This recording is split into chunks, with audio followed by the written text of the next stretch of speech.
Like to bring the meeting to order.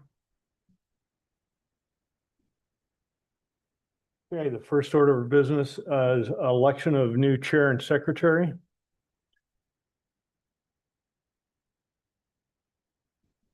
And at this point, if anybody wants to nominate someone to be the chair, I have a motion to make Jason the chair. Second. okay? So you have a motion and a second. You can then ask, is there any further discussion? Any further discussion?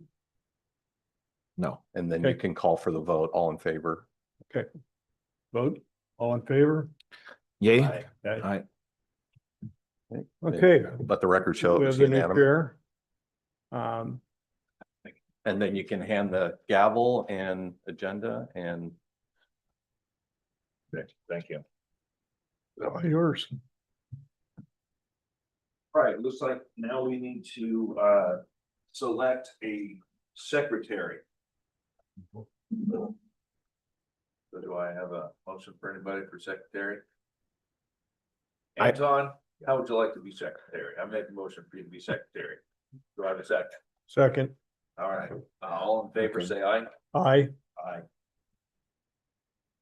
So Anton is gonna be our secretary. Is that opposed? There was no post, yes. It was or wasn't? But I guess the majority still, Yeah. Okay. 3-2-1. Okay, so yes, okay, so now, consideration of approval of compensation committee minutes from May 1st, 2024. Do we have any discussion? You guys want to talk about that at all? Or do I have a motion to approve it? Yes. A motion to approve it. second. Okay, all in favor, say aye. Aye. Aye. Okay, it's approved. Consideration of compensation rates. Okay, so I guess we go to staff reports. correct. So is this part of the presentation? I'm going to introduce our HR director, Patricia Rojas. And she has already handed out a report packet that she puts together, and I will turn it over to Patricia. And just know that she's going to go through the presentation, but if you have any questions or anything about the data that's being presented, please feel free to ask Patricia, and I'm happy to help as well. Yes, thank you. I do also apologize. I am struggling with some throat and voice issues, but I have my liquids here, so I do apologize if you need me to speak up or repeat anything. Usually that's not a problem for me, but today's kind of special. So before you, you have a report that my team does for many different scenarios. The HR team is responsible for the stewardship of the employee data, and we present this data on multiple occasions, during labor negotiations and that sort. So it's a lot of information, and it is separated out on each sheet by the type of elected official. So as we go through, again, as Ken said, if you do have any questions, please stop me and I can clarify that for you. The first in the table here is the sheriff.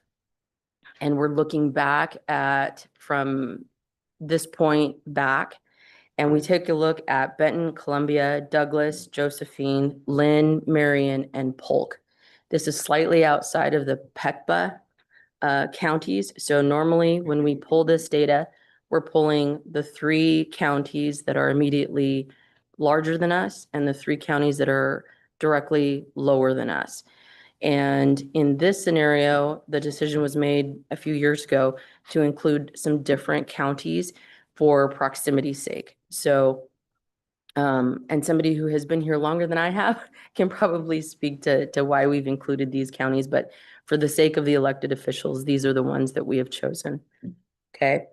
The biggest thing here for the sheriff to call out is about midway through, I do have called out the percentages. So it takes, and we are at the very last column in all of these report tables. So This is where our current sheriff is at compensation wise.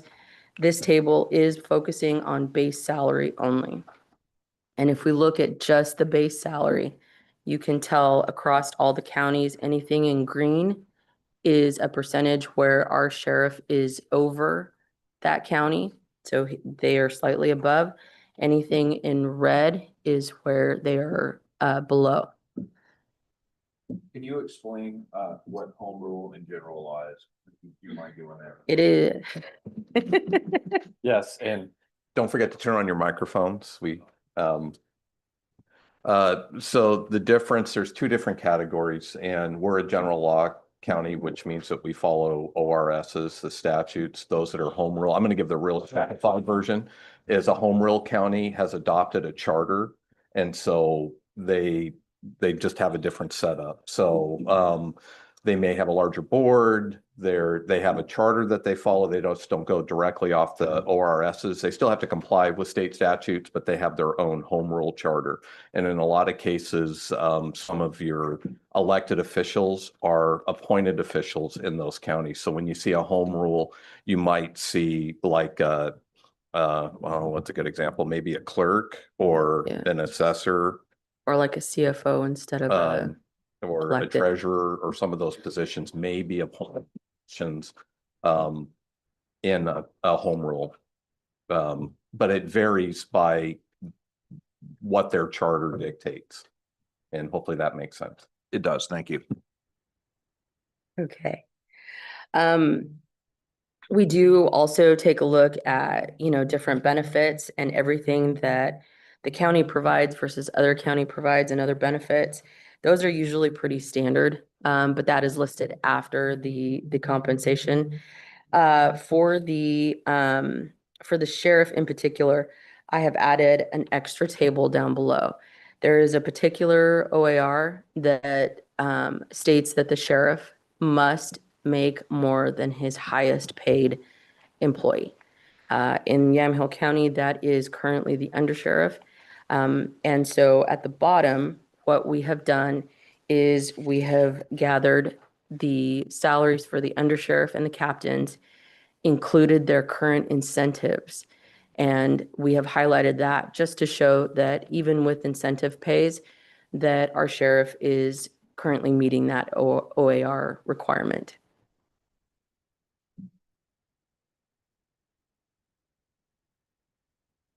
Okay. Mm-hmm. All right, moving on. And I do apologize for the way that these flip. It made sense to me at the time. The next one is for the commissioner table. And as you can see, in this commissioner table, it's the same format. Our Yamhill County commissioners are going to be at the far right. And you will note that they are all in red. So our commissioners are well below every other county for comparison. Okay.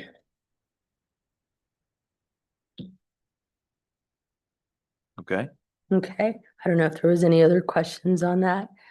The commissioners as well, again, with it being so far below, I'm not sure if we want to call out any other things, but there's, again, as Ken mentioned with the home rule and the general, there's some counties that do have tiered options. So once you're in a tier 1 or tier 2 of your service to that seat, I have to apologize. That those are already laid out in the compensation structure for those counties, but I think it's somewhat moot because ours are still so far below. Is It's okay. It doesn't hurt. I know it feels kind of bad. It sounds bad. I promise it does not hurt. there anything on here that shows what the median income, household income is? For those particular counties? Yes. I did not get that metrics. Okay. No, but, from the top row, you can see in the budget, right?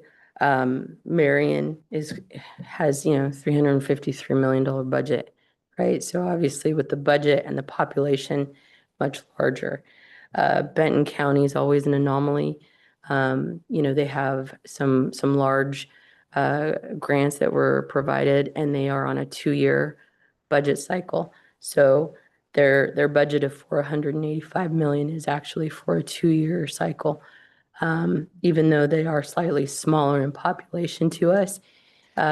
And I believe in this budget cycle, they were also given for a construction of a new facility. So there's some additional monies in there that would not normally be in that 2-cycle and budget amount. But as far as like the medium income, no, we do not have that. Okay. Okay. We flip over, we next see the assessor. A couple of things to call out about the assessor's office is whether or not all assessors have tax collector duties. And that is significant in the role of the assessor for Yamhill County. Our assessor does have tax collector duties. I'm sure Derek, who will have an opportunity to speak, I'm told, will like to explain a lot about what that means and how that impacts our county. But pretty much right here, it's about half and half. The outlier does seem to be Benton County, which is, you know, obviously a little bit more richer in their budget than we are.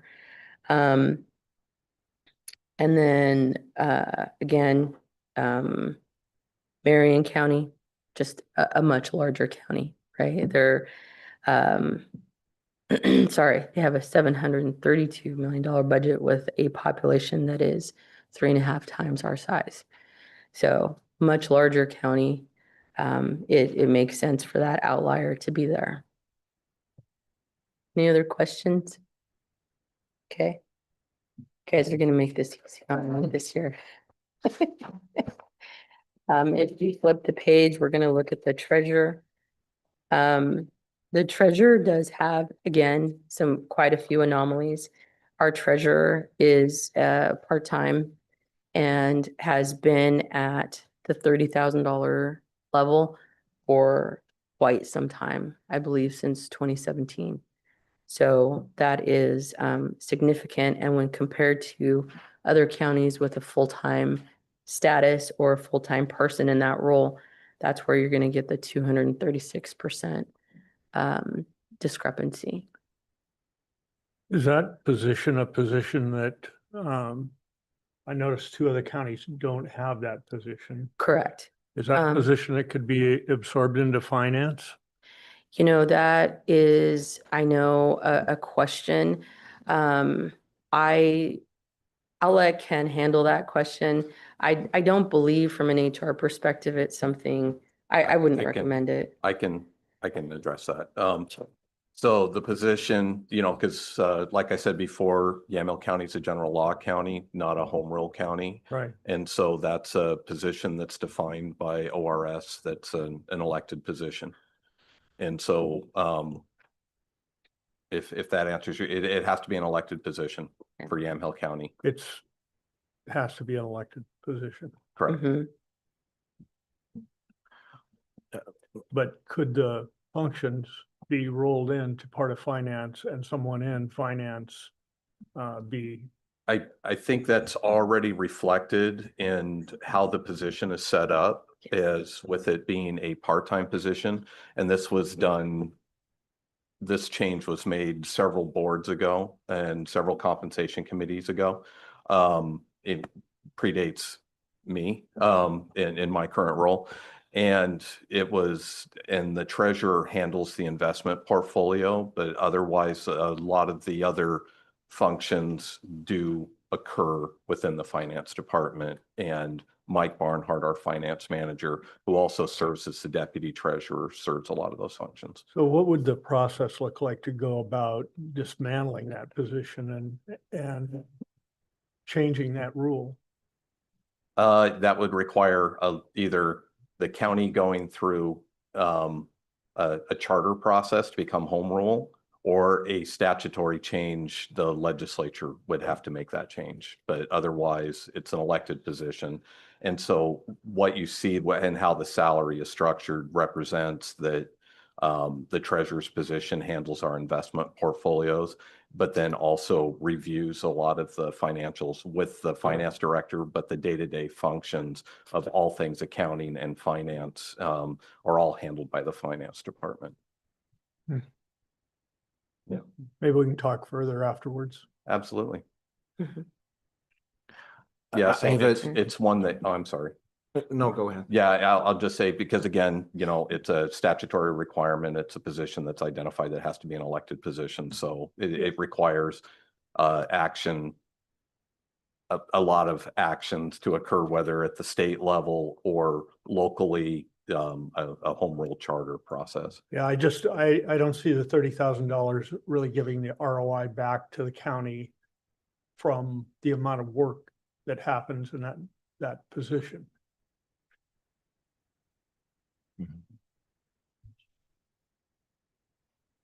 Did you have something to say, Tim? Yeah, no, I was looking through the discrepancies between all the different Mhm. counties. It goes all the way from a full-time position to a non-existing position to, in our case, a 0.4 FTE, Mhm. in Polk, a 0.2 FTE. Mhm.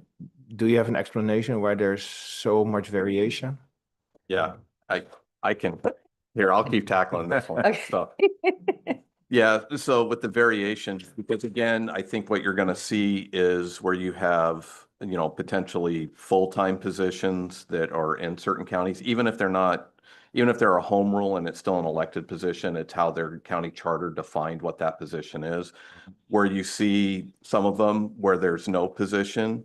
I do know in a couple cases that they have a part-time treasurer position that's available for someone to file, and no one ever files to run for the position, so it remains vacant. Okay. And then in other cases, Polk County, as an example, has done a similar model that we have here, where the treasurer is seen as a part-time position. Mhm. And I don't know if it's truly an apples to apples comparison of what they have that treasurer doing, but it's seen as a part-time position, and all the day-to-day responsibilities are taken on by their finance department. And so again, it kind of goes back to the presentation I had on Monday, 36 counties, 36 different ways of kind of doing things or addressing this, these types of positions. Mhm. But this is one, again, we're required to have it. Okay, it's just interesting to see that, for example, in Polk County, Mhm. it's only a 0.2 position. It's 12,000 a year, but $2,000 in benefits for per month for a Mhm. part-time position. The benefits are higher than the salary. Well, Yes. yeah, and the part that comes into this, because even we've done it, you'll see like an FTE associated to some of these, but in fact, when it comes to an elected official, Mhm. there's not really an FTE. One, it's an elected official, they're not an employee. Mhm. And so how many hours they work is up to that elected official. Mhm. If that makes sense. So that's the other part, that a lot of times they'll do the FTE. It's just to determine, maybe they're looking at the workload and Mhm. what the finance department's doing on a daily basis and what the position's doing. And so they're trying to come up with a number on how many hours a week Mhm. they're recognizing that is involved with the position. And so it's a set salary, and the salary that's set, they don't have to come in, or they could come in and work everything. It's just an annual salary. It's a Mhm. true salary position. That's what it's paid for the year, or compensated for the year. I don't know if I butchered that. Right. Well, and the other thing too, to call out, differences between Polk and Yamhill, right? For Yamhill County, employees under less than half FTE don't get the benefits. And so in this case, that position does not have benefits. They do not get some of the other In Polk County. No, for Yamhill County. We do contribute to retirement. We contribute to retirement. I believe that in Polk County, they have made that decision to offer benefits. So And it's, the retirement contribution and was, the retirement contribution. the So retirement contribution that was included with the treasurer's salary was a request from a previous treasurer Mhm. that in addition to the compensation asked for a retirement contribution. So that's why it's currently set up. Right, That it's in place right now. That was a Correct. request and it's part of the total compensation. The reason I broached the subject is, you know, the number one issue I see in the budget is personnel costs and overhead. That is the largest, fastest growing number in the budget. And places like this that you have a treasurer that's part-time that we're paying that could be serviced out.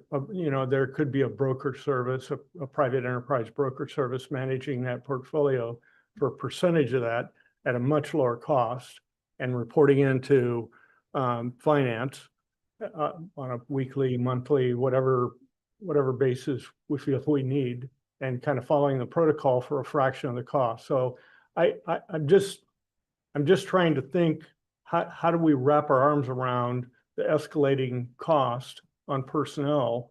And positions like this are, I know it's just $30,000, but it, you know, you have to ask yourself, is it necessary? And can we do it less expensively? Yeah, this is one I can't. I can't, yeah. I mean, that's a good question. That's something for, I think, state legislation, or if we want to discuss the charter possibility, but as it is today, this is what the reporting is, and my function is just to provide the data. So what Yeah. gets done with that data after is Yeah. up to everyone else. Yeah, I understand, but if we don't address them during the process of this, at least this 3-day process, then it'll just go underwater and it'll be Mhm. next year. And then we'll just be talking about it again Correct. and it'll just pass through. Yeah, So, and there are a lot of things in the budget that I see that are similar. You know, they pass through to the next year. And that costs the county money, costs the taxpayers money. Yeah, and just to kind of talk about, because you're going to have another opportunity, on the agenda of what we're doing, and I probably should have shared this a little bit more at the start. So Patricia's going to do her presentation, and I don't want to curtail questions and discussion because they're all great questions and discussions. But what we're looking to do is once Patricia does her presentation, then you'll have a chance to then hear from the elected officials any requests or public comments that they wish to address. Then what we'll be looking for from the committee is to look at the requests, deliberate on each of the positions on the current salary, and then vote on recommendations that after you get through all those recommendations will reconvene the budget committee, and then the budget committee, it'll be part of your deliberations for later this morning. Okay. So I want to encourage the discussion, but at the same time, I just happy to answer questions, and it's a great discussion, but just keep in mind that Patricia is going to present the data, and then you'll get a chance to deliberate and ask further questions, and then hopefully have some recommendations for the committee to consider. all right. So if there are no further questions on the treasurer, we can move to the clerk's table. Again, this is another one where if you take a look at the clerk for our county versus all of the comparator counties, we are below in all counties. Again, it's going to be real hard to compete with Benton County. But there's a extra in the comment section down below. It's whether or not these positions in these counties have election or recording duties, which ours does.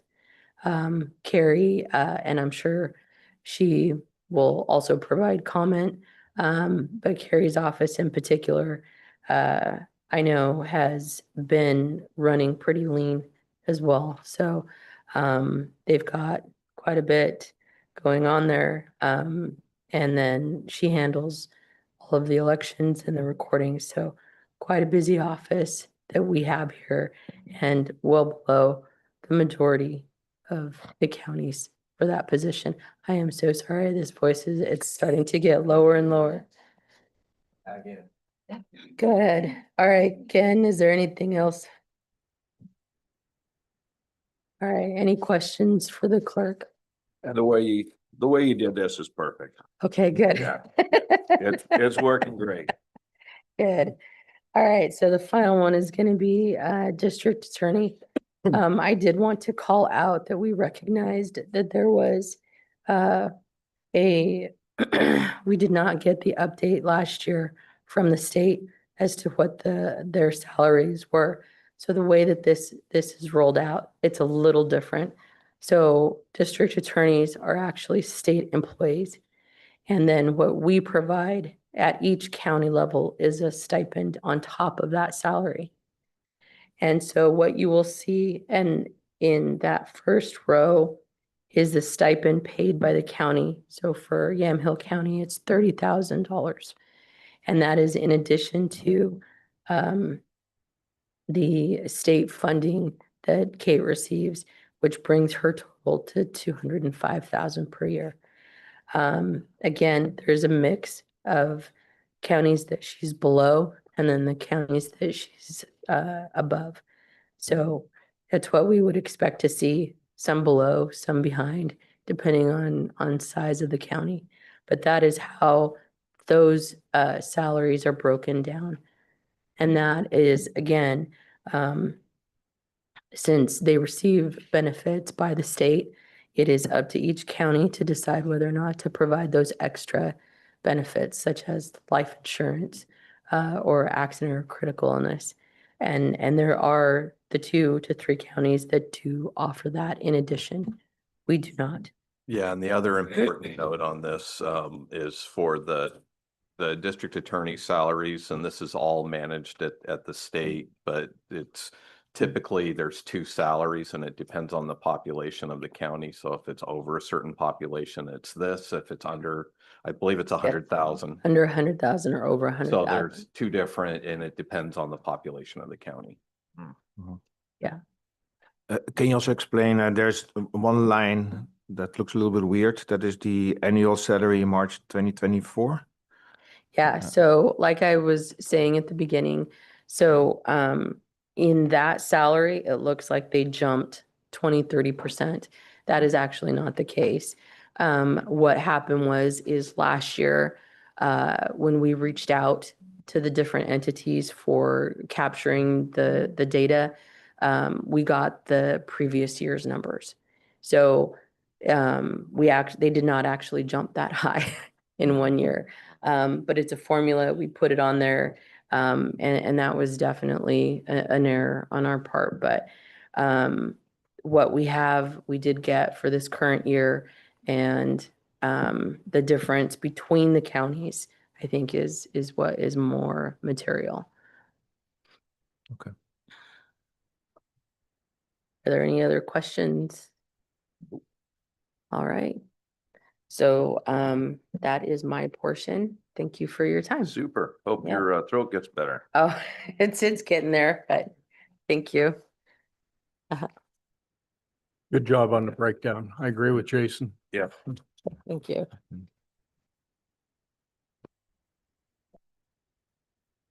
All right. Do we have any public comments?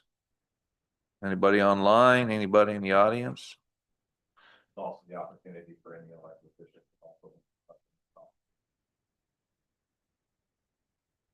Anybody but Derek. This is a favorite for everyone. Good morning, committee. Good morning. Good morning. And thank you for the opportunity to sort of dive into this a little deeper. And thank you, Patricia and team and our HR crew for this comparative to those that are identified as our comparative counties. So some unique things. I'm going to speak just to the assessor, but I think there are some things that might translate to other elected officials that serve in an administrative capacity. So my position's not, I'm not influencing policy. I I work with the Board of Commissioners, but don't have a spot in that capacity to do policy. It's strictly administrative. And I've been administrating the property tax program governed by Oregon statute.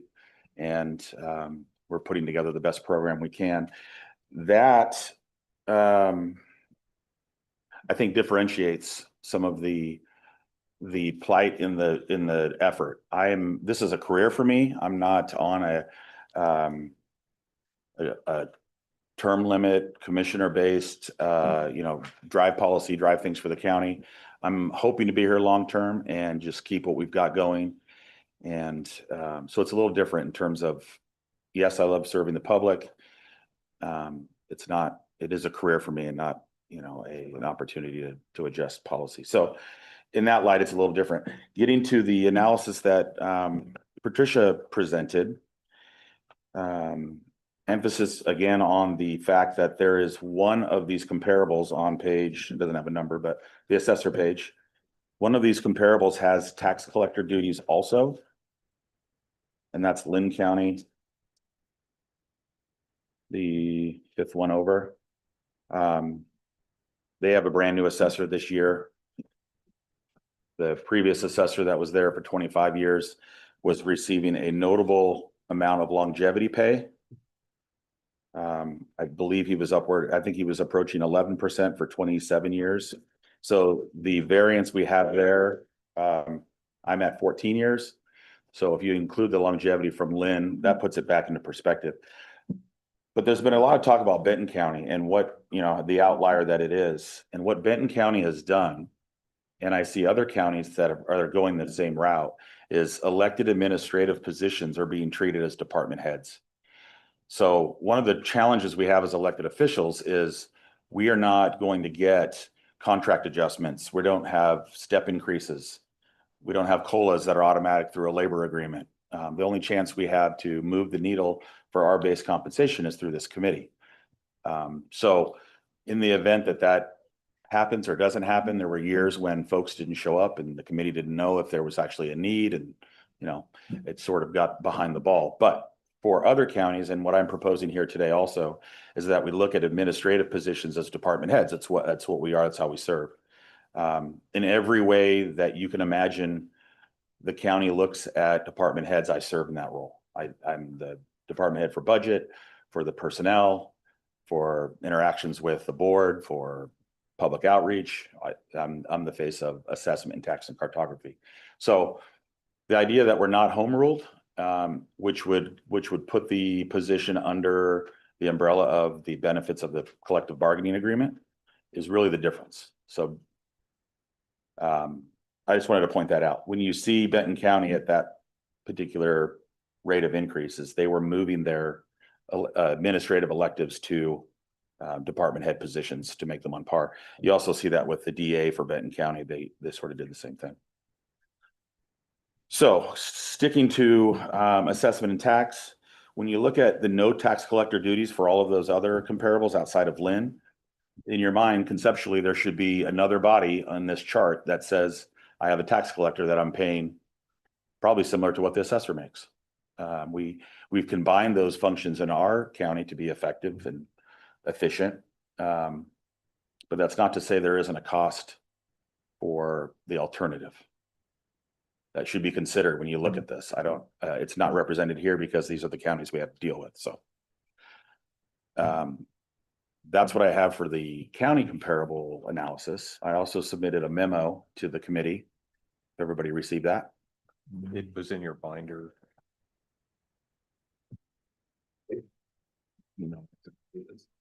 Oh, that's super. Yeah. Can I see this one? Do you have this one? Yeah, it's in my grinder. I read it already.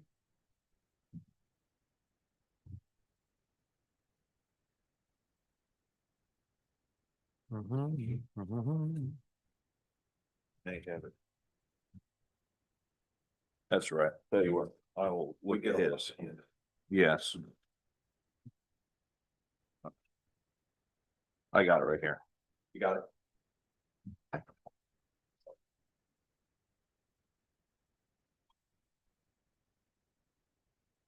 Ready to move on? Okay, so a couple of points to highlight, and really, maybe this is for our new committee member, Mr. Baker, but Mhm. we are another year in the books, and the assessment and tax department, we levy and collect. This year we'll collect 181 million. Next year will be closer to 190 million. We service 43 districts. We provide 30+ million to the county general fund. The county's real market value is approaching 30 billion. These are just ginormous numbers. And you think of what it would take, if you think of it in the private sector world, what would the compensation be for somebody managing this level of asset with this level of dependency for financial solvency at the county level, the small districts, the schools, police, fire? I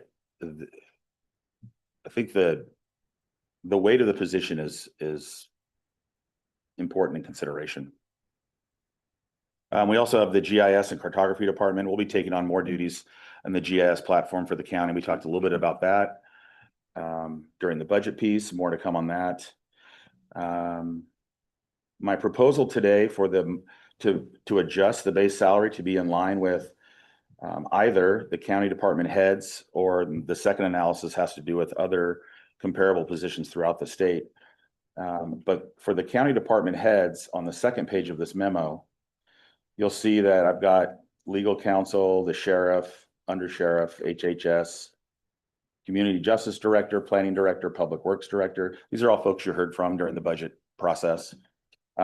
Taking the top end off the analysis, legal counsel and the sheriff, just taking them out of the mix. And then the deputy county administrators in there also. That's just highlighting that it's a deputy position, but also it's out. Looking at those that are left as department heads, that would indicate, something in the range of 145,000. Most of those positions are included. I think probably all have longevity attached to them. So you get a longevity payment of another 1.5, depending on how many years. But most of our department directors or department heads have been there long enough to receive that also. At the bottom, you see that the assessor's at 115 with no longevity. And there's another note there that there's 37 other positions compensated higher than the assessor and tax collector. I didn't want to itemize those out, but if you were to see the chart of where those positions are, it might give you pause to think why there could be some pay equity issues. Any questions about the department head analysis or the idea of this assessment and tax as a department? I wonder, unfortunately, we're not looking at the FTEs at all these different counties, but I wonder how their wages would compare to Yamhill County's wages. For the department positions? Yeah. Yeah. Yeah, I didn't look into that. And then the other thing is, I looked at what we were looking to increase the employees, what percentages those were as compared to the department head. And it's a massive difference as well. And I realize that we're not currently talking about, your employees, but it's a massive difference between what you're asking for your own employees and what you're asking for yourself. In terms of dollars? In terms of percentage Oh, okay. of increase. Yes, okay. Well, the contract lays out what the employees are going to get, right? So this last one was 13% over 3, something like that. I agree the percentages relate to different dollars. But from my perspective, what I'm saying is not so much the cost of living adjustment that's inherited in that contract negotiation, as much as a singular market adjustment to say, we need to get to here for this position to be considered a department head. But I do understand what you're saying. There is a large increase relative to percentages given to other staff employees. Is that what we're getting at? Yeah. Yeah. No, I agree. And it's not light on me that it's a big number. But I think investment in this property tax platform is essential for the county and essential for the districts we serve. Yeah. And I want this to be long-term, not only for me, but whoever's after me to be in the right position. I drove in here this morning and I was just a couple blocks away. I saw a big old sign that said, "Stop the property tax hikes." And I just thought to myself, I don't know that we're raising our taxes hardly at all in this county. And it's difficult to figure out how we're supposed to pay for all these, large increases without doing something. Though I also understand that, people in Yamhill County are hurting really bad. People don't know how they're going to make their house payments. They don't know how they're going to pay their electricity bills or insurance bills and how they're going to feed their families. Sure. So this is a really difficult, decision to try to figure out how we're going to get you from basically 115,000. Is that what I saw there? 115 to 145, or where are we at here? My balanced budget proposes 140. 140, excuse me. Yeah. That's a really big increase, Derek. You are a great salesman. Okay. Well, I would maybe look at it from this perspective. This, I'm aware of that. It is a big number. But it's a move that's going to have to happen to get this in alignment with, if you believe the concept that this is a department head position. And then the second analysis is the comparatives to other counties. There's only 36 of me in the state. I have to live in Yamhill County to be the Yamhill County assessor. So I don't get a choice to live somewhere else because it's cheaper. Yeah. We do have metro influence, and if I'm not keeping pace, I'm going backwards. So that's sort of my argument for this, let's, I don't want to expand this concept of a large increase to something more than it is right now. I'm talking my two positions. Mm-hmm. Conceptually, if you get behind the department head idea, I could see that clerk is a department head in its own way too. Mm-hmm. So what are the department heads in other counties that are clerks and elected officials? It's been an issue for Yamhill County for a long time. And I'm not expecting to come back with a heavy lift again. I'm just trying to get to that and then stay pace. And You remember? it's been a fight. It's been not a fight. It's been a challenge Mm-hmm. for the committee because of budget. And then this is my 12th year of presenting a similar case, but I try to bring in different perspectives so that you have all the information, you understand what I'm presenting. The numbers are there, and then really just comes down to dollars, whether, we think that it can be afforded or not. At 25 relative to the 2 million we added to the county budget this year, or 11 million we added to the overall distribution this year. I don't know if there is another department where they're asking for this kind of money. Well, they already have it. That's kind of my point, is the other department heads are already there. There isn't anybody on that list that's not accounted for. No, I'm sorry. I'm talking about percentage, asking for this kind of percentage. I don't think Yeah. there's another department head looking for this kind of increase. And when I look to see how much they're earning in other counties, they have a lot more dollars coming in. I mean, significantly more. Well, the other counties that are we talking in the next page of the memo We're looking at the Or the- assessor page here. That's all. I'm from the looking at. county one? Yes. Yeah, well, the one that's an outlier, yes, they have more money. But the other 6 that are on here, there's no tax collector. You got to add another $90,000 to $100,000 position to each of those to be the tax collector. Mm-hmm. So double that expense and then put the percentage on that and see how far behind we are. When I ran for the position, I ran for assessor. Mm-hmm. I'm gifted the opportunity in Yamhill County to also be tax collector. But you knew that. I knew that. I Okay. knew that. Yeah, I knew that. But that doesn't mean that in my mind, that doesn't mean that it shouldn't be considered in terms of compensation. The other thing is on this percentage idea, we could look at that different ways. You could look at it from an ROI standpoint. What do we bring in every year? What are we adding to the pool? Yeah. As a percentage of that. But I think instead of I don't want to personally get drawn into that. What I would like to just put on the table is, I think this should be a department head position. They're not coming to this committee to ask for increases because they get them automatically. They get them through step increases Mm-hmm. and then through contract negotiations. Yeah. Well, I should say this, the board approves that the labor contract economically applies to non-bargaining. So there's a mechanism for them to get increases, and they've done that. That's how they all got to 140, and that's the appropriate place, I assume, given that's how it was negotiated. Mhm. But I don't have that mechanism. So as we come in and we're, you know, there's a 2% and a 2, and we're just not keeping pace. In fact, we're getting farther behind. So at some point, there's going to be a pill to swallow. And that could be that we'll just, I don't know, I'll just leave it there for that point. But is it worth, for this committee's purpose, is it worth going into the other 36 counties and how they lay out? I mean, are we to the point where we see that there's a merit for the request, but the concern is dollars? Or is there value if I go through and sort of demonstrate where we sit relative to other counties that are assessors and tax collectors? Well, what I would say to that is, look, I believe, Derek, you're a valued employee of the county, without a doubt. And I believe that your position does merit a raise, without a doubt.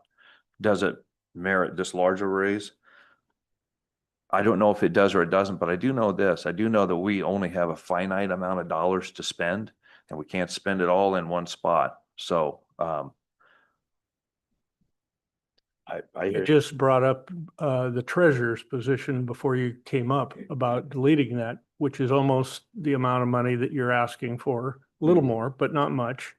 And, you know, my hope would be that department heads are actually helping us to trim, you know, finding ways to trim back, because literally the personnel expense is growing way faster than the revenue.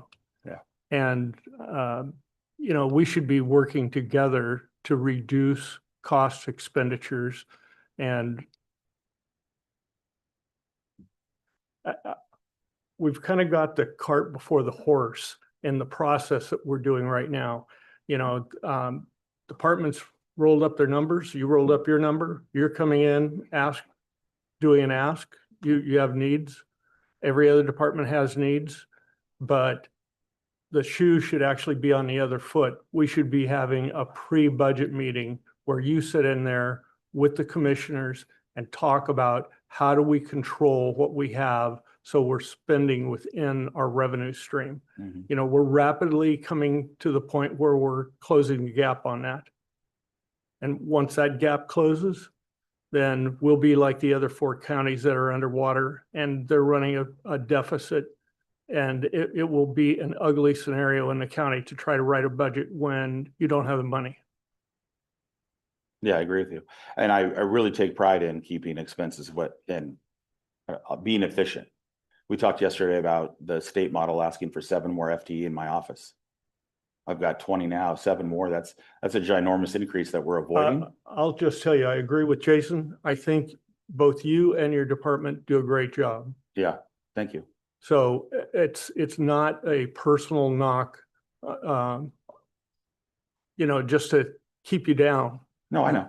It's just a matter of efficiency. That position paid what it did when you ran for it, and there should be adequate compensation going forward. But what Jason's talking about is a 20% leap in one fell swoop. That's a lot of money. Yeah, it's a big percentage.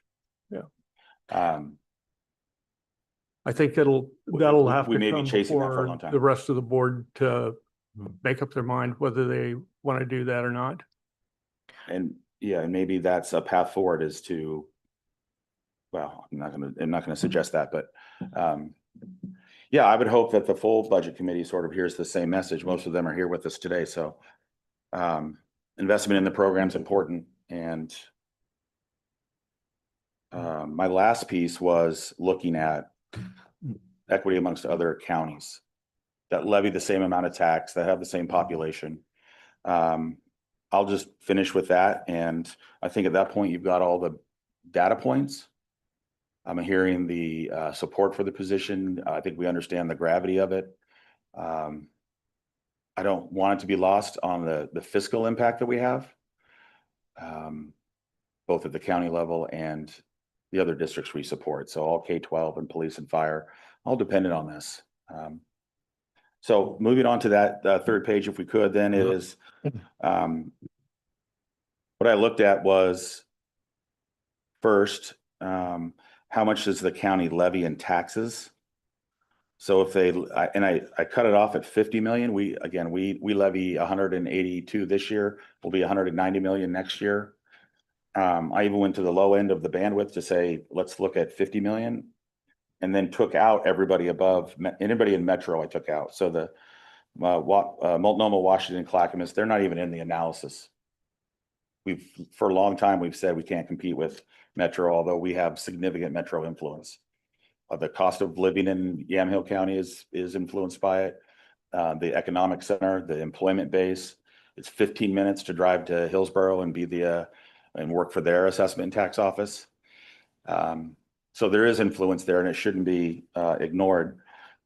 But moving on to the sort of the analysis, if you're looking at the top 10 counties by levy, excluding Portland Metro, there's 6 of them, and their average salary for their assessor and tax collector is 162. If you come down to greater than $1 million in taxes, it's the next analysis in the grid on the right. And it again, assessment and tax with no Metro included is 156. And then finally, greater than 50 million. So bringing in the widest berth of the population that we can, still excluding Metro, it's at 142. All these data points suggest that the value add of this position is in the 140s. And I get that it's a big lift, and it's not lost on me the number. My budget is balanced, and we also have additional revenue streams coming in through programs that we will be administering this coming year through the county SIP program. The strategic investment plan will have additional revenue coming back to the county directly. We've got some things in the hopper, if you will, at the legislation or the legislative body to possibly pass some assessment and tax funding to take the burden off the general fund going forward. So I am working in that space of let's be as efficient as possible. Let's deliver the best property tax program we can that's fair and equitable, being mindful of where we can cut and where we can be better at what we do. So any other questions? Yeah, can I ask just a question about the numbers? Sure. I see a little bit of a discrepancy between the numbers that were presented by the HR director. Just to give you an example, on this slide, the salary for pork is 98,000, and in your table it's 107,000. My table is projecting the coming tax year. I think this is a retro look. Mm-hmm. So this is salaries for the July 1st going forward tax year. And I believe this over here is looking at March of 25. Okay, so again, zooming in on the pork. So you're projecting that your equivalent position in pork is going to go from 98 to 107? Yeah. And I've reached out to the assessors directly for these counties and asked them what their salaries were and what their projected increases were if they had one. It's different for those that are elected and those that are appointed. Or I should say under home rule. They get something a little. Oh. Okay. So again, going back to whether there's systems built in to provide pay increases and cost of living adjustments versus compensation committees. They're different, but. Okay. So on our other point, you're basically saying all our comparable other counties are projecting a 10% increase for your position? Well, I haven't looked at those crossovers. I just got this when I walked in today. Mm-hmm. I could Because go to back be and ask. no, I'm just I'm a numbers person. No, I appreciate that so much. So I also compared, like, if you look at elected officials, I've seen that the salary increase for the other commissioners, it has not gone up too much in the last 5 years. And yours has gone up by between 3% and 6% per year. Yeah. So you're not following the trend of the other elected officials. No, And I should look at maybe I can ask the HR director what the trend was for the employees in the last couple of years. But 3 to 6% sounds like pretty the same as is it? Okay, it's a fair assessment? It is. Yes, Yeah. yeah, but it's a heck of a race to the start line at some point. In terms of the other elected officials, over the years, many of them have just opted to take no raise. Mhm. They've just said, I don't want to accept a raise, if you will. No, I appreciate your reasoning, because although you're elected, you kind of have a different function. Right. But that is reflected because you're more on the line of what the employees are in Administrative, getting then. And I also see that happening in other counties. So, and I understand the difference is you have to always fight for your increase every year in this committee, Yeah. while the other employees, they just do a collective bargaining agreement. And it's a lot easier for them because they almost get it without. Right. But hey, you're also the head, so that's True. Yeah, I agree. And if we, how do we ever make up the gap? And if the answer is we will never, if we track with the collective bargaining at this point going forward. Yeah. No, and I There think still is- your point is valid. Okay. The question is more like, are you underpaid? Yeah. And if you're underpaid, how do we get you at a certain point in time where you're supposed to be? Yeah. I appreciate that. But I think part of that consolidation of those positions, the intent was probably to save money. So if we go back and say, well, let's change the philosophy, we did it initially to save money, now let's go back and pay for both positions in one, that kind of defeats the original intent of consolidation. I mean, that's before my time. In terms of the reasoning, I don't know. yeah. I don't know. I honestly, I think the mechanics of how increases come to the elected position is what dropped this off and left this behind at times. And I don't know a path without what I'm calling the market adjustment, not a cost of living, not the market adjustment to bring this equal to positions of like, whether it's employee positions, department heads, or it's positions similar across the state. The jump's got to happen at some point, or it doesn't happen at all. And I guess that's the decision for this committee and then finally the board. So I feel strong that you've got the information and understand the argument. Do you have any other questions about that? Either conceptually or?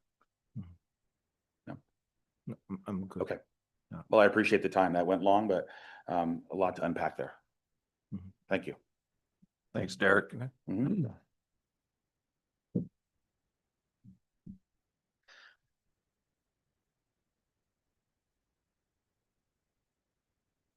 Good morning.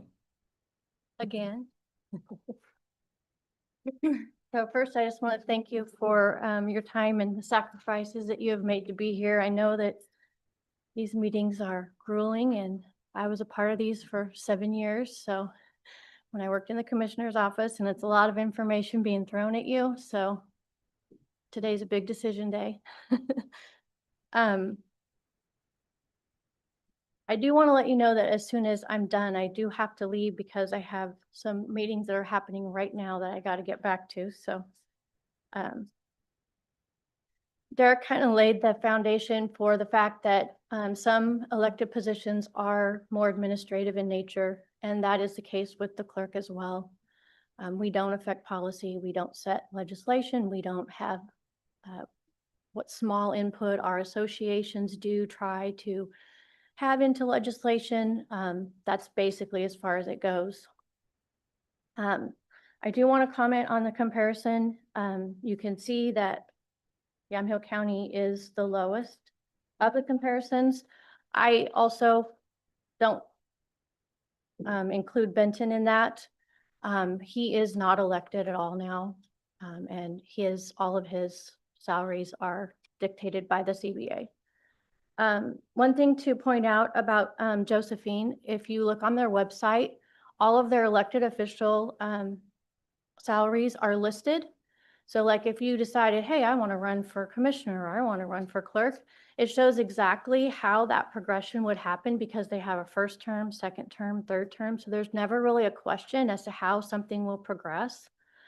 With the clerk's position here in Yamhill County, there were many years that the salary, any kind of a small adjustment was not taken or it was not asked for. So when I first came on board, I didn't ask for a raise, but there were adjustments that had to be made in order to write that up from upside down to being better. So that was when it got to the 92,000. And I do agree with Derek that it has been a struggle or a challenge in the 11 years I've been here to watch elected officials come, and then for me personally experiencing this, because this is the only opportunity we have to try to say, hey, where do we fall? How does this look for us? So in other counties, some of them choose to only review electeds' salaries every 2 years. So at least they have a point in time where they're like, okay, this is when this happens. Some compensation committees meet long before the budget committee because really, truly right now you are wearing a different hat. You're separated, you're in tandem with the budget committee, but you are wearing a different hat right now to do these reviews. One thing that's not included on these comparisons for the clerk is the number of registered voters. And the number of registered voters I feel is important because that does dictate the workload for an election. So one of the things that you will notice is that you have your larger counties. So if you take those out, Marion and Lynn, you take out Benton, you get down to Columbia, they have, as of yesterday, they have 42,640 active voters. You get over to Josephine, they have 69,946. Polk has 63,995 as of yesterday, which is probably not a good comparison because yesterday was the last day to register to vote. And this morning we came in and we had almost over 100 brand new registrations, but there was like 300 records in the file. So we have to go through each and every one of them by 5 o'clock tonight. Make sure we got everybody situated where they should be so we can get them a ballot. But as of yesterday, Yamhill had 77,751 registered voters. So that is something else to keep in mind with election duties. As Derek mentioned, the Yamhill County employees in general, in most classifications of the county, someone in a department head position, or what the county also refers to as a program manager, makes much more than my position. Yet my duties are in line with that of a department head. I've worked for the county for 11 years. I have the historical knowledge and experience that I've gained by working for the county, which is something to value. I know what the expectations are of employees in department head positions, and I am proud to work with each of them every day. Yamhill County employees, regardless of their position, work hard and sacrifice much for the good of the county. In the commissioners, the last collective bargaining agreement that was approved for them, it was true. It was 7% cost of living the first year, 3% again in July of 2024, and there'll be another 3% in July of 2025. If I was an employee and not an elected official, I would be eligible to receive a 1.5% longevity increase.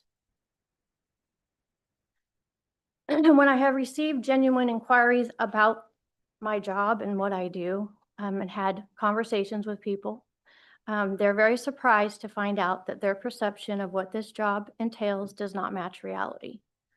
The demands of this job are not what you would see in the private sector in even a management position. And like Derek said, we are here every day. We stay late when the work needs to get done. The only difference between this position and a Yamhill County employee who is a department head is that instead of being hired, you have to be elected to be the department head. The number of personnel employed in a clerk's office is at a historical low level across the state, which leaves the brunt of the workload to fall on very few staff and primarily the clerk. I could tell you stories as recent as this week of significant cuts to counties. And there's just more and more responsibility being placed on clerks in general while working very long hours and meeting incessant demands, as well as our staff, volunteers, and myself personally being subject to unacceptable levels of threats and harassment. I came to you last year. I had to submit a Can you memo. back up for just a second? What, your referenced harassment, what are you specifically talking about? We have had specific harassment to our volunteers in the county over the elections. I'm sorry, It's been verbal, it's from other staff, from Public. Public? and threats. So I came last year because I submitted a request and it was denied. So last year I did not receive an increase. And I let you know the sacrifices and the time commitments that I was experiencing. And unfortunately, I'm not bringing you any better news. From the day after Labor Day to November 10th, I worked straight with only 2 days off. The longest stretch was 44 days. The week of the election, starting on Sunday, November 3rd through Saturday, November 9th, I worked 86 hours. If you would have told me that was going to happen, I would have said, that's not possible. So you have to sleep. And I understand that this was a presidential election, but I don't think anyone understands that the level of work that has to get done in a very short amount of time, you can't just go home. You stay until the work is done. And then you throw in all the factors of a highly charged political climate and a presidential race, and you have a perfect storm. My family did tell me that they figured I was still alive because they hadn't seen my picture on the milk carton yet. And I told them we don't do that anymore. But last year alone, I worked 2,652 hours. Those are physical hours worked without any holidays included. If I worked 3 hours on a holiday, I counted 3 hours. A normal year is 2,080 hours for an employee who works 40 hours a week. If you take my current salary and divide it by the number of hours I worked, I'm getting paid $10 less an hour than my actual hourly rate. If you take the additional hours worked and you count those as overtime, you would owe me $37,752. Today, I'm not asking for a raise, although if you want to give me a raise, I won't tell you no. I am respectfully asking for a cost of living increase of 5% and longevity of 1.5%. This would also bring me back in line with the counties I'm being compared to, although this position will never compare to larger counties like Marion and Lynn. I wasn't able to access the budget module to put anything into my budget because I was getting a new computer and then I was locked out and then the time had passed where we could enter those. But I believe we have cost savings in our personnel that would cover this, as we currently are short-staffed with extended leaves for employees, and we don't anticipate using all of our extra help dollars. I also want to let you know that I will not be coming to the compensation committee next year to request any kind of increase because the clerk position will be on the ballot. And I personally do not feel it is appropriate for any kind of wage review to be done when it is on the ballot.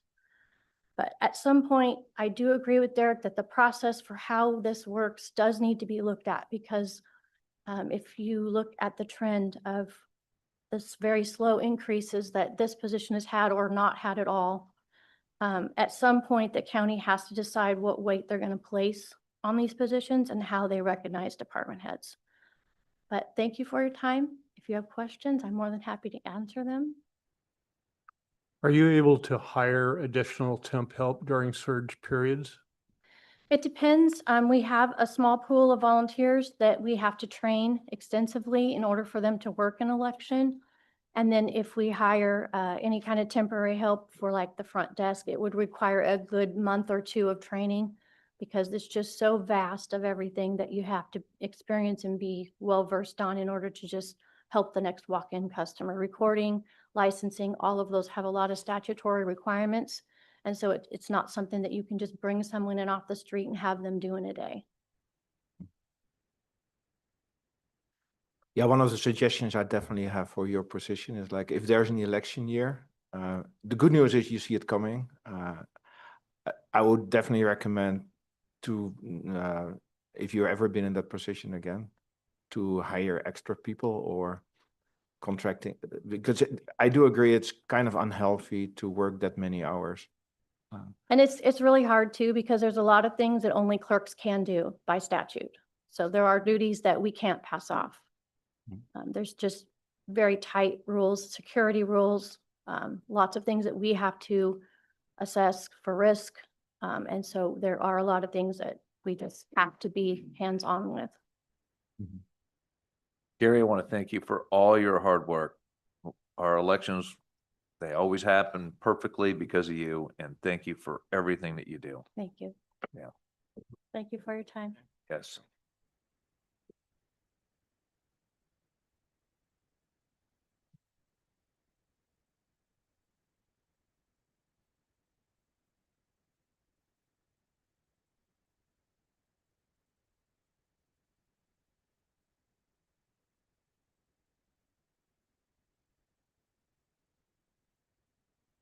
Good morning.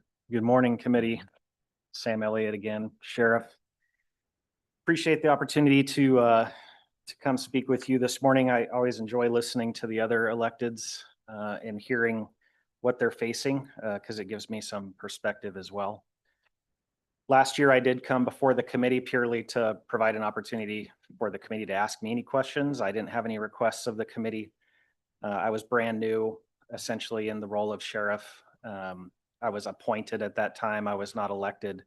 Obviously was elected last fall, so now am the elected sheriff. I appreciate the information that HR Director Rojas put together. Again, it's just some good perspective. I'm going to tell you right up front, I'm not going to ask you, or I'm not going to give you a number. I'm not going to tell you anything specific as far as what I think should happen. I just want to share some information with you. This is a tremendously awkward position for me personally to be in. When I came to work for Yamhill County as an employee 8.5 years ago, I took $1,000 a month pay cut to come work here because of the environment that I felt was fostered within the sheriff's office and the benefits that it provided to me personally, being able to be more available to my family, to go to my kids' sporting events when they were still in school, things I couldn't do when I worked at a different law enforcement agency. It has been a year of a lot of learning and a lot of work. The chart that Patricia provided to you, the change in salary from March 2024 that you'll see about halfway down. It's the column right above the colored numbers. You'll see 0%. That's not entirely accurate. My salary has been adjusted twice in the past year to keep me above the undersheriff based off of some changes that were applied through passing along bargained benefits to essentially my number two. So because he's a long-term tenured employee that gets longevity, he received some increases. So I have had 2 minor adjustments in the past year to keep me above him because of the ORS that states that the sheriff has to be paid higher than anybody else in the organization. I checked this morning to triple check my numbers because I want to be sure that I provide you accurate information. But when you apply everything that he receives and apply everything that I receive for the year on an annual basis, I make $21.36 more than the next person in my office. And I can tell you that the level of liability and responsibility that falls to the sheriff versus the individual who is the next in line in the organization is vastly different. My name is at the top of every lawsuit that comes in. My name is on every community request that comes in. And so I think that it is important to recognize that in comparing the either department head or the elected official and the individual that would be next in line in the organization, I looked at various other departments in Yamhill County, and they range from 6% of a compression between number one and number two, all the way up to 35.74% between the department head and the next in line in the organization. Mine, if you round up, is 0.001%. So that's what I present to you today. I would tell you that I didn't budget anything. It's an awkward position to be because I'm coming to you asking for additional funds in the form of add back requests. We don't have the funding to accomplish everything that we need to accomplish in the sheriff's office. And then to come before you and say, oh, by the way, I think that you should adjust my compensation when we don't even have the funding to accomplish the things that really are priorities within the organization. That's just not a wise ask of me to come before you with that problem. However, because of all of the collateral responsibilities that I have in my role as sheriff, I would ask you to look to some of the other budgets that I presented to you yesterday, like the radio fund that I manage the radio system for the county, dog control, emergency management, marine patrol. A lot of the other department heads, there's a percentage in each of the individual budgets that actually is attributed to the department head or the elected official. And there is some room within some of those to accommodate any adjustments. Like I said, I'm not going to give you a percentage that I think should be the spread between me and the next in line in the organization. But that would be the mechanism that I would suggest to look to say, you know, previously we were paying other individuals on a part-time basis to manage the radio system. I took that over and have been administering that system as the sheriff. And we have cost savings from the temporary or the part-time employees that previously worked for the county to do that function. So that's what I would present to you today, is just to look at how do we appropriately distinguish between the person that has the most liability and responsibility within the department and their deputy or the next person in line, that and how they're compensated and what the spread is between those two. So just so I make sure that I think I may have inaccurately stated it, it is 0.01% between me and the next in line. Sam, really appreciate what you do. And I would like some guidance. I'd like to hear a percentage. I'd like to know, what is it that you think that you should have? And I realize you don't want to give us something, but I need something to work with besides that. I'd like to hear from you. What is it? If the sky was rosy and You know, I'm going to probably ask Patricia to tell you what the average is on the pay scales for county employees between like a line level and a supervisor and a manager. I'd just like to hear from you. Where do you think the appropriate place to be is? 10%. Okay. Now we have a number we can work with. Just a question. So in the table that I got from Patricia, it says no pay increase compared to last year, but you mentioned because of OAR, you did get an increase. Can I get just that number? I can tell you that what was adopted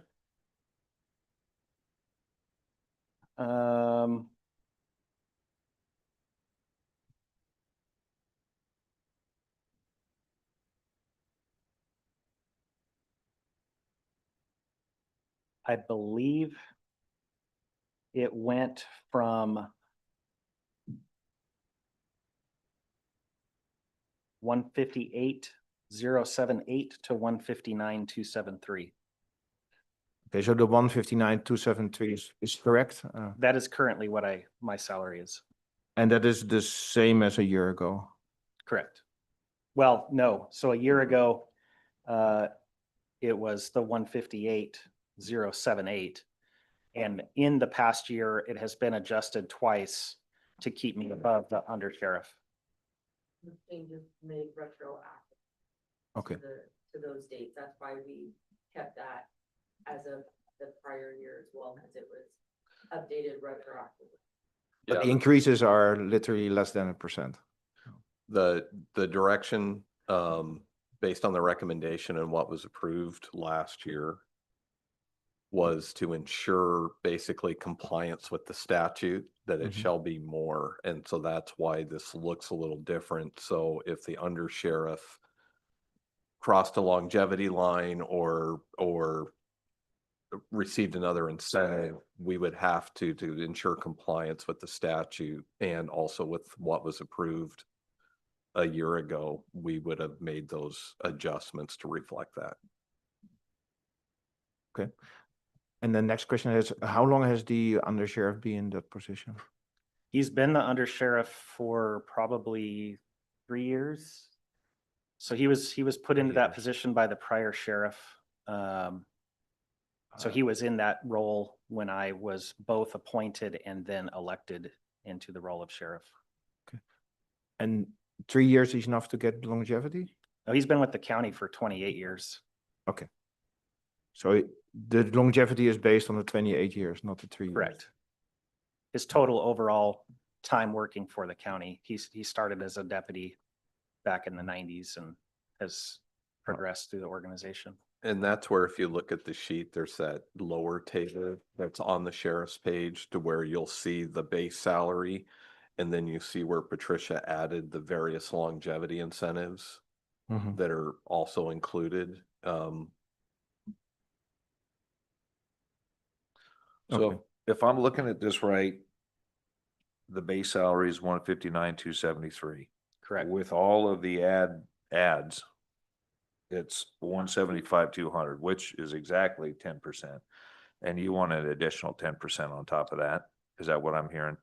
So with the ads, Mhm. with all the roll-ups, yes, I receive some incentives for my certifications and education. My ask is to create some separation between myself and the next individual in the organization. It seems, and I might be wrong, but how is the undersheriff, how is his wages determined?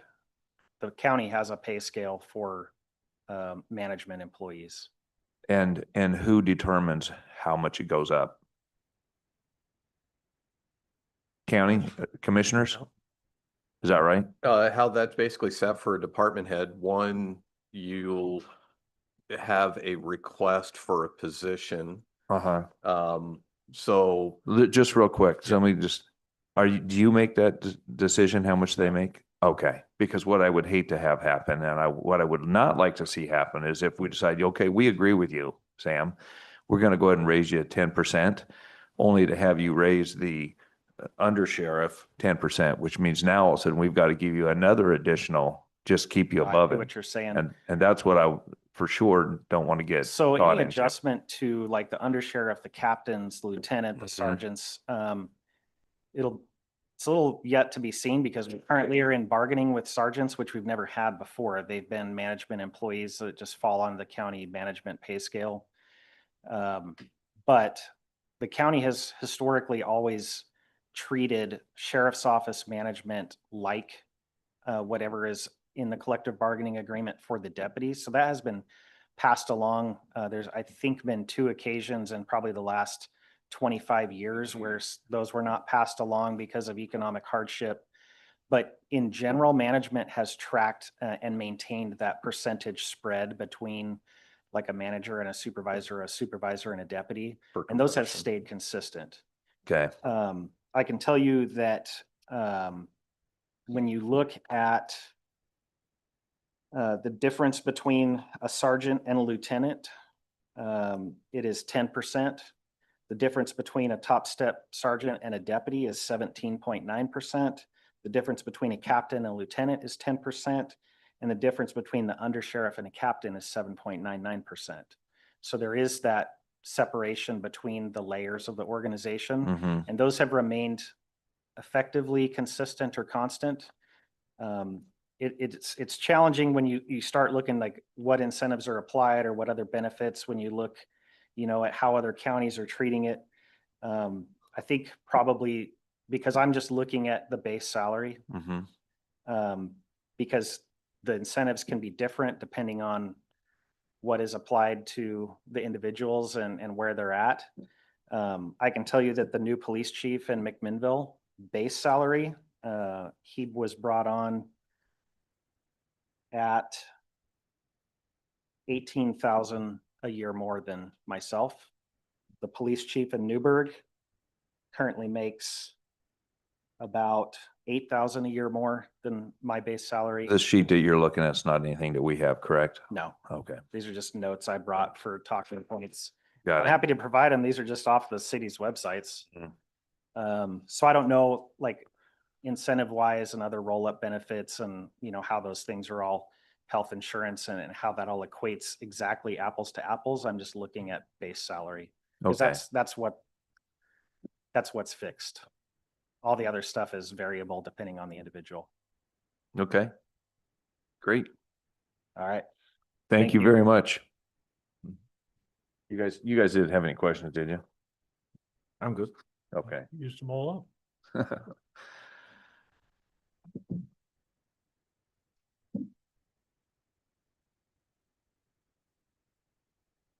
Do we have any more takers? Round two. Welcome, Derek. Yeah, just want to Been a long clarify something. time. Yeah, hello again. The increase that I proposed is in my balanced budget. I'm not looking for an ask back to reach that, nor is it coming from any other pull from any other place. I think Carrie was inferring that she might have to find it. The sheriff would have to find it. Mine was built into the budget that balanced.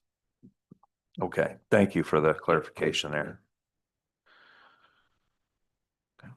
Well, I'm gonna give it one more try here. We have anybody else that'd like to come up here and? Okay. Well, since that concludes, we're gonna go to, Before you start deliberations. Yes. Can I ask for a 2-minute recess, no, please? yeah, I'm just kidding. Yes. All right. Absolutely. Okay, thank you. Yeah, so we'll take a 5-minute break here.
Okay, welcome back, everybody. We're going to start deliberations on the budget committee here on the budget.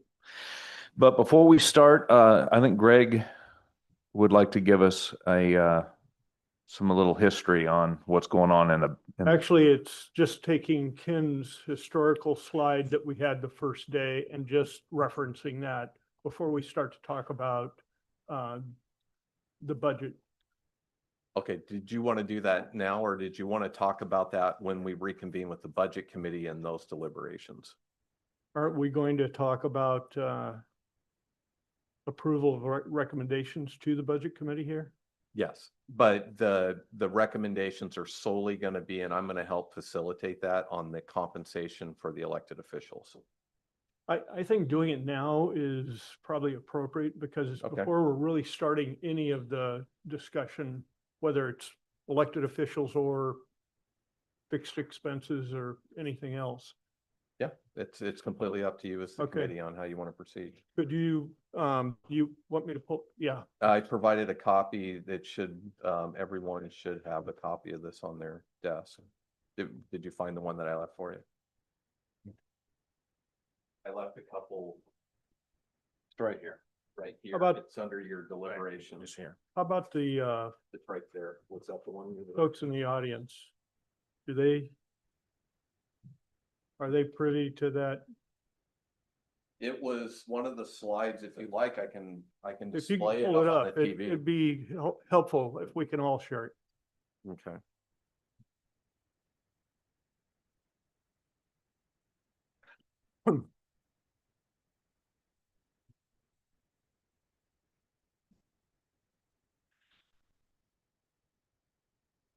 And that's the correct slide you were referring to? Yes. Okay.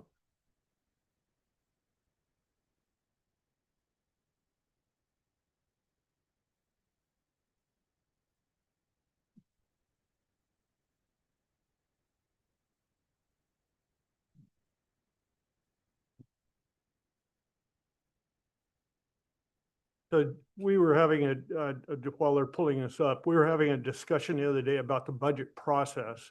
And, you know, I know we don't use a lot of charts and graphs and PowerPoint, things like that, but, you know, looking at just the straight numbers gives you one view of the budget.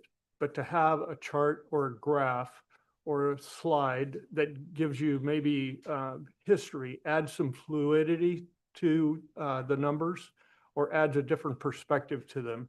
And so I'm big on graphs, charts, and slides, and it speeds things up. You can condense a lot of data into a smaller package. And you know, the old analogy about a picture is worth 1,000 words is not totally untrue. A lot of times bringing a graph or a chart into play shrinks down this process. It simplifies it. And Anton made a comment the other day that, you know, good management finds ways to simplify and create transparency throughout the organization, because the simpler it is, the more engagement you get from everyone. The harder it is to understand, the more people will be standoffish, because they, myself included, you know, we popped up with this morning. I love this chart. You know, it's very comprehensive, but to have it in front of me and have literally less than 10 minutes to decipher what's going on and then jump into the conversation, it's tough.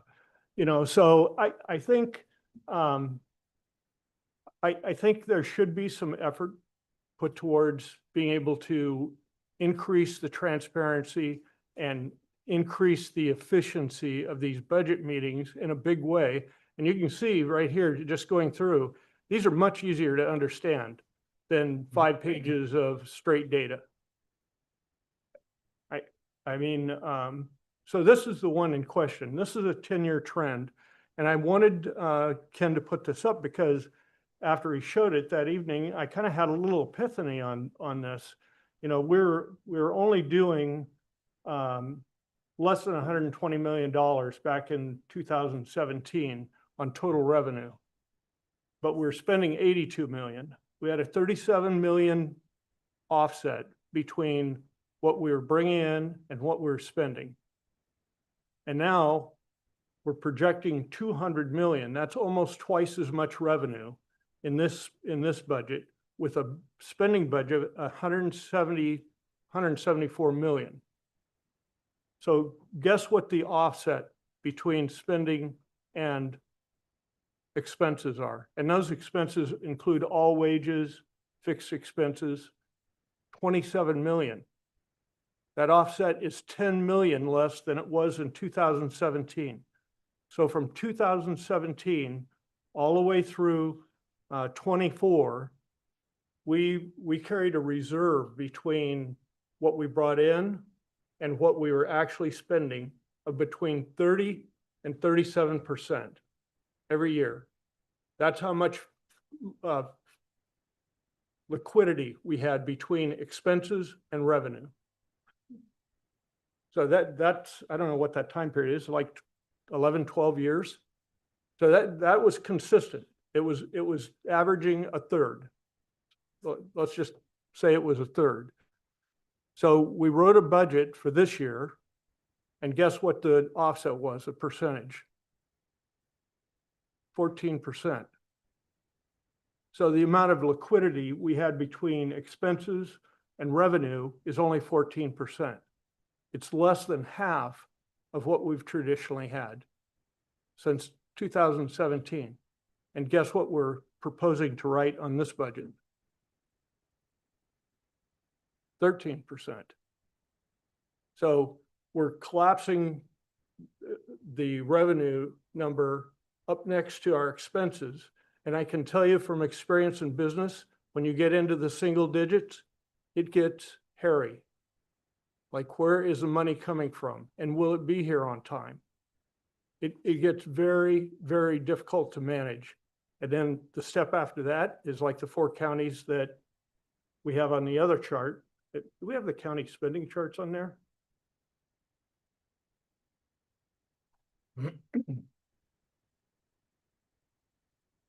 Right, this is the one. So there's 4 counties that were depicted that are underwater. They're spending more than their revenue stream. And when we get to that point, that's when the lines start to cross where expenses exceed revenue. Then you start eating all your treasury, and that'll go, that and all the reserves that Ken has in these other departments. Those will go in a matter of months. They'll all evaporate. So then it'll be like the proverbial rats leaving the ship, but it's actually worse. It's like the submarine that's imploding at 20,000 feet. There's nowhere to run because we don't have enough money coming in. So you will be talking about raising taxes, or you will be talking about shutting down entire departments, mass layoffs. Those are things that I don't think anybody wants. And unless they address it before it happens, you cannot fix it in the moment. Once you reach that point where your revenue is less than your expenses, you cannot fix it. All you're going to be doing is crashing departments, crashing budgets. You know, they'll be asking people in this room to take salary cuts. But we want to, I'm the biggest proponent about trying to stabilize spending, but in actuality, I think you need 140. I think that's an equilibrium number. I think you need 180 because that's a real number for the sheriff, who's the top dog on law enforcement in the county, over the cities, everything else. I think that's what we need. The question is, how do we get all of you as department heads engaged in balancing the budget? And by balancing, I mean keeping enough reserve that if we have a disaster hit or some kind of economic bubble, we don't go insolvent. We're not like the 4 counties up here who are, in some cases, millions of dollars in the hole, and they have no idea how they're going to get out of it. You know, I'm sure some of you have talked to your counterparts in some of those counties, and it's probably not a pretty picture. So, you know, there's lots of mouths out there to feed and lots of need, but the question is how do we do it in a responsible way? Because we can't do it all. You know, HHS, I'd like to give you building on every street corner where people can go to have help and you know, get anything they need. But the reality is we can't do everything. So how do we balance this together? And this is my second year here, and I'll just say, a lot of very intelligent people in this group, very intelligent. But my observation, so I'm only year 2, is we don't work as a team. I'm just direct. We all have our own little silos. I don't think there's enough pre-work that goes into the budget. This is my opinion, having worked on lots of private budgets.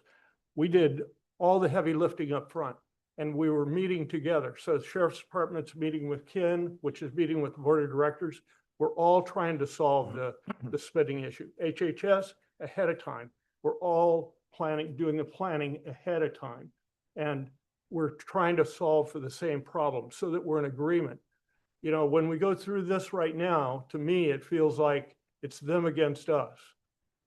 Meaning, and you can say them on either side. You got the Board of Directors up here trying to control spending. You got every department saying, I need. But how do we change that dynamic so we're a team, we're working together, and we say, this is how much revenue we have. What are our objectives as a whole team? Because everybody in this room serves the same purpose. We're supporting the county. So that's a question that I'm not a board member and I'm not a part of the staff, so I can't answer that. I have opinions, but again, I think it needs a lot more teamwork up front on these budgets. I know a lot of places don't do that. And if you have extra money like we used to have, and if you're carrying a 30% surplus or 40% surplus every year, you don't have to be so organized. In business, when we were making money hand over fist and revenue was coming in faster than we could spend it, we ran loose shod. We ran as fast as we could and few rules and regulations. But when things get tight, if you don't pull it together, we'll end up just like these guys here, you know, in the red. And I'd hate to see Yamhill County there. So anyway, that's my spiel. Thank you. Yes. You know, and before we go directly into deliberations, is there anybody that wanted to speak that did not get to speak from any? No. Okay.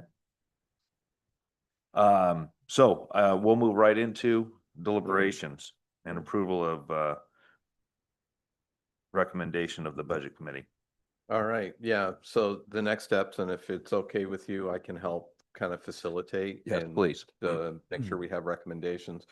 Why don't we start with the commissioners? There was no request submitted and no comment, so what does the committee want to recommend? You know, this is a tough one. This is my 4th year in which I have served on the Budget Committee. Every single year I think we've got the greatest commissioners of all of these other counties. We've got the greatest commissioners, and they have worked incredibly hard over the last, well, however long they've been elected, to make sure that we are in line, that we are not overspending, and that the agencies that need the dollars are receiving those dollars. I believe that our commissioners should have a raise. What that should be, I don't know. And if I said I was going to give them a raise, I mean, I'd love to give them a 10% raise, but you know, we can't do that. This chart tells us we cannot do that. And I think this is probably the first year I think that I've been on the Budget Committee in which a commissioner did not sit at this desk. So since I didn't have a commissioner come to us and I didn't get a recommendation, I'm going to go with your recommendation, and that is we're going to hold the line. So that's what my position is. And you guys are free to speak. Okay, I have a couple of considerations here. So I think what we are seeing is a significant increase in salaries, mainly due to collective bargaining agreements. And there's another component, and that is inflation. that we don't see here. And the third thing is our revenue. Actually, I do agree that slide is great because it's easier to talk about. We see a kind of a flat revenue over the last couple of years. If you compensate for inflation, you can actually even say that the revenue went down. On the other hand, we see salaries that are increasing faster than the inflation. And the risk we are taking is that if we don't compensate our commissioners well enough, those positions will become less and less popular. So my recommendation would be to annually increase the commissioner compensation by at least the inflation. And that will be a good medium between the salaries of the employees and the revenue. So my suggestion would be 3% for the commissioners. Is that a motion? Oh, I I'm second waiting. that. That is my motion. Yeah. Yeah, but he already had a motion. No, that's right. I'm just giving my recommendation. Okay. So we have a motion on the table. We've got a second. Any deliberations on that? Any discussion? No, I think, I mean, this is why I think it's so important to have these discussions and include the department heads in them on how do we solve some of these things. You know, if we're not talking about it ahead of time, then we're fighting about it afterwards. You know, if we're collaborating on the front end, by the time we write the budget, we're in agreement. We're not in conflict. There's not a push-pull. You know, we have to put the time in, but I agree with Anton. I would. Well, Can I add? Oh, yeah. add one more thing. If I'm correct, the commissioners didn't get a raise for the last 6 years, 5 years. And I think that is not a smart thing to do. Well, I agree. It's going to get increasingly difficult to find quality people to run for commissioner if you're not going to be compensated. However, I will say that this position is not a let's get rich position. This is a position which I believe our commissioners put their whole heart and soul into this job. If something's happening, we've got at least one of them there. I know that many of our commissioners over the years have worked 10, 12 hours, and this is a service job, not a get-rich job. So we're going to go ahead and call a roll here. So all in favor of, you said cost of living, which is 3%, is that what you're asking? And my motion is to increase the commissioners' compensation by 3%. Okay, so all those in favor say aye, Aye. and all those that are not, nay. So we've got two. Two yes. Yes. one Yes. All right, so now we're going to go to the assessor position. What would you guys like to add? Okay, you go. Sorry, Anton. I would, and I did earlier, agree with Derek, the position is underpaid, but I think originally the number one rationale for consolidating positions is to save money. But there's not a bigger reason to consolidate than to be able to take the effort of one person and do two jobs. And that's to save money. So I'm sure the original intent was focused around that when they did that. Now, having said that, do you still deserve more compensation than just one of those job positions? Probably. I think the 20% increase this year is significantly more than we can afford or should pay. And in my opinion, I would suggest some type of a step program to bring you up over, say, 3 to 5 years. And so that there's some assurance that you're going to get brought closer to whatever that target number is. And then, this is a consideration of, again, affordability. I think the top dog positions in those departments should be tied to what the commissioners are getting. The commissioners get a raise. Once everybody's on what's considered a level playing field, everybody should get that same sort of raise. Otherwise, if it's no raise, everybody shares. You either share the benefit or you share the pain. So, go ahead. Yeah, so for the assessor, I think there's a good story there. It's compelling. I do appreciate you balancing the budget. I think that's important.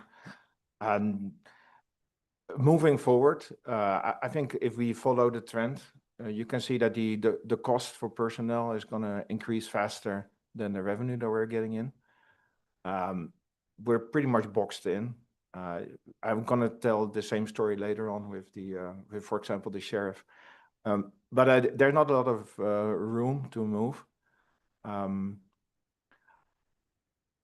So moving forward, that's almost like a suggestion. I think the only way to survive is reduce the number of FTEs. And I think the assessor office and the tax rate had done is in the right direction there. I do agree with Greg that I don't think we can afford a 15 or 20% step. But I do see that is the right direction. So I would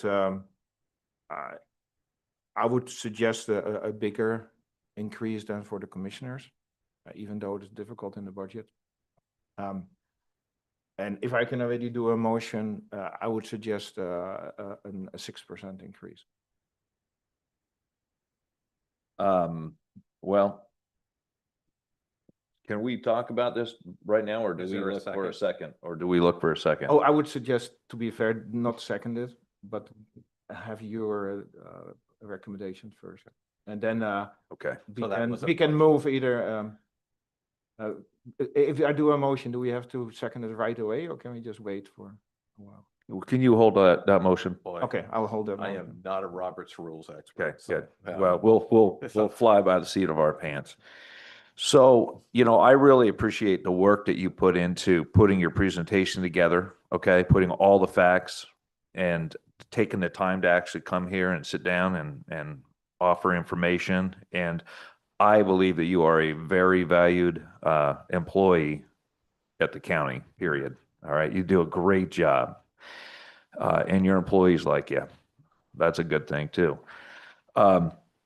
This chart shows that we're in real trouble. Okay, it shows we're in real trouble. So I agree with both of my board members here. I don't think that we can do this really, really large wage. However, I do believe that you deserve more compensation. I think that we've got to get closer.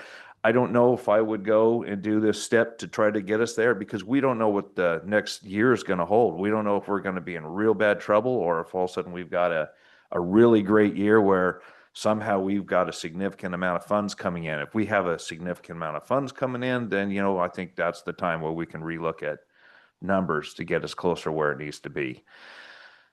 I was doing some calculations as to where I thought where I would like to see us get to, and it's all determined upon these guys and of course the board or the commissioners eventually. But I would like to see a 6.5% raise. That's where I would like to see. So that's what I'm gonna suggest. I'm gonna suggest a 6.5% raise for our tax assessor. And that's the motion that I would like to make. I second that. Okay, well, we've got a motion and we got a second. Any comments? You guys would like to go any further? I think there's no difference between 6 and 6.5%. Okay. What about you, Derek? No, I'm just kidding. Okay, so all those in favor say aye. Aye. Aye. All those opposed? Okay, so Opposed. we got 2 for and 1 opposed. Okay, so we'll move on to the clerk. I'll start this off. So, you know what? I have been here again. I've been here, this is my 4th year. And, I remember when I first got here, it seemed like our clerk was supposed to have gotten a raise. She didn't get a raise. And then we tried to make up and we ended up giving her a raise, but it didn't really give her a raise. It only got her to where she was supposed to be.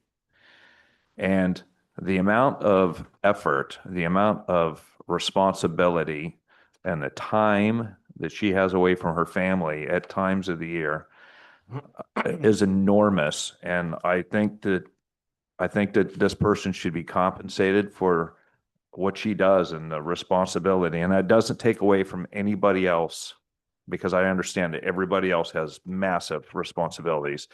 But this particular position, I believe we need to raise her up. She's asked for a 6.5% raise. And I am in absolute agreement. Matter of fact, I mean, I would like to see her get more than that. But she's asked for a 6.5% raise. And I think that we should do that. And so I'm not making a motion. I'm just stating my case. So if you guys want to go ahead. It sounds to me like the issue is the burden on her right now are things that can be helped. Who does she report directly to? She's elected.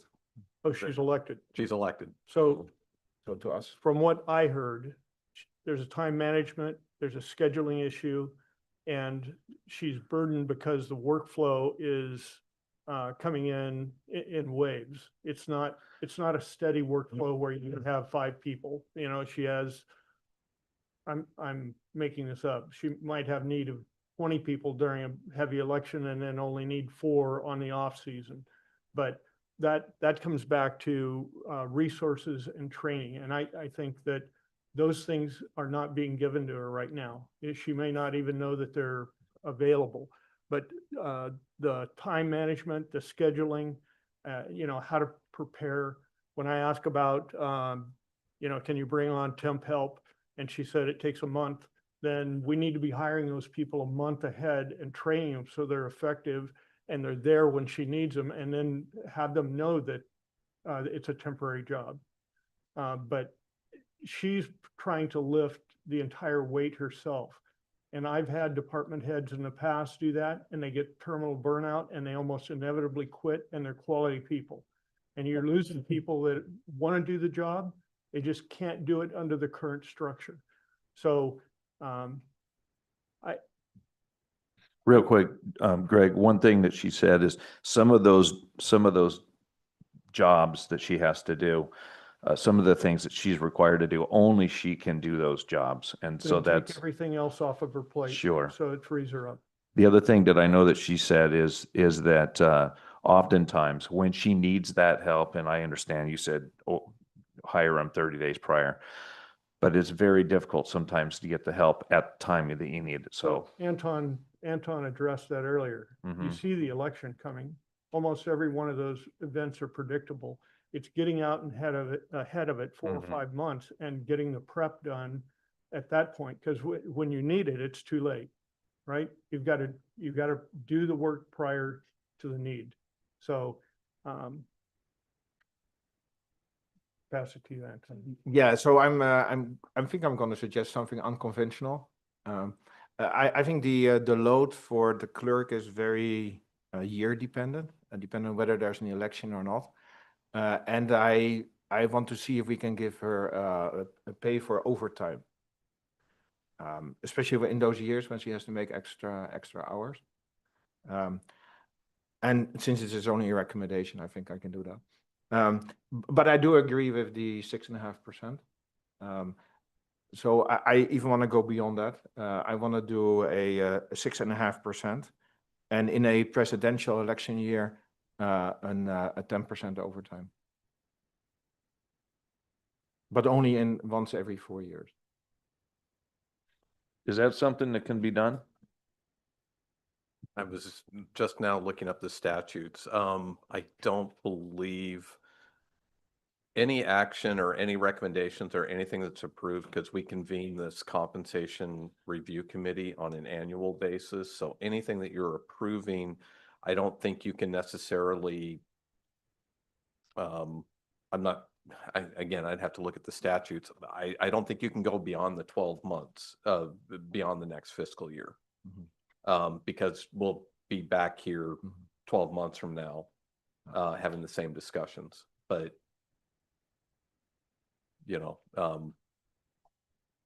I just, my suggestion would be if we can get it into the minutes. Yeah. So that when there's an election year, you can do that. we can do a temporary change. Or just an annual change that is not permanent. And so at least my suggestion would be to have it in the meeting minutes and then put it on the agenda in an election year.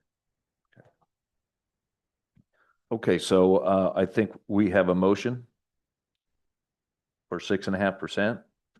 I'll second that. Could we clarify, make sure we capture everything that you wanted in that motion? Sure. Yeah, so the motion is to increase the compensation for the clerk by 6.5%. And have a proposal to give a temporary increase during an election year, a presidential election year. Thank you. That's the motion. I got it. So now we have a motion. I don't know that I want to do an additional 10% on top of that during a, I mean, I do believe that you have to work on your staffing and everything. And so, The reason why I'm. Was sorry. there a second? not yet. Okay. Now, the reason why I'm asking for this, because I do see the burden. I still believe that it is wiser for the clerk to prepare for that and hire additional staff. Because I just want to clarify just procedures. So because we've been doing seconds. So if there was a motion made and there's no second, then it doesn't proceed. Do we have a second? Okay, we don't have a second, so we're going to continue deliberating now. Continue deliberating and see if there's another motion. Yeah. So, so I would make a motion to simply give a 6.5% raise. Do I have a second? I'll second that. Okay. Any discussion? Yes, back to the time management and scheduling, I think to me, it sounds like because of the ebb and flow of the work, there's not an adequate plan on having additional staff. Anybody that's in a regular full-time position that's working 90 hours a week or, she said 86, I think, that's too much. And so, maybe that's cut down some points, but she gave an example of a month where she had 2 days off. That's not adequate. So, she has staff. I don't know how many staff, right? Oh, was that a question? Yes, that's a question. I think she has 5 staff. So at sometimes maybe she needs 6 or 7 staff. Again, it might have to be scheduled out 4 or 5 months ahead of time, but that's planning. Are there other departments in which she can draw from to increase her staff during these heavy load times? There are occasions during election time, she does have a pool of election workers that are coming in. Are there county workers though that we can draw from? If the question, because I know. Can you get out there and help? That's what I'm asking. Yeah. I have actually. Yeah, I mean, we did help with staff that we actually assisted with going out and picking up ballots and, to help supplement that. There's some limitations on where we help, but that's up to the clerk and if she asks for help. And of course, I'm always monitoring, and if help is needed, I do have the ability to send help her way. But a lot of times she does rely on her internal staff, her team, and her election workers because, a lot of times we're getting called in. We're kind of that, hey, I'm short on numbers, or we're short on election workers. I need to supplement somebody to go out with an election worker to pick things up, and we've done that. So how do we facilitate the time management issues and the scheduling? Because part of that's training. I don't think that I don't think that we have anything to do with that. We just have to figure out how we're gonna compensate her, and then internally, I think they've got to decide how they're gonna do their jobs. You're 100% right on everything that you're saying, Greg, but I don't think that we have I don't think we have anything to do with telling them how to do their job and when to hire temporaries, where to draw them from. I think all we're doing is Money by itself rarely cures the issue. 100% Gets agree. back to process and tools. Mhm. And if she doesn't have the process and tools, then the money will be a temporary salve, you know, and she'll remember it for 30 days and then she'll go into chaos mode because she's trying to do everything herself.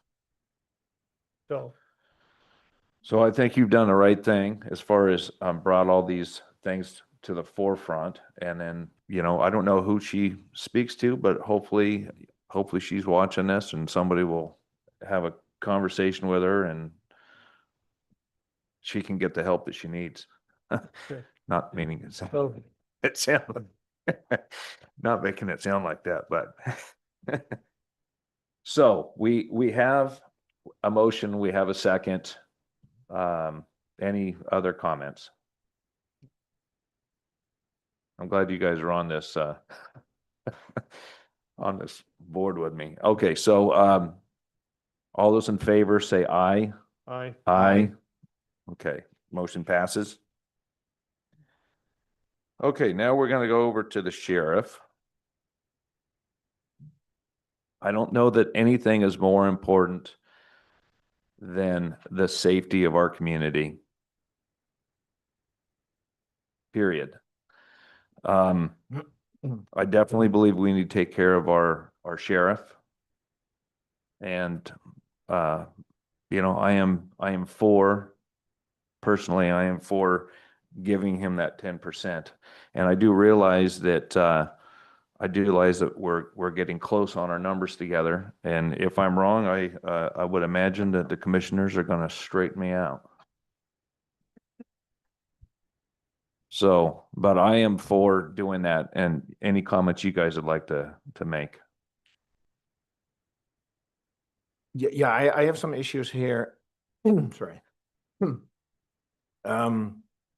I do appreciate the salary building, as we used to call it. The issue with salary buildings is that sometimes you can have somebody under you who has more longevity, or is another reason why they're making more money. I know it's an mandatory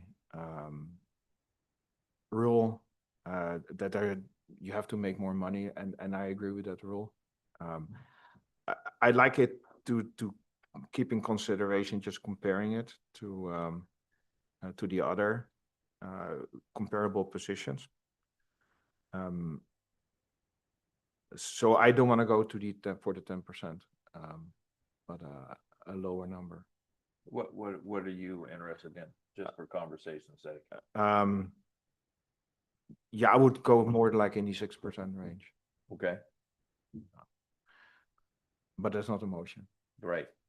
How about you, Greg? so I actually think that the target number should be higher. I mentioned 180, and I think that the sheriff's department is the only elected law enforcement position in the county that the people get to pick. The police departments in the cities are appointed. It should be the highest paid position. Having said that, how do we get there? That's the question. So I think I want the sheriff to be a part of the group of managers in this room that come in on next year's budget and talk about how we collectively make the budget work and hit the targets for each department. You know, how do we get to 140 for this gentleman? How do we get to 180 for him? how do we facilitate HHS's needs and what are their complete needs? And how do we do that without overspending our revenue stream? They need to be a part of that conversation. And right now, we're up here making suggestions on what it should be. And I would say until we have the dialogue and we get them invested in it, I'm reluctant to go forward with a proposal change. Okay. Well, so we've got three different things. Do I have a motion? I No. actually don't completely understand what you're saying. So what is your suggestion? I'm saying stay where we're at until we have a dialogue about how we collectively start planning next year's budget. And they should be, the department heads, in my opinion, should be a part of that discussion before we ever write the budget. Aren't But we they? have to make a decision today. Right, so I wouldn't change anything today. I'm proposing we keep it the same today. All right, do I have a second?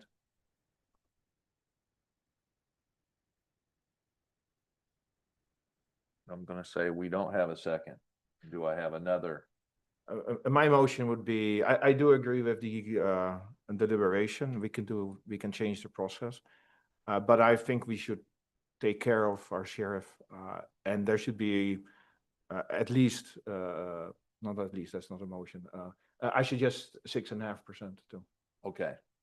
Well, we've got a motion for 6.5%. Do we have a second? And I'm gonna say, I'm seconding that. So, all those in favor? Actually, do you guys have any comments now?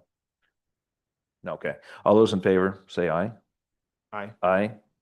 Okay, motion passes with one, Any nays? with one nay. One nay. Okay. Yeah.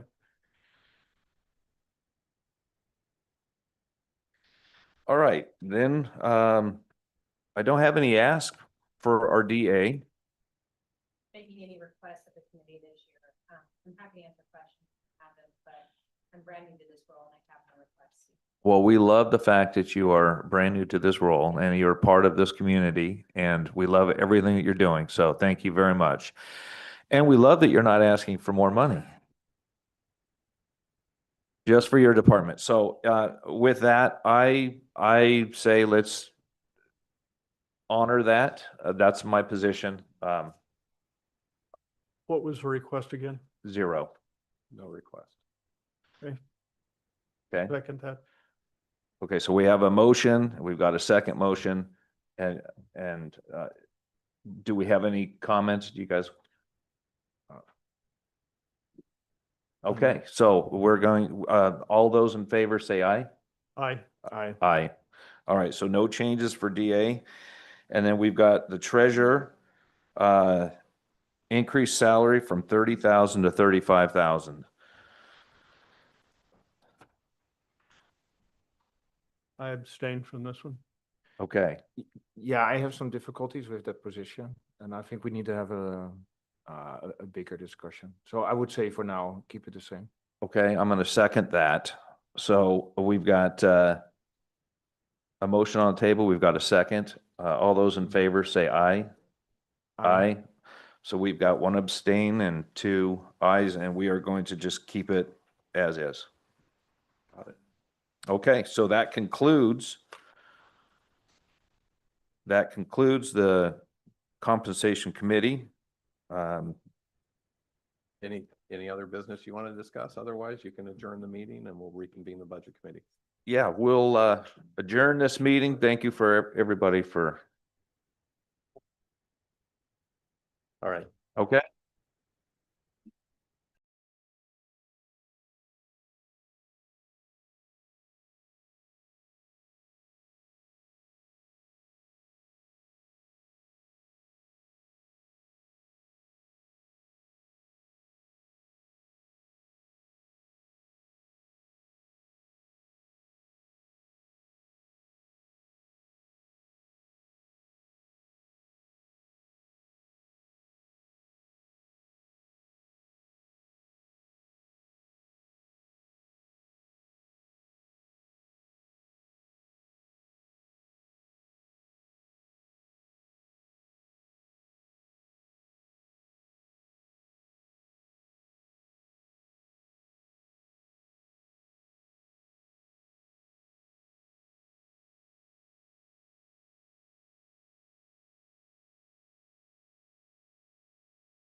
Where's an agenda? All right. Call to order our budget committee meeting on April 30th at 11:29 a.m. And compensation committee just got done meeting. Microphone. So if it helps in preparation for deliberations this morning, I did provide a handout that you should each have. And it's two documents that are stapled together.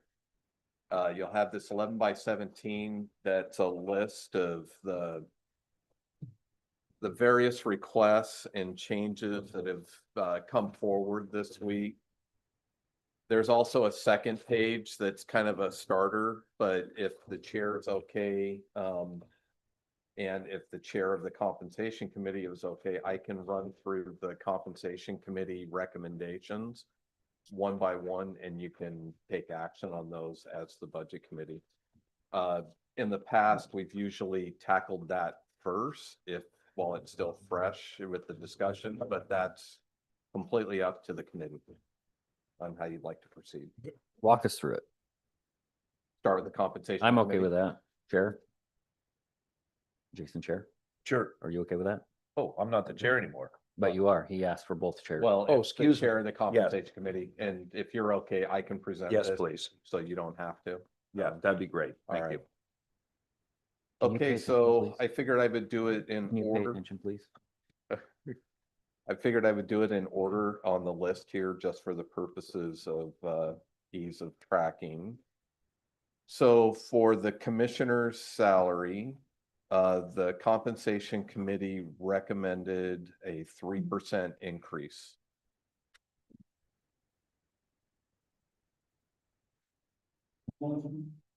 I would make a motion to keep it level.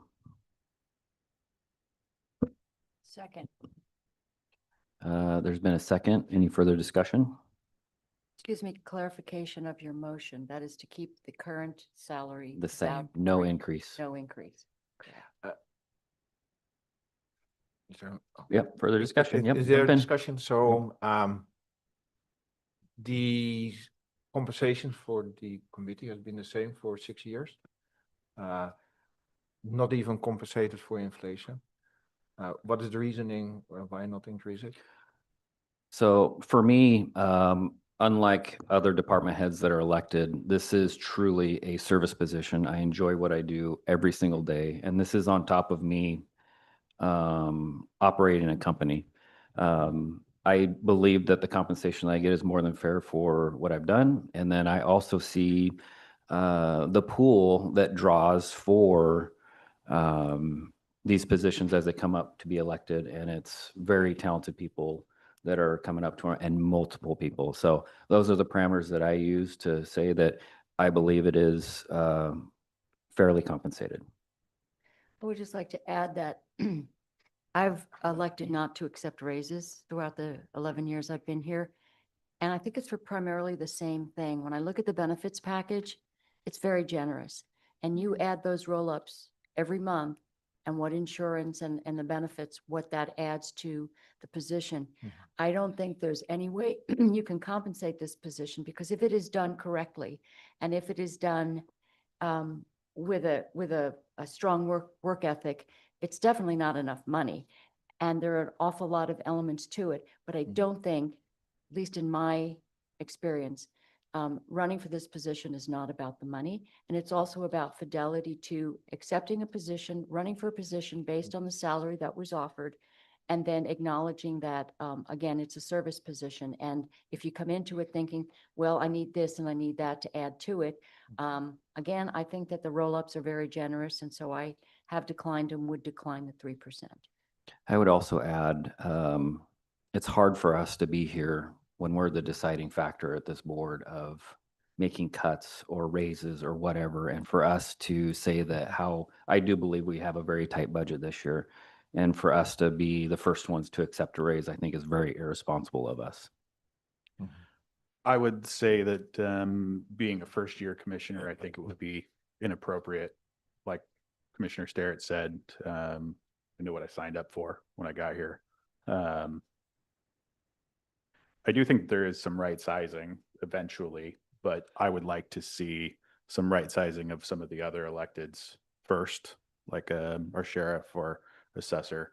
And really for that reserve to get to closer to that 30% that we've been talking about, or that you talked about before.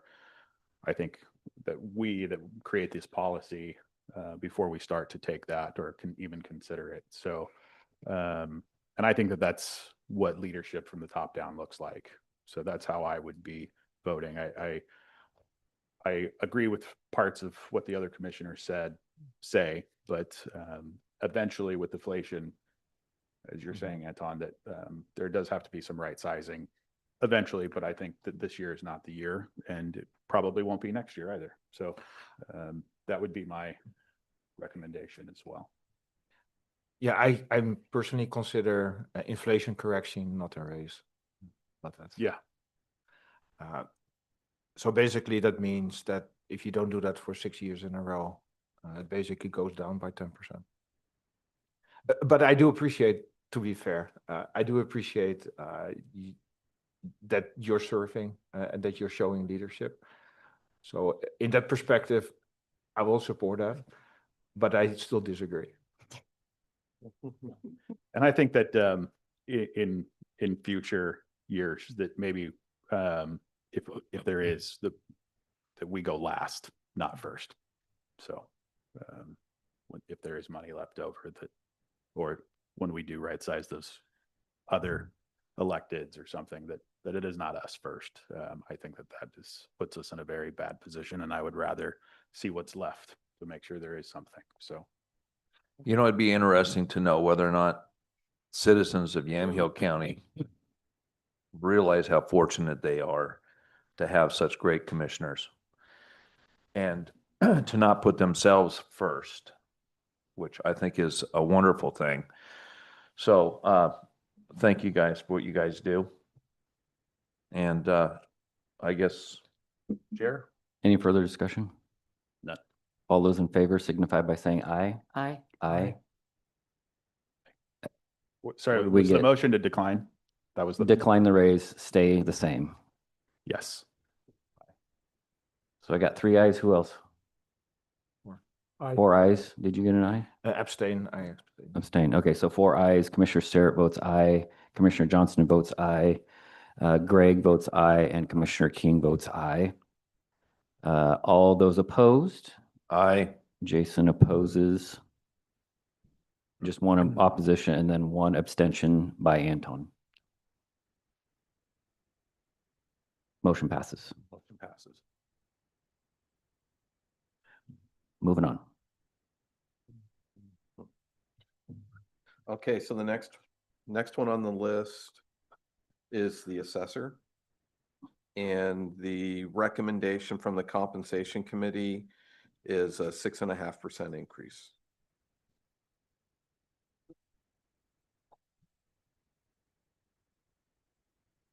Who wants to kick us off? Commissioner King?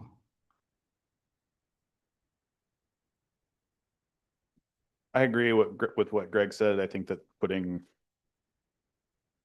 there, again, there might be some right sizing here. So I don't know that I have interest in what you guys have to say as well. I do think that this might be a bit more of a management problem than it is. Excuse me for a second. Can we get any more volume out of this? I am Oh, having a sorry. hard time Am I hearing not that. talking into it close enough or? This may be a bit more of a management problem than it is a money problem. I don't know if money helps the 86 hours spent in a time frame. So I don't know how we fix that. She's an elected. That's kind of. Oh, up we're to her. talking about the assessor. Oh, sorry. Sorry. I was looking at clerk, assessor. Sorry. He runs very efficiently. I would be supportive of this for sure. So I think there's a big gap here.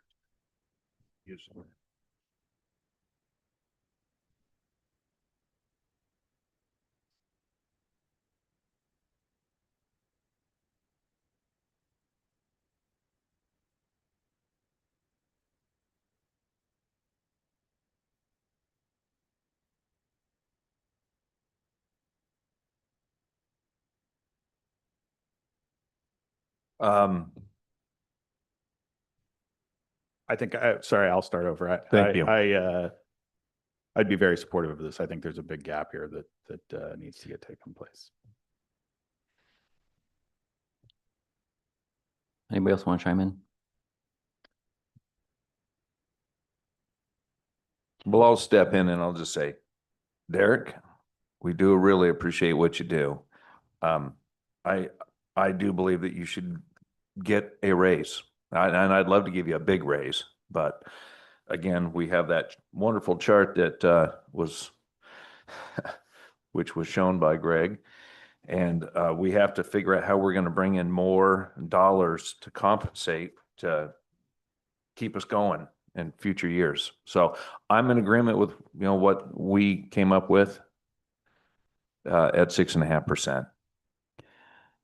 Ken, do you have the salaries that I requested for the assessor's office to see how or if that gap is closing between deputy assessor?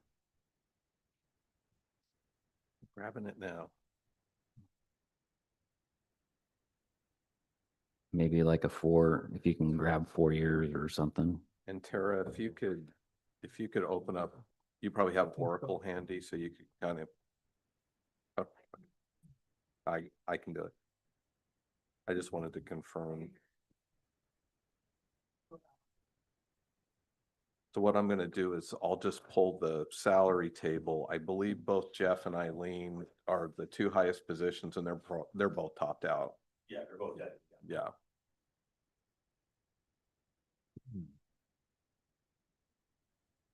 How long they've been topped out? Things going on 8 years. And Jeff. Okay, so we just need one number then, right? And it won't even really matter at that Is point. that in the budget? Yeah, it's what they make now. Yeah, it should be like. It should be in the. Do we budget. remember what page that was? It's fine. But have here it. I can, It was like sorry. 98,000. So I have the salary table. Keep in mind that the number that I'm about to give does not reflect the cost of living increase that will go into effect on July 9th, Which is how much? 3%. And it also does not include longevity. Which is how Um, much? It depends on their years of service. I believe Eileen's probably, Eileen would be at the 3% because she's been here for over 25 years, and 18 years would be the 2%. right. So, There it is. so just to clarify, so everybody knows, there's a deputy assessor and there's a deputy tax collector, if I'm saying that right. So he's got two positions. The base salary for those two positions, it topped out at step 7 is 98,853. I'm not there.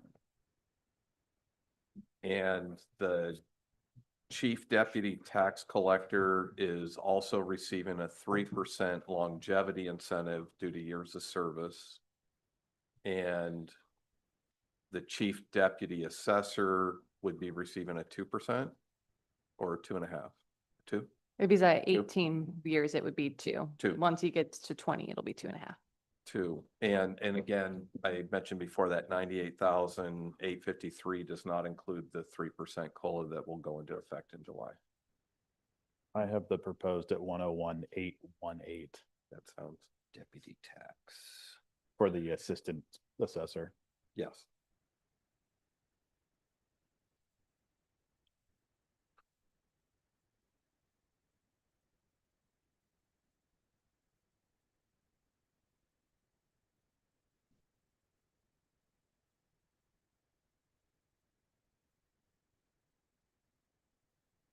Okay, so how hard is it to rewind then? And so we can see, is it 2% and 3% COLAs every single year? So we can just do the math from there, or does it change every single year? It's, so So these are non-bargaining positions. And I know we talked a lot about bargaining agreements, but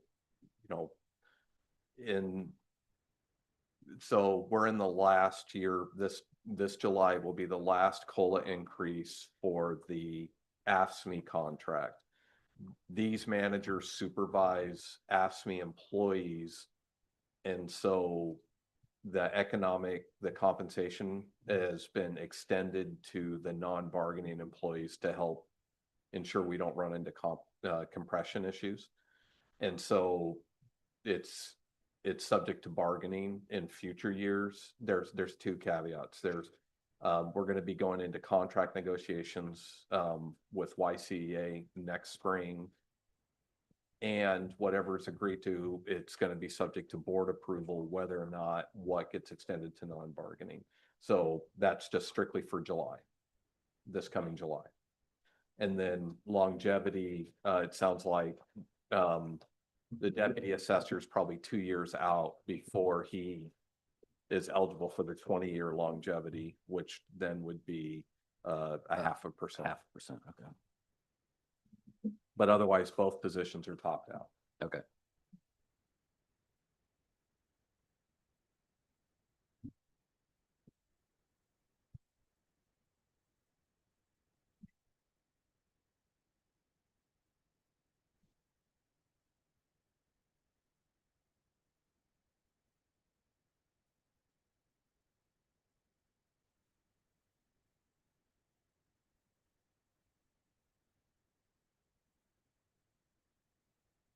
Ken, can I ask where I know that the assessor has this built into his budget for but the others, where does this come from? It's just come from general funds? Does it depend on the department? I know that Sam's is an add back request.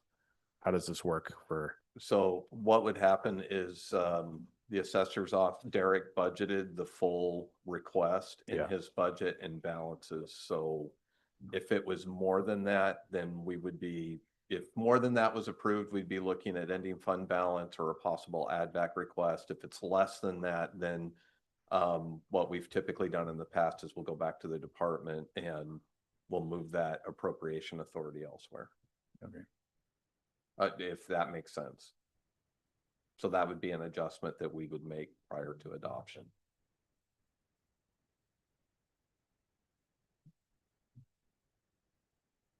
But there's no add back request. The full request was approved. So at the recommended 6.5.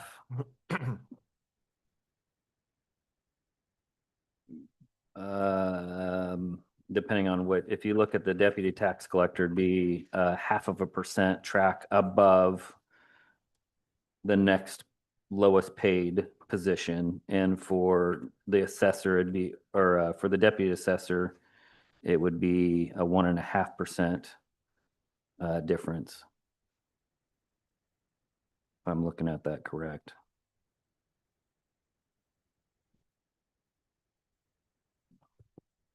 If you want, I did do a full calculation of what is expected for both of those positions for next fiscal year, including longevity. So the highest paid one, 104,873. yes, thank you, Ken. Wow. I'm going to give Tara credit for that. Good job. Yeah. He stole your thunder.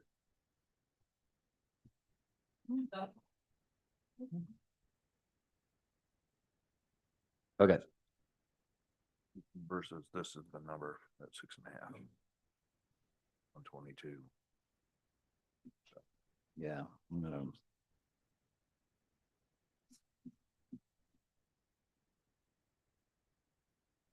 So at the 6.5, what does that make it? 122,475. 122. Okay.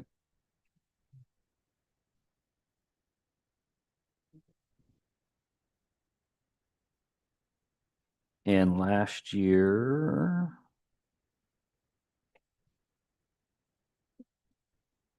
Was 108 to 115. so 6.2%. Did we do an odd increase last year, or why is the 0.2 in there? Let me, I think we might have done a dollar amount. I gotta pull Oh, up no, no. last year's deliberation. Let's do a dollar amount. Yeah, Where because is he your did an number? exact number. We, You remember? we did a the- dollar amount and that's what it came out. Okay.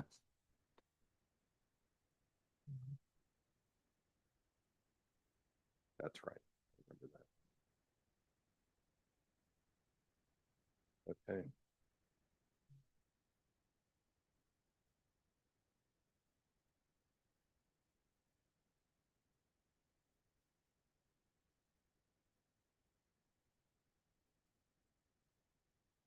Anybody want to add anything to the conversation? So, this one is concerning for me. I know we tried last year to get it close to where I believe Derek's worth is, but it's hard because, and I'm not going to completely compare it to our elected position because, again, I truly believe we, as commissioners, is a service position. Derek's position takes knowledge and something that I know I wouldn't be able to do. So it's kind of hard to do a direct comparison, but it still is a position where we just went through an election.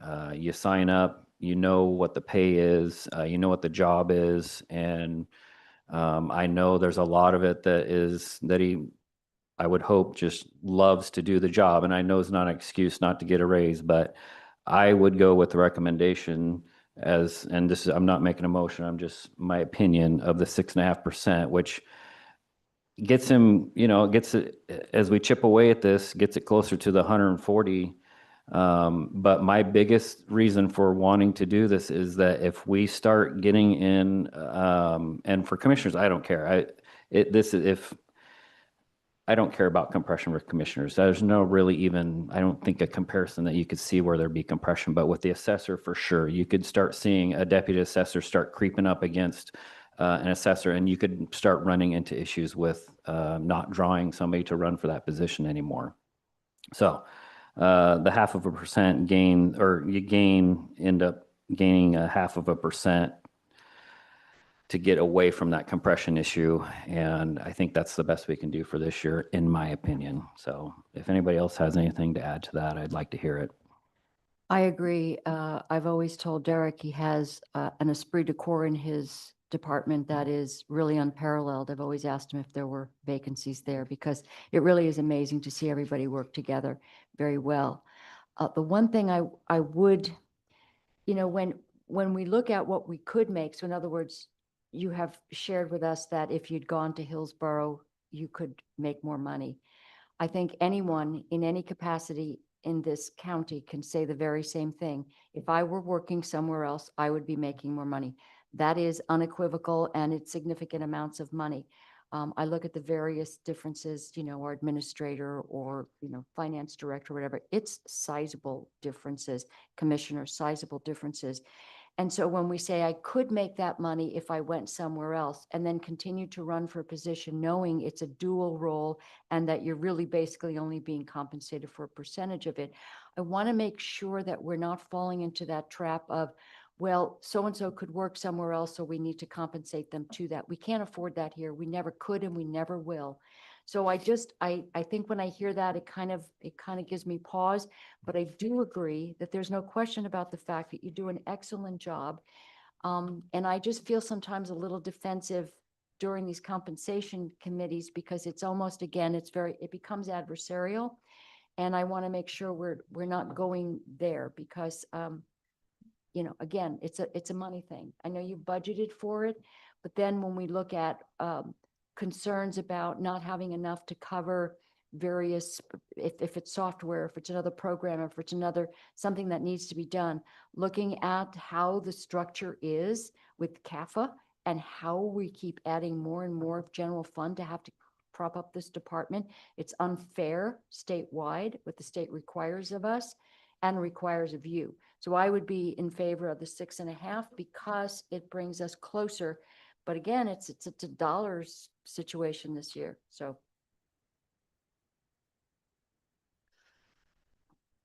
Anybody else? Is that a second? Is that what? Well, we have no motion yet. Oh, we have no motion. No, mine was an opinion. Okay, got it. Commissioner Sterrett was an opinion. Well, I'll make the motion that we increase this position to 6.5, by 6.5%. Second. We have a motion and a second. Motion by Jason, a second by Anton. Any further discussion? I would say, Derek, and I think this goes for all elected and department heads, is that, you know, help us get to that 30% to where we were 3-4 years ago. And historically, I don't have a problem giving you the rest of it, right? And that's my commitment. That's my, you know, and hopefully the rest have the same. I will never predict a future like that. So No. we'll always work it year by year. Yeah, year by year, I but will never make a promise like that. So no, I mean, I canan promise. We got to get, But you know, I'm duly- only one vote. duly noted. But I think that we got to get to that point first before we can start giving out that big of a raise, I think. I also don't think it's fair to ask Derek to come up with the shortfall. I think we have to spend less. No, it's everybody, it's in everybody. We all have to spend less. Yeah. So he can't go get more money to bring in other than what you do in Salem. which we do.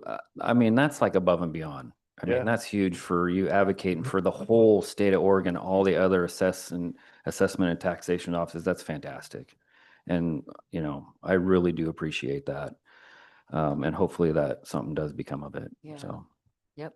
okay, motion second, no more discussion. All those in favor signify by saying aye. Aye. I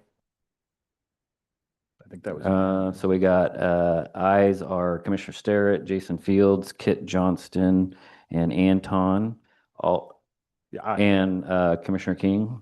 All those opposed? Opposed, Greg. Motion passes. Thank you very much. Thank you, Derek. Yep. You want to kick us off on clerk? Yeah, next is the clerk, and the recommendation from the compensation committee is also 6.5%. So same question to kick us off on this one. A little bit tougher because there's no deputy clerk position. It's on there, but it's been like erased for 2-3 years. Yeah, sorry, I've got so many screens open.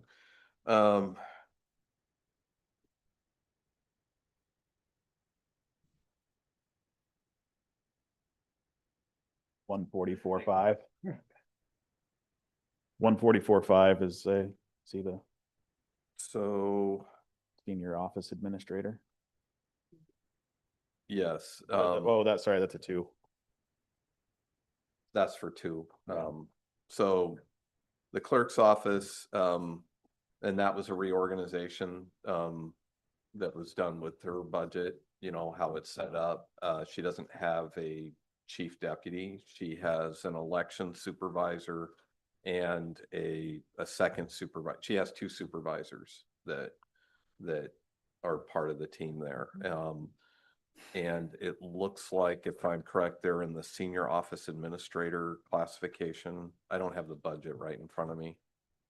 Is that correct? Senior office administrator? Is a Right, they're so- 70. I just wanted confirmation on the classification. Yep. So that's 81,531 is the salary for a topped out. I don't know where they're, but I don't have it in front of me where those 2 employees are on the salary schedule. I know one supervisor is fairly new. The other has been there for quite some time. But I don't know if she's topped out or not. And can you give me, same as last time, longevity and COLAs? I don't think either, or maybe a 5-year He longevity. has 1,978 for longevity budgeted. Yeah, except for that includes all the Oh, all of them. employees. That's not for that one individual line. Neither employee has longevity. They don't have longevity yet, so they haven't received the 5-year longevity yet. Or they're not topped out and therefore they're not receiving the 5-year longevity. One of the most recent one just got hired, so she won't have Right, longevity for right. quite some time. The other is at a step, 1 second. My screen is too small on my laptop, so I gotta go to a different spot. She's at a step 3, the one who's been here for quite some, because she just got reclassified. So she's only a step 3. So she is been with the county since no longer. 2019. So she will not qualify for longevity until she is either topped out, which would be 4 years, or she reaches 10 years. Okay, So which is 2029. where are we at with COLA and then? They would both 3%, get the 3% COLA. They follow the AFSCME contract. Okay. And we're considering that the deputy clerk position, even though it's been, It's not, it's or chief deputy clerk. not a chief deputy, but she's the election supervisor. Okay, so There, then that, there's no chief deputy. There hasn't been a chief deputy since Carrie was appointed. but she would be next in charge or next highest paid employee, correct? Correct. Okay.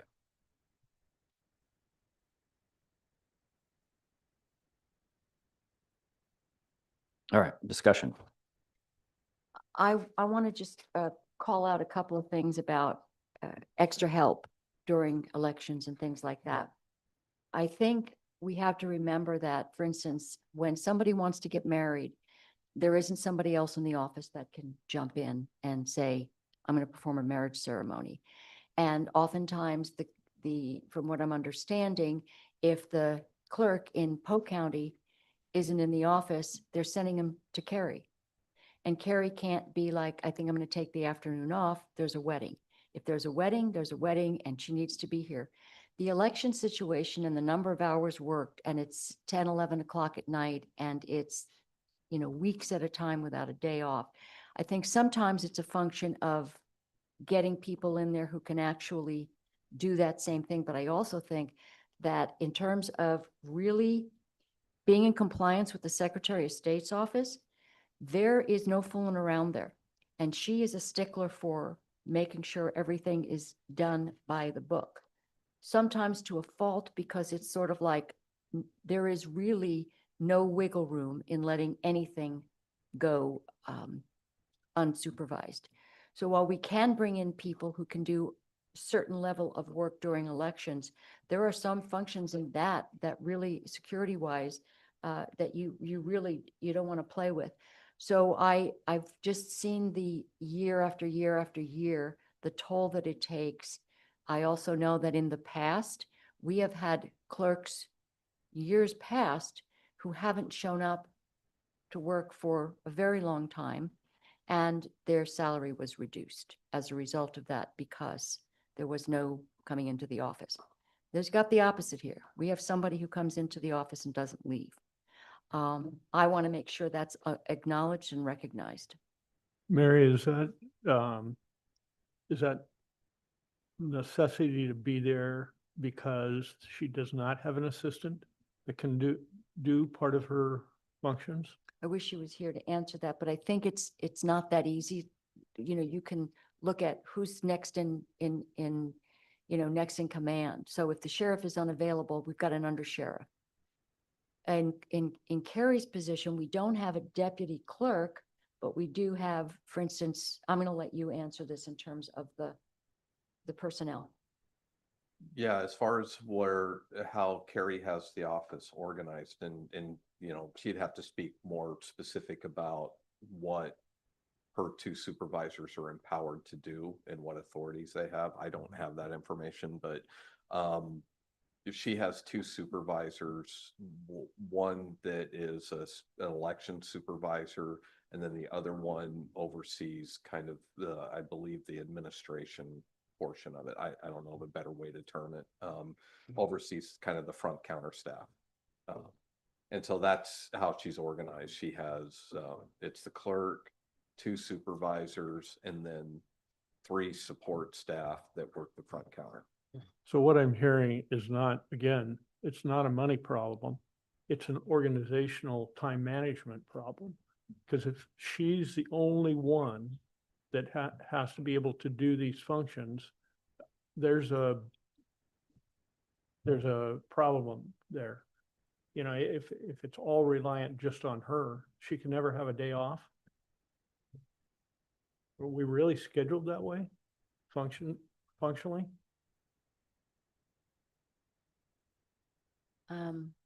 I think when you're looking at time crunches and ballots that are coming in, things are different in terms of the way the elections are working now and how, you can count ballots long after and then some of that situation when you have situations with hardware and software and all of that.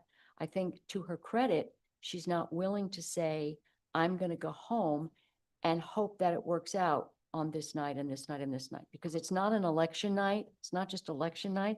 In Oregon, you've got weeks of it coming in, have to be counted, have to be tallied. Can't do this until you've done that. So it's not like, okay, one night we're going to need a lot of help. It goes on for weeks. Again, I think it's an organizational issue. I don't think it's a money issue. I'm not opposed to giving her a raise. That's not what I'm saying, but it's not going to cure the issue. The problem she's having right now, she's going to have. You're in still six gonna have to months. work, She's yeah, still, over she's time. still, and to overcome that, Yeah. she's going to need some additional resources, organizational skills. Yep. But restructure, there's something there. I don't know, because I don't work in her department, but I can tell you if I spent a month there, I could tell you exactly where it is. Did things change when there was an additional supervisor?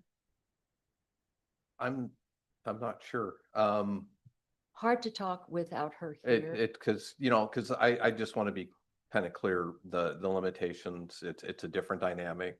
If you're used to the role of the county administrator and the limits of my authority, I provide direct supervision and and I have direct authority with appointed department heads, not with elected department heads. I try to work with those elected department heads as much as I can to provide support, advice, and things like that. But ultimately, how the office is organized and how its staff really falls on that elected official, that elected department head.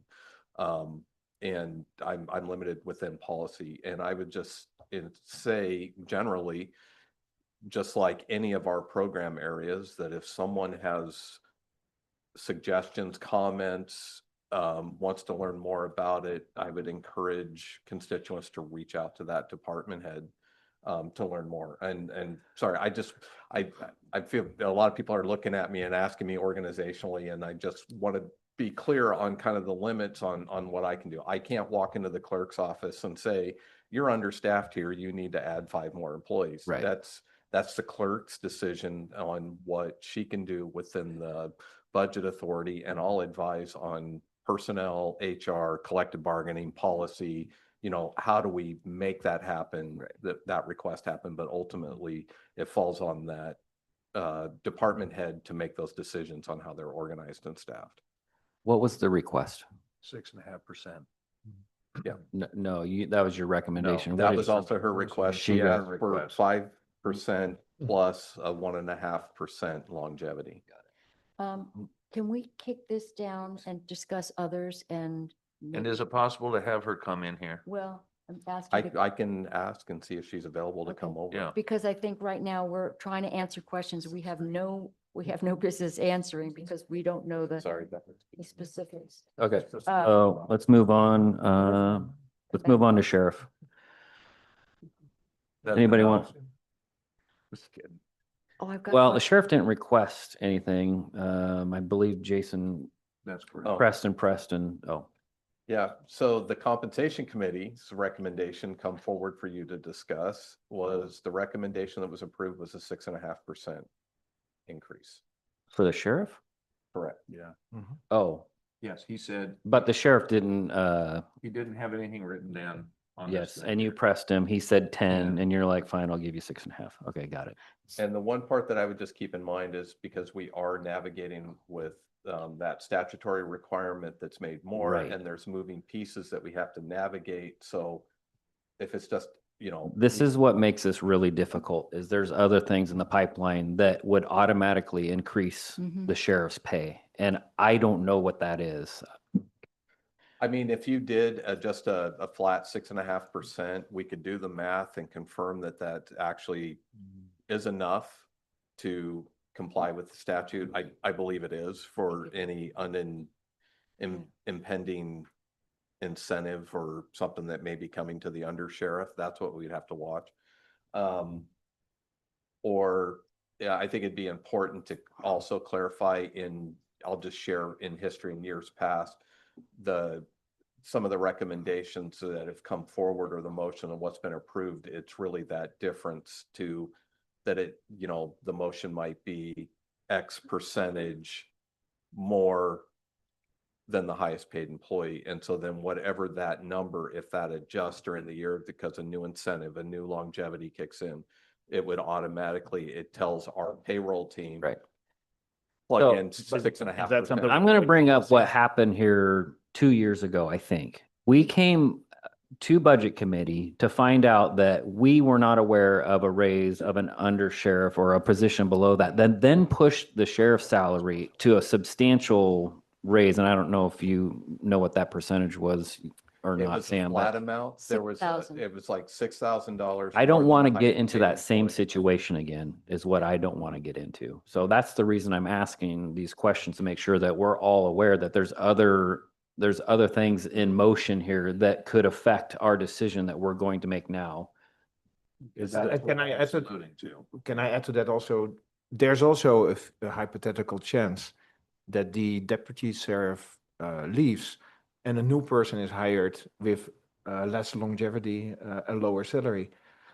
And if we make it like a fixed amount, like 10%, does it automatically mean that the sheriff's compensation doesn't go up for the next 5 years, or It- go down even? It would be, again, like I shared earlier, it's just for the next 12 months. And so if there was a change, if the direction was like Commissioner Johnston was talking about, at that point, the compensation committee and then the budget committee approved it was that the sheriff's salary was to be $6,000 more than his highest paid employee.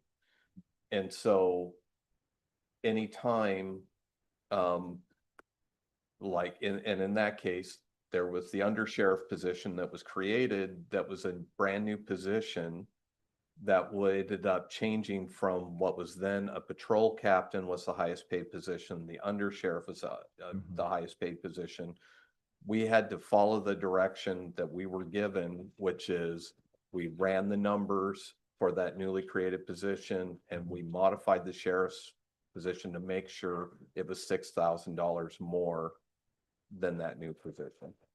We wound up taking that money back. Correct. That money was taken back last year or the year before. Took it Year back, or we before. lowered the difference between. No. You took it- lowered the difference. You said $1 more. Dollar. More. $1. So So, we said, just kidding, and then took it back Right. and said, here's Yeah. $1 more. so is the negotiation, and I don't know this with the new union, is that going to potentially bump up the undersheriff as well? It could. And then would maybe put Sam at 3.5% above the undersheriff? And that when we're kind of right back here in 6 months to where he's still very close. Is this a policy thing that we can make that?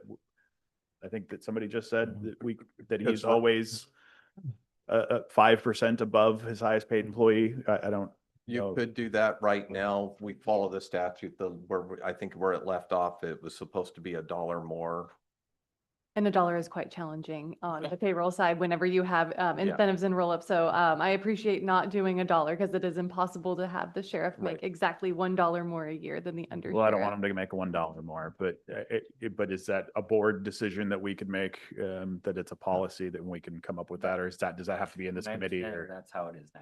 yeah, It's what is set in basically. no, just could it be more? Can we decide it be more than $1? Sure. Yeah, Yeah, it can be decided.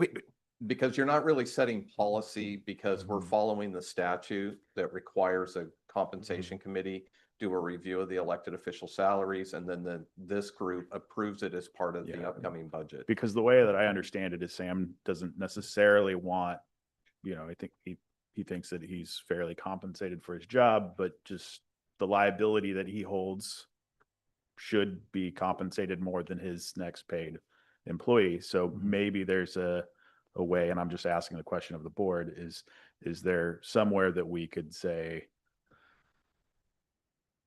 X number, you should make X number above your highest paid employee? Is I that? think we something got that into must be- trouble doing that last time. And I think it's also going to be sort of basically commensurate with what our budget looks like. So in terms of what our sheriff is bringing to us, it's that he is significantly undercompensated.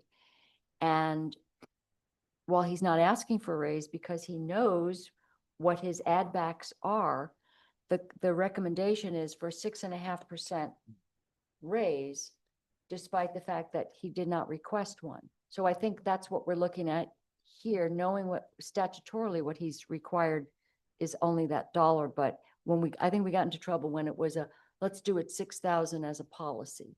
And I don't think we can comfortably do that in our sort of situation. That's just my opinion. Yeah, I'm, okay, if I can, I appreciate the fact that, so by law, it has to be higher. From an HR payroll organization standpoint, you don't want to make it $1. So I'm okay sending like 1% or so, just to make your life easier. But I am kind of opposed to making it a fixed percentage. And that is more because how are we going to do that moving forward? I understand that every year we'll make a new decision. But that means if we, let's say we say it's 10%. And then next year there's a new under sheriff who makes 10% less, then we are giving 0 raise or a negative raise. I don't think it's policy to reduce people's salary. That gives a really bad signal. So I'm more like, sorry, Ken? I'm sorry, I was gonna say, you can. I mean, that is exactly the purpose. It's really up to this committee. I mean. No, but I think just as a signal you give to the sheriff department. Yeah, we're lowering the salary because he does such a great job. And only because his under sheriff was replaced by somebody else. And that doesn't sound right. I think what's before us is a recommendation to increase sheriff's salary by 6.5%. And I think that's what we deal with this year, because we don't know what next year is going to bring, and we don't know who's going to be in the under sheriff position. I'm going to ask the sheriff to come up. Maybe he's got an idea, if you guys don't mind. Yeah, sounds good. I also had some questions about, you mentioned, Sheriff, that there were places that you had savings, like, radio fund, whatever, and that's what could be part of this compensation increase. And I know we asked our clerk to come over and she's in the middle of something else. So I don't know. We have to decide, do we want her to sit there through this, or do we want to go back to our clerk? So I'm going to let the chair make that decision. That's a very good point. Carrie, do you want to come on up here and we'll finish the clerks? You can sit next to her. It's okay. She doesn't bite. I think. Okay, rewind back to the clerk. Commissioner King. Go ahead. Yeah, go ahead. Well, why don't you, so I My think you started concern us off and Yeah. remake your comments. My concern is that this is a bit more of an organizational, maybe you need an FTE, maybe you need something else, but 6.5% doesn't seem to fix your overworked problem. And then So that was. Greg had some questions, and then we'll go Commissioner Sterrett. Yeah, the money is separate issue. When you're telling me you're working 90 hours a week, and you have a month with 2 days off, there's a whole separate issue going on here. So to me, that's the issue that needs to get fixed first. Compensation, you need to be fairly compensated for what you're doing, but your workload needs to be reasonable. I know, because I've worked months and months at 100 hours a week in a row for months, and I know what that feels like. And it's not good for your mental health or your emotional health. And even if they gave you a 10% raise, you'd end up quitting in the end because you'd be totally dissatisfied. So, I just made a couple of notes, things like time management, scheduling, and really kind of a ability to look at how you're organized. There may be some things that we can do to help you. Do you need an assistant that can sign off on some of the things that you can sign off, so you don't have to be there? Mary brought it up. If there's a marriage, you have to be there. Well, that's not reasonable. It's You're the on same is vacation. true for election duties too. I have to be there. I have no choice. Well, So, that's in the not reasonable. statutory requirements and deadlines, this year we had a day and a half to do a voter's pamphlet. There's nothing I can do about that. That's a And time it- management issue. It's That's a 20 scheduling hours, issue. 20 hours that you have to cram into a day and a half. Yeah. We have no way to speed that up and we have no way to slow it down because it has to start on Wednesday and it has to be done by Friday by noon. Because it has to go out to the public. So those are things that we all as clerks across the whole state struggle with because the legislative statutory deadlines cannot move. If something is due on Saturday, you have to have it done Friday. Something's due Sunday, if it falls that 45 days before an election, 30 days after an election falls on a Sunday, it has to be done Friday. I understand what you're saying, but what I'm hearing is, again, that's a time management and scheduling issue. And that's separate. I think we need to address that. We collectively need to address that to help you. And, you know, We have 3 brand new employees that we are training up, but with election stuff, they can't learn that overnight. It's just, Sure. there's just so many details and so many things that that have to come through me. Like I can't just ask a different staff member to create ballots. But Um, eventually you would be with the 3 new and the training. So in a year or 2 years' time, Possibly.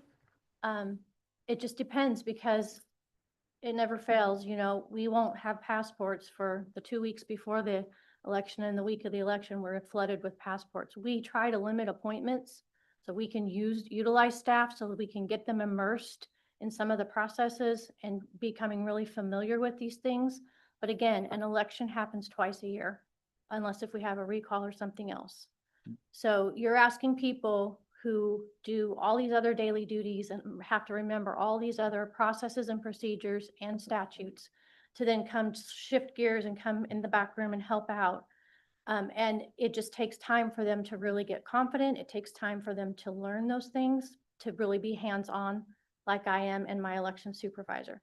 My election supervisor right now, we can't say in public how many hours that she has worked because the county caps it at a certain amount of comp time and she is not overtime eligible.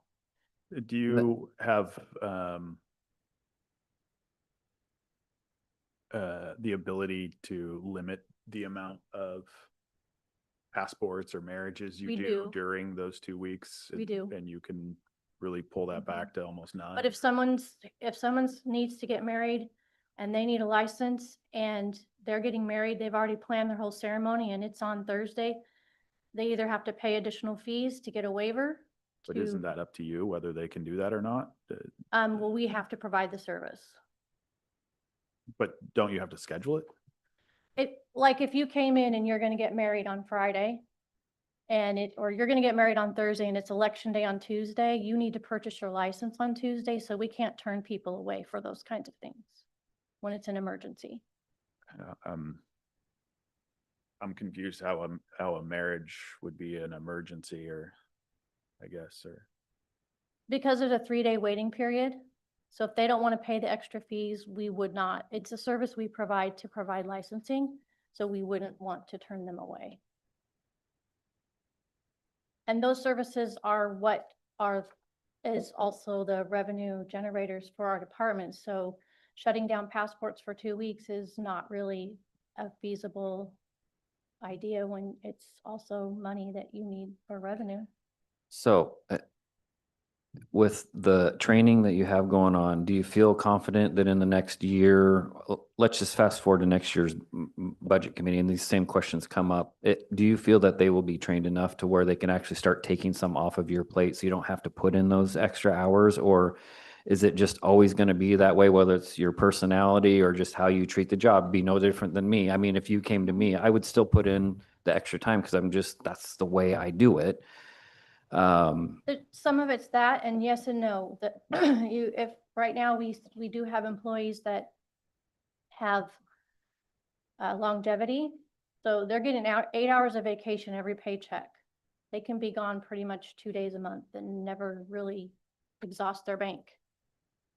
We have that, and then we also have new employees that are still learning. So if we had a full staff there every day for a consistent month, we could make a lot more ground. So are you not fully staffed right now? No. How far down are you? Just We're one? down one person right now. And we're actively trying to fill that It's an position? extended leave. It's an extended leave. So we're down a position because of an extended lead. So we need to add a temporary position? We can't do anything about it right now because it's a leave. But we can Somewhat add a contract position or a temporary position, right? We have someone coming in 2 days a week right now. That's a temporary board worker trying to help with The gaps. fill some of those gaps. But whenever you don't have a human, like I explained yesterday, we run out of humans at the end of the day. 'Cause Carrie, there's only so many humans that can help. if we had a deputy clerk, would that help? That is kind of what the election supervisor is, It kind of, does that mean that they're able to do the things that you're able to do? most of them, but not all. How about a deputy clerk? Same thing. So we're in the same boat. It's just a different title. Okay. And that's why last year we asked to add the admin supervisor so that they could carry out most of the front end duties, but that person is brand new and they're still learning. What do other clerks do to handle this? Is it pretty much statewide where you're hearing that the clerks are having these issues Yes. based on what state requirements, vote by mail, extensions of voting? It's just all of the, during the presidential election, there were a lot of different security protocols we had to follow, things we had to implement. We had to retrain board workers for a lot of different things, just to handle the process. So that's a lot of more extensive work. There's just always things changing at the state level where we have to be cognitive of that. We have a brand new Secretary of State. We have no idea what else will transpire from that. There's a lot of changes being made at the state level right now, and it requires a lot more meetings. It requires a lot more of our time, a lot more of our oversight. Our voter registration rolls are being scrutinized for good reason. And that is another area where we spend a lot of time diligently looking at individual records, making sure that everything is correct that we're receiving. And that takes extra time. In the past, I think that some of that was a little more streamlined because you didn't have some of these issues that you were facing. Okay, any other questions for Carrie? And I would say that I agree adding another person would be great, but at the end of the day, then when we get to the point where recording revenue drops again or something else like that happens, then again, you're saying, okay, how can you support 5 staff instead of 4? Yeah. And so that's the other thing too, you have to understand, I've asked other clerks, so when do you say, okay, you've reached the point that like a breaking point in workloads and staffing? And everyone I've talked to has said that it's the 100,000 mark. So the closer we reach that 100,000 mark of registered voters, the more tight in the transition, we're in this period of transition, right? 100,000 mark is when most counties, by that point, they have a sorter. They don't do anything by hand anymore with the receiving of ballots. So there's that aspect as well. We are just on that cusp of starting to tip the scale that way. In another year or two, we will be at a much better crossroads. We'll be like, okay, this is what we have to do because we're just going to keep growing, right? But until we get closer to that, it doesn't make sense to do it early. Doesn't make sense to do it late. So you have to be just constantly weighing those things out. And adding staff prematurely then could, bite you later. Sure. So we are in that point right now where it's just kind of, we can keep pace on a good day if everyone's at work. And then when we are in the And election trained up. deadlines, there is more work than bodies because it's just so intensive. I feel like we have two different conversations going on here. One is what compensation would be fair, and the second is just interdepartment stuff like Greg brought up of scheduling and timing, but it sounds like it's more of a training thing and getting people trained up to be able to fill that gap so Carrie doesn't have to be overburdened if she chooses not to be overburdened. So is there any other questions for Carrie? No. Thank you very much for coming back. Thank you, Carrie.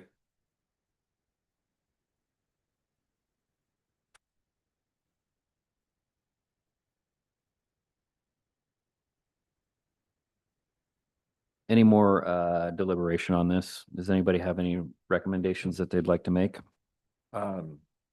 Well, I recommend that we move forward and give Carrie the 6.5% raise. That's my motion. So if I track this kind of like I tracked with the assessor had some longevities in there because they've been in there longer, plus the 3% COLA. Carrie's number 2 has just the 3% COLA. So I'm thinking if we're, I'm just going to interject my own opinion, 3.5% to keep it in track with what we did with the assessor. That way we don't run into like compression issues, but that doesn't address the extra time she's putting in, but every department head puts in extra time and. Well, and the thing, the other reason why I get to my calculation is she went through a bunch of time where she didn't actually even get a raise. And then there was But didn't we yeah, but make that right though? no, sorta, Later. Yeah. sorta, we made it right. But All we nobody did- said anything either. All we did is we basically took her from supposed to get a raise to no raise, but we took her up to where she was supposed to be. So she didn't actually get a raise. Oh, we fixed that. No, Oh. we back, I'm pretty sure we, We did. Yeah. Okay. We did a right. Yeah. Okay. But she also mentioned vacancy savings, correct? She had some vacancy savings.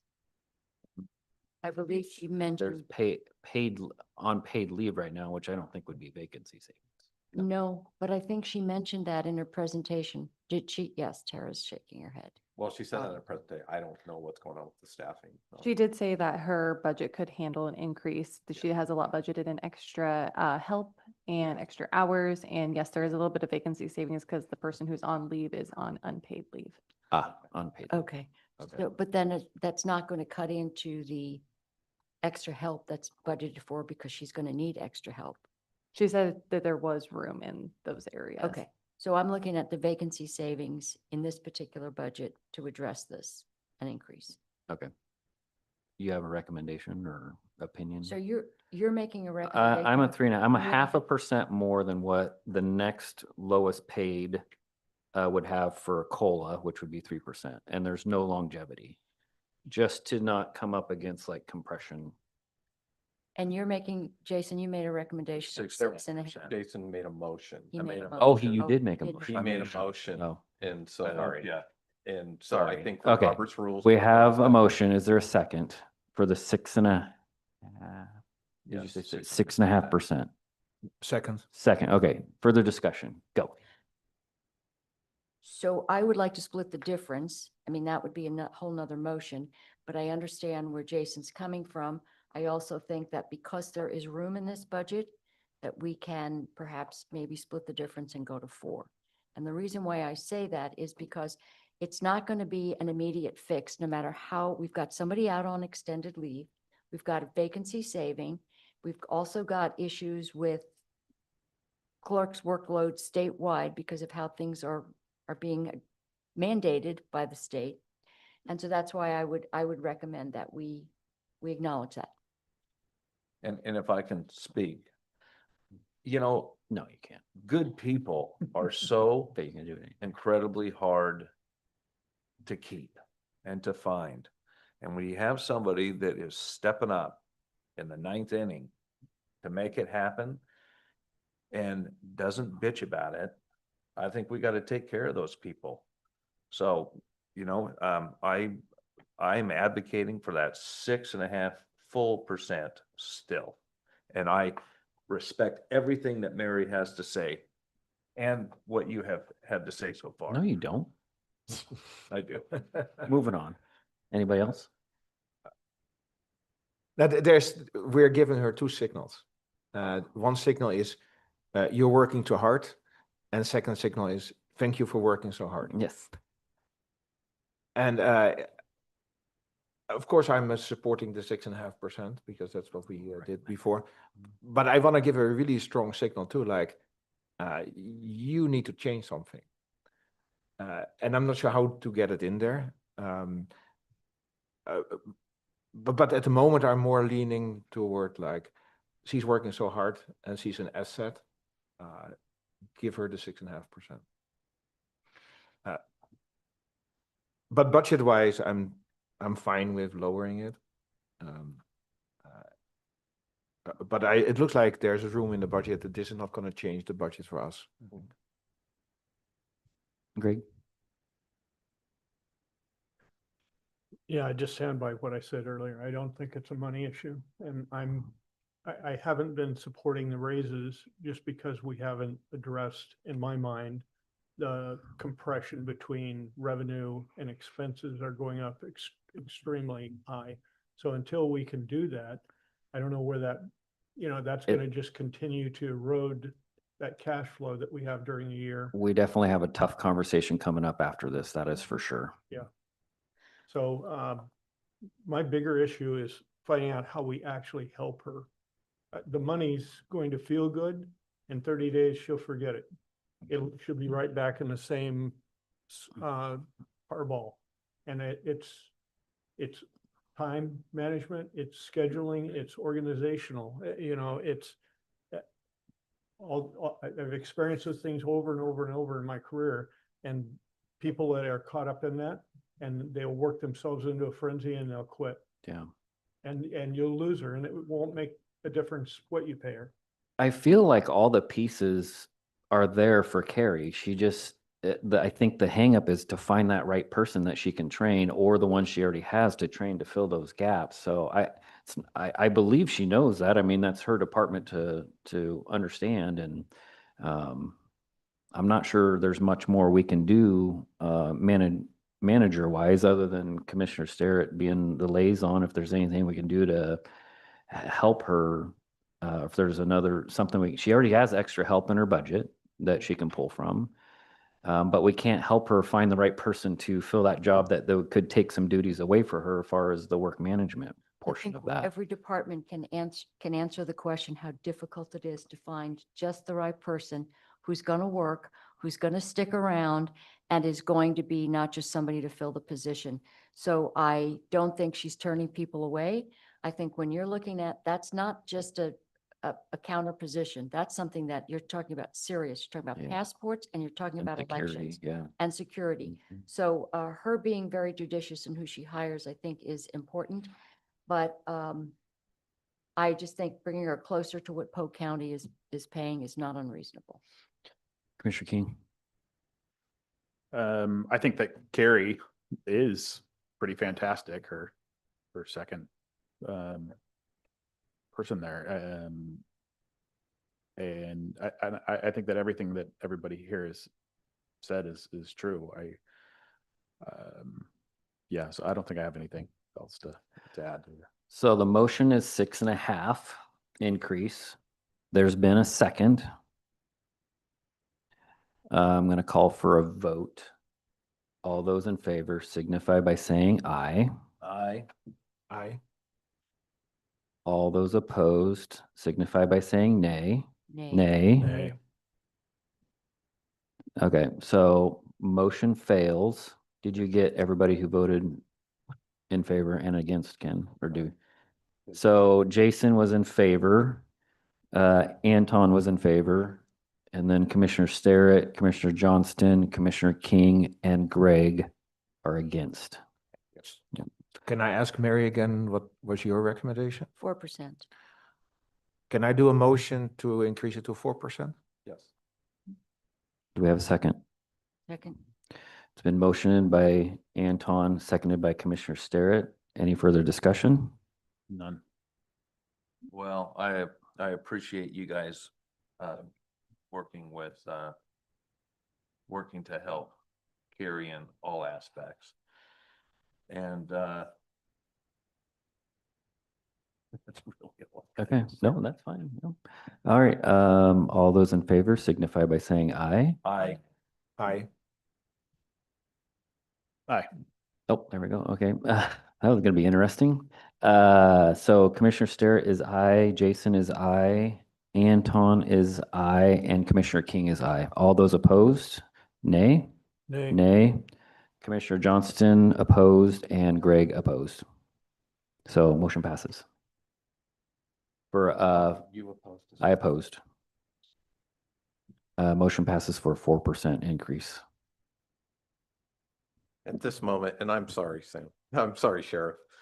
I just want to let you know that lunches have been delivered. They're here. We can easily grab those and we can eat while we're continuing to do our deliberations, or if you want a break. You know what, if we could just have a 5-minute break to grab it and use the restroom, that would be wonderful. And then I'm happy to eat or whatever everybody else would like to do. Opinions? Does your staff need to take a proper break? Yeah. 15? Yeah. Can we take half an hour break? Half we an hour take- would be fine. Oh, half an hour lunch? What do Sorry. you got going on? Sorry. Do we have someone we can go pull Sorry. over? 15? Can we do a 15? We 15? can bring our food in here. We 15? need to. Going once? Is that a motion? Yeah, I guess. All right, let's do 15 minutes. Bring to the dais.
welcome back. At 1 o'clock, we left off, we bounced around a little bit from clerk to sheriff, back to clerk. We're back to the sheriff again, and we asked him to come forward because to add to the conversation. And so we're gonna start with you, Thank you, Sheriff. Chair. Commissioner Starrett had asked about, I'd thrown out maybe some suggestions for ways to try to tackle this problem that I've presented to you. And I would ask obviously for Mr. Huffer or for Tara to advise on what is going to make life the simplest for everybody. But where I went to as a potential solution based off of the discussion that the compensation committee was having is if you look in the radio system budget, prior to this current fiscal year, there was a part-time, it's listed as a lieutenant, and I couldn't tell you off the top of my head what the percentage FTE was, that was the radio system administrator for the county emergency radio system. In 23-24, the budgeted actual for that year was $25,765 for compensation for that part-time employee that was essentially administering the radio system. I think for simplicity's sake, it makes the most sense to look at that line as being a mechanism to address whatever the board feels is appropriate based off of the prior discussion with the compensation committee.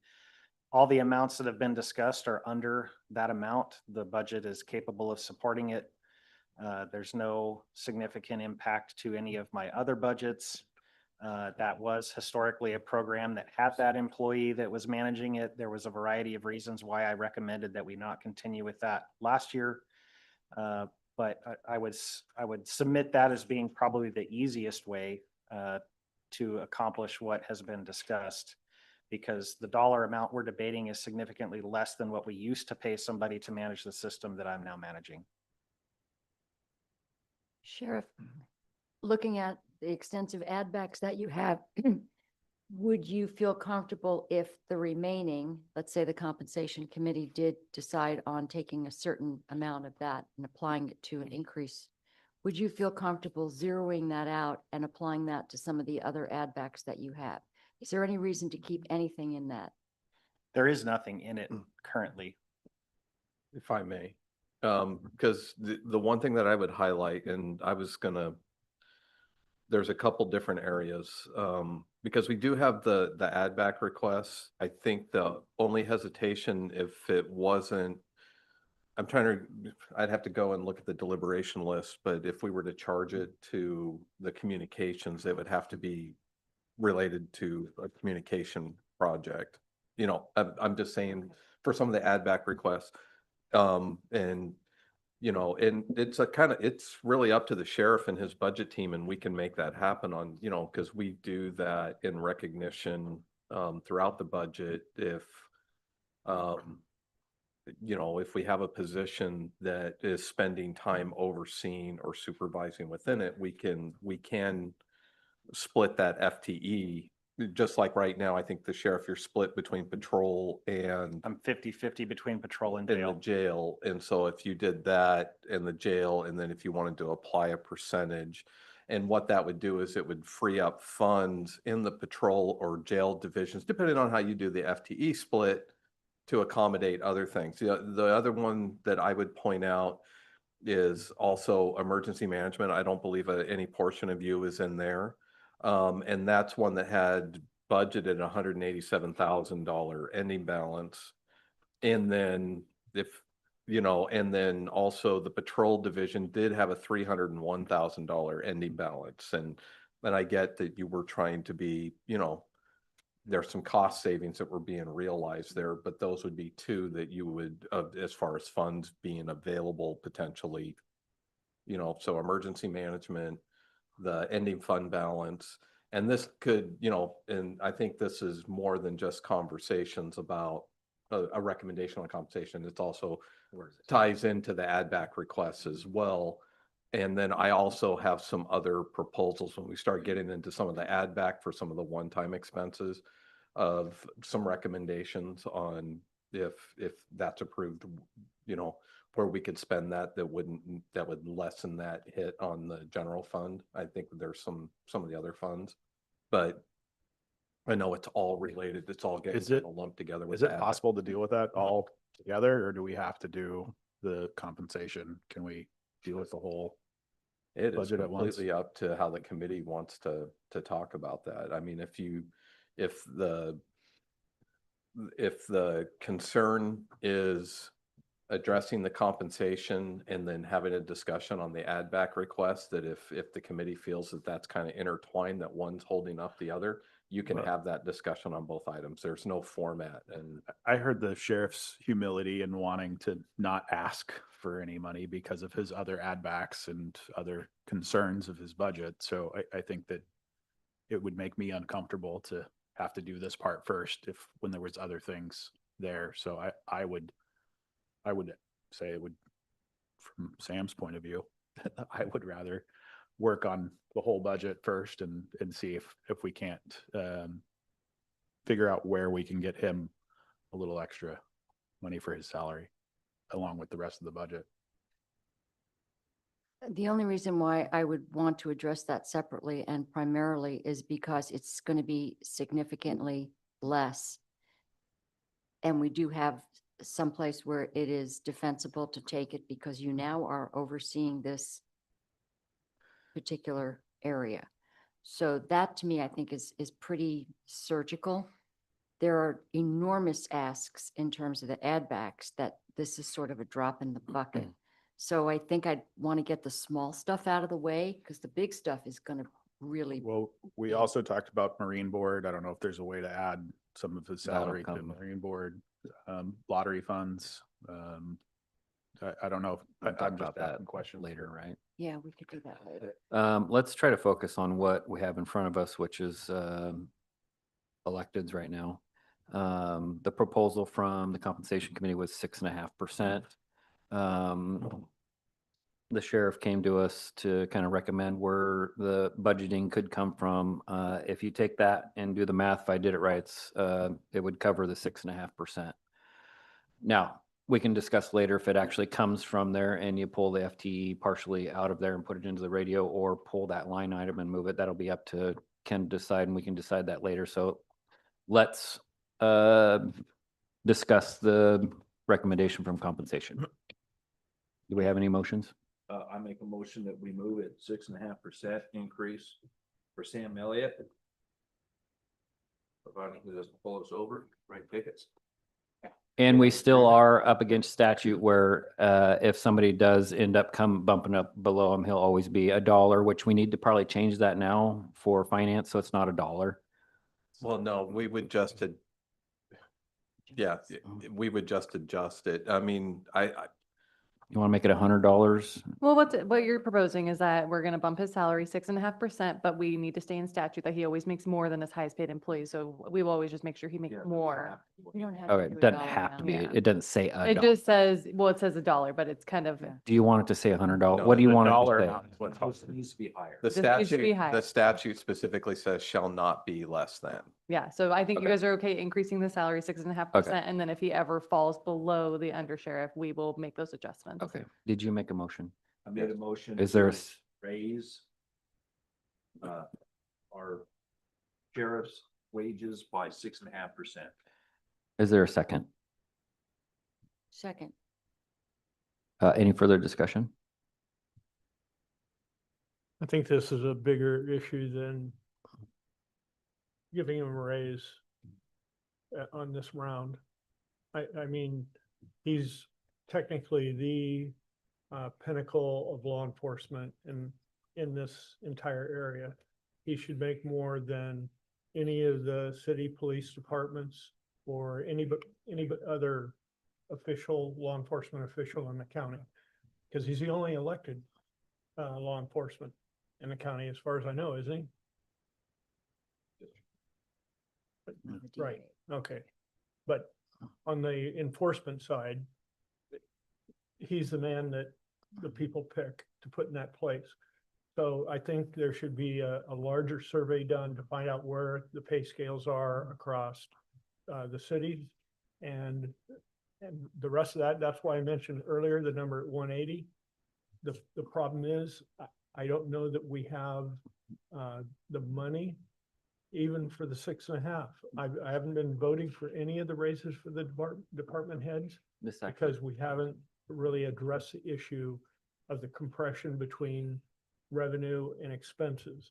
And that is a major issue in my mind, is how are we going to correct that? It actually puts him over 180. If I'm doing That puts him 182 or something. 186, 186, yeah. So I mean, that's probably close to a target, I'm guessing. What'd you say to your Mac and Newburgh mates? Keeping in mind, this is what's published on their websites. The chief of Newburgh Police Department is 167,914 and 20 cents per base, and the city of McMinnville is 177,432 a year per base. 137? 70. 177,432. And that's base salary, correct? Correct. Sorry, can you explain one more time how you got on the 186? So 175, 200. but we, at the moment, we're at 159. No, Oh, okay. because those are all the add-ons. So- And in order to have the add-ons, go ahead. Yeah, I was gonna say, so the proposal would raise his base salary, the 159,273, 6.5%, and then the sheriff has a 6% DPSST certification and a 4% education incentive that would add onto that new salary. So the Actually- 6.5% is on the 159. But it would also probably take some clarification in the motion. Yeah. If the motion was to improve the base amount by 6.5%, or if it was to apply to the total comp. Yeah, my motion is to the base. 6.5 to the Right. base. Because and the reason I asked for that clarification, because the sheriff is the only elected official that has incentives that are, or in addition to the base salary, so to ensure that we're applying what ends up eventually getting approved correctly, that's why we need that clarification. And also just for my understanding, when we compare to the police department of McMinnville or so, or Newburgh, and we say that's 180, that's including incentives, or is that a base salary? I'm not sure. We have no It's idea. what they do. That's probably just their base. The other thing I want to call out at this time is that the last time we gave the Teamsters, the deputies a raise, it was significant. It was 31%. That was 2 contracts ago. 2 years ago. or That was, That was 6 years ago. That you're talking about the big contract? yes, Yeah, that was 6 years ago. well, Laura was still here. oh my gosh, that was a long time ago. I thought it was just a couple of years ago. But basically, we were losing officers to the cities, so we had to bring them up to that. And we were looking at retention and recruitment issues. So I think in this case, the argument can also be made if we've got chiefs of police in our 2 neighboring cities making that amount, that we should extend the same thought process. Well, first of all, we're not 100% sure what comparisons we have if we're apples to apples. So what is your motion? 6.5 on the base? Correct. Okay. There was a second for that? Yes. And then we're in discussion now. So do we want to go ahead and just so we're clear, it's on the base? Is there any further discussion based on the clarification that's on the base salary? 6.5%. None. Let's take a vote. All those in favor signify by saying aye. Aye. Aye. Aye. All those opposed? Nay. Okay. So Commissioner Steritz, aye. Jason Fields is aye. Kit Johnston is aye. Anton's aye, and Commissioner King is aye. Greg is a nay. All right. Thank you. Thank you.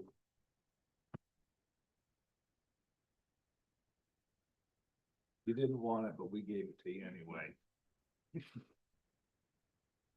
All right, moving on to DA requested none.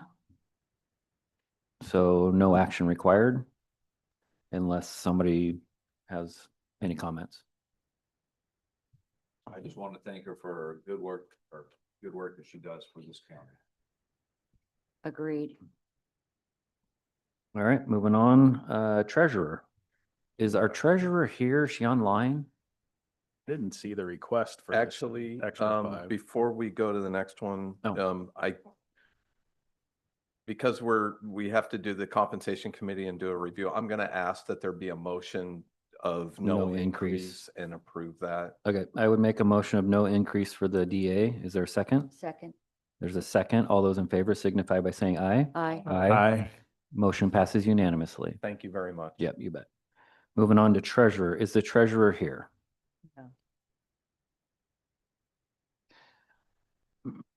Where did this 5,000 increase come from? So when I was working with Paulette and was building the budget, I sent to her a draft to kind of fill in the blank. And then in the response, one of the changes that she made was to increase the salary to the 35,000.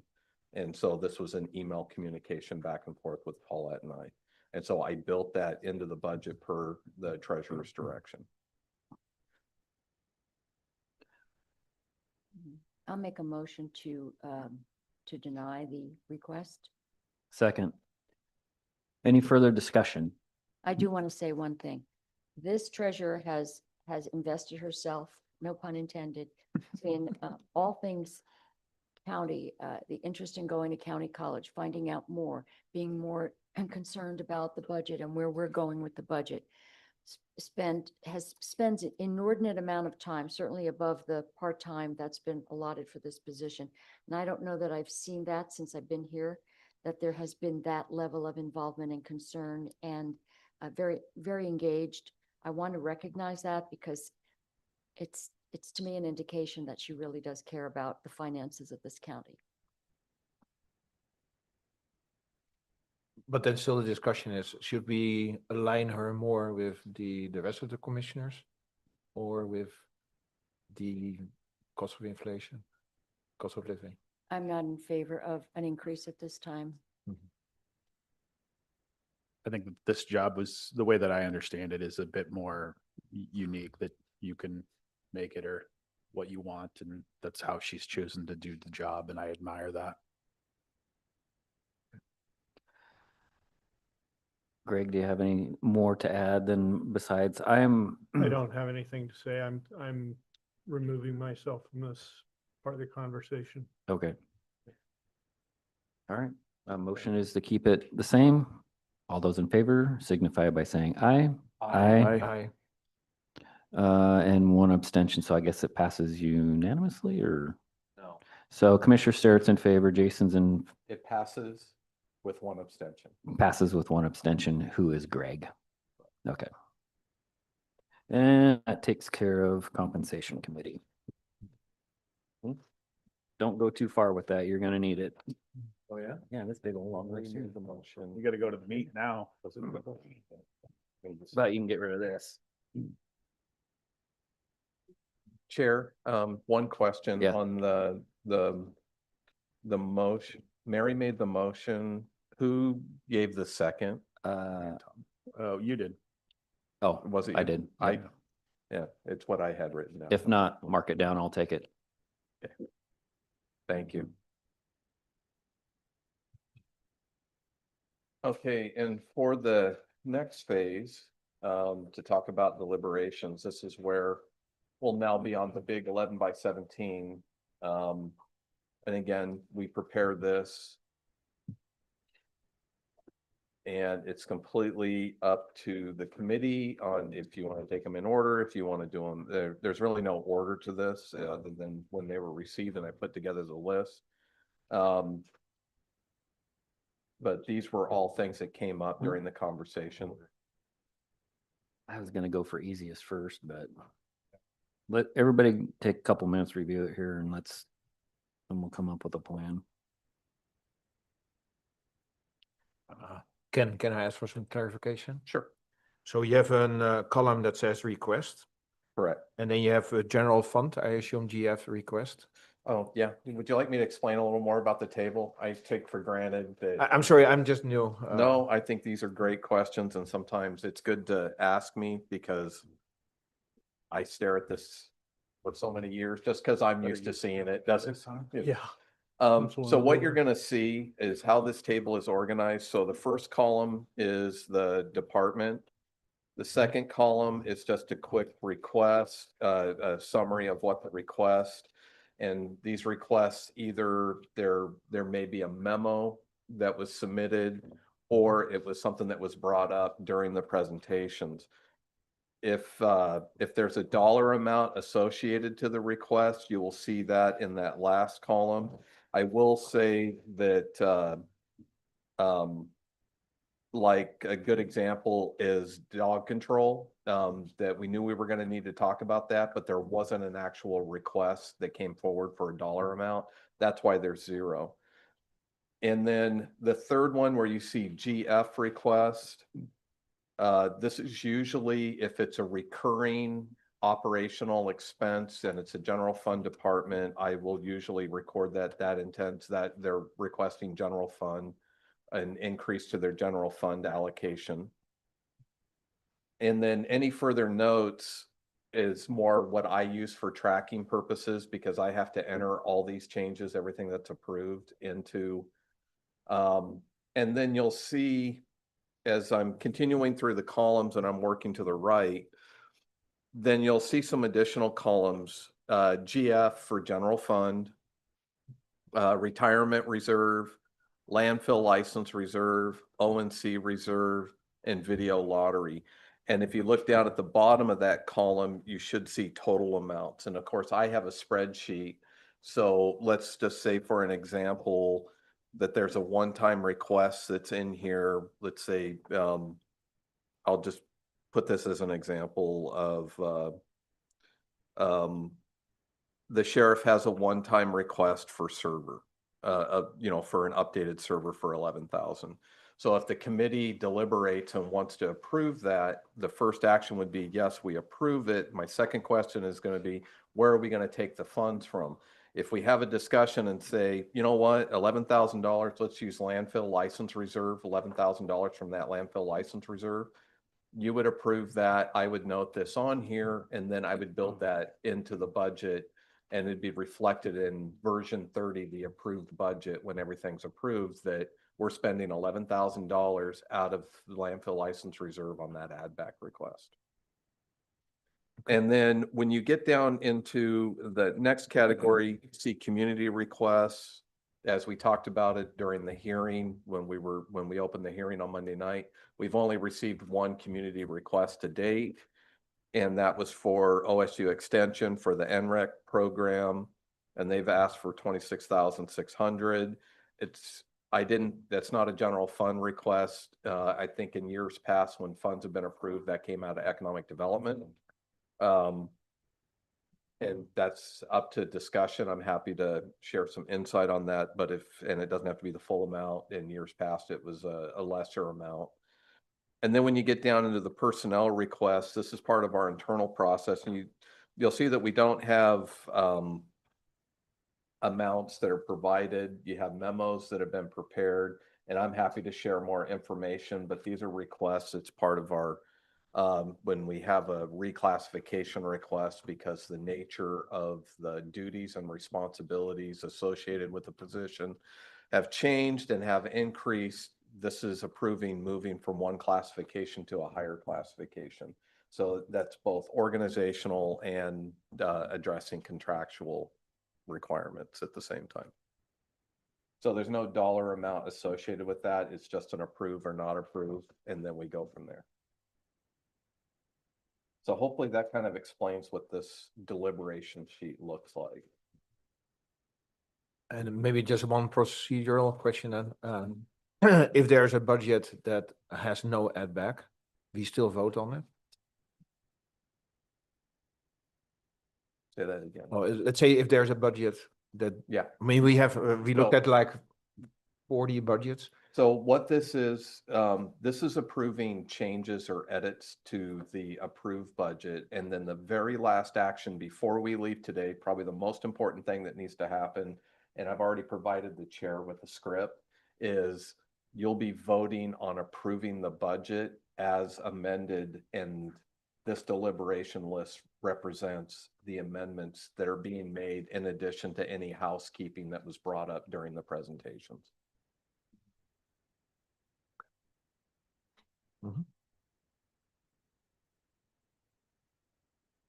Yeah, that's before we leave today, we need to approve the budget and set the tax rate for the next fiscal year. And then that takes us to the next step in the process. So it is completely up to the committee on how you want to proceed. You also have the option if there's like a batch that you want to do in one motion, or it's completely up to however you want to proceed procedurally. So hopefully that helps. Yeah, that's very helpful. All right. Just a quick note as we're scanning through this for me. I'd really like to see if we can get our general fund reserve up. I know we increased a little bit from last year. I think we're pushing that million, and it seems like we came in a little bit over, which is good. But I don't know if we want to have that conversation, if we can shoot for 1.5 million right now to not. So basically, if we can just not assume, but make that number 1.5 and do everything that we can not to spend below 1.5. Whether that's bringing it in from or taking it into consideration of how we're where these add back requests are going to come from, or do we not do some of them to gain to that 1.5? Which would be, we're at 1,287 now. So that'd be another 100 and 213-ish. Does any of the salary increases change that number? No. No, in fact, we should gain because Derek budgeted for 140. The one thing that I will say is you have the number that's reflected in this, and I'm sorry. No, you're fine. The column, the 1.2 million, the 1,287,311 is currently what's budgeted in reserve for the future in Fund 10002. And there's an additional 200,000. You may remember when I went over that budget that we always appropriate 200,000, but we treat that as an operational contingency. We don't usually spend that unless we have to, like a shifting of appropriation authority is needed in a department or there's a need. So we're actually have 1.4 million that has not been distributed out to the departments. How? Right. Yep. So how was it last year? I want to make sure that when we're talking budget last year and we were talking getting down to 1 million and now actual was 1.287. Were we talking adding that 200 last year when we're coming down to 1 million, or was it really 1.2 million? My whole point of my conversation is no matter what it was, I want to gain and not eat into that. I want to get away from that 1 million threshold or 1.2 million threshold that we were bumping up against that makes us all very, very uncomfortable. So last year, the reserve for the future that was budgeted was right around 1.3 total. So 200 plus the 1.1. But when you saw the beginning balance for this year, our collections were more than that. And so we actually, because again, I'll admit, I budget my revenues very conservatively. So we actually came out ahead and we ended up having more revenue come in than what was. What was that number, Ken?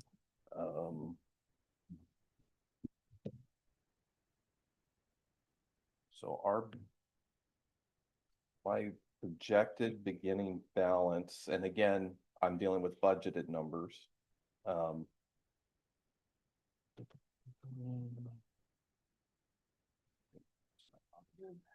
Wouldn't that one be an actual by this time? Actually, I have a Well, I don't have an audited number for the number I just gave because we haven't closed out the fiscal year yet. But Ken, just to get to know you a little bit better. So for the last 5 years, when you budget the revenue, were you always like 5% too low or 10% too low? I wouldn't say it was that high. I would say I'm within 2%. I think a lot of times when I'm working, you know, you've heard Derek during his presentation talk a lot about the number. And he usually gives me a number.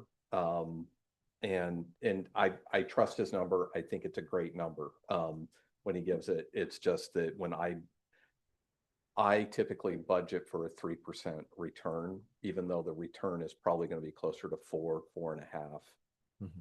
So I would say I'm within 1 or 2%, but some things I can't predict because some things it's prior year taxes, additional revenues, additional legislative changes. Maybe something new was built or that we're collecting taxes on or was reappraised. And then I would also highlight that I think we just got notice, it wasn't reflected in this budget, but we also had the CIP, or not the SIP for Hampton. The SIP for Hampton. It sounds like they finished work. And so this budget doesn't reflect the community service fee or the in lieu of taxes that we could also be getting. So that's another example of something that it's really hard to project because there's so many moving pieces and we haven't started collecting yet. That's why I try to maintain some buffer because I would rather err on the side of under projecting revenues than over projecting and spending money that we don't have. And so that's why you're going to see that discrepancy. And so I would say it's probably 1 to 2% on the property tax that I'm in. Derek might come in and disagree, you know, but we disagree sometimes. I'm the budget officer and he does a great job of collecting taxes. It's my job to make sure that we're operating and staying in the black. And so I went through that same process last year, got what Derek's estimated number would be, and then what Ken budgets off of. And no matter what, we have to stay consistent to me. Otherwise, there's going to be a year where you end up stealing from one portion. Like if you catch up, then you no longer have that buffer. So to me, I'm always I would always kind of think of my numbers more in check with Ken, that they stay conservative. And that's why, even though we're having a conversation of trying to get away from this $1 million threshold of never to get, we will most likely gain. But there are those 1 or 2 times where we can predict anything that we don't want to be caught later during the year where it ends up going below that. So.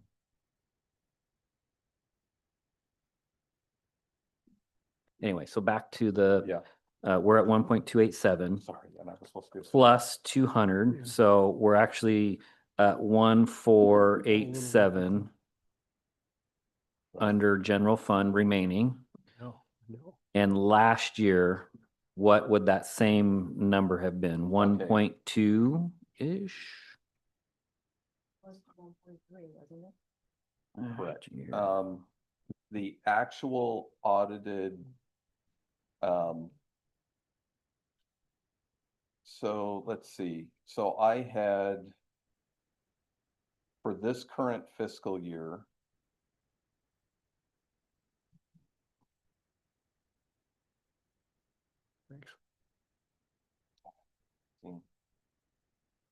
give me a second. I'm bouncing back and forth between. You almost need the proposed budget for last year to get the correct number. Yes, so it's 2 different. So the audited beginning balance, and if Mike, if you have this handy, sorry. For 1002, the audited. Okay, so the audited beginning balance, actually it came in at 5.4 million. So this really, and that's for this current fiscal year. And we had budgeted, you know, so this is one where we erred, you know, where again, the revenues came in much higher than anticipated. So it was closer to 5 million and we have reserved for the future. And that's why I advocated for that increase in the discretionary allocation that went out as well this year. So the difference was about 3 million. Which To is the a good, plus. to the plus. Okay. Sorry. No, you're all right, but I want to make sure that this 1.28, again, if this is proposed budget, which is your decrease Correct. of Yeah. allocation, what is this same number for the proposed budget last year? Do you remember what, was it the million plus 200 or a million? It was 1.4.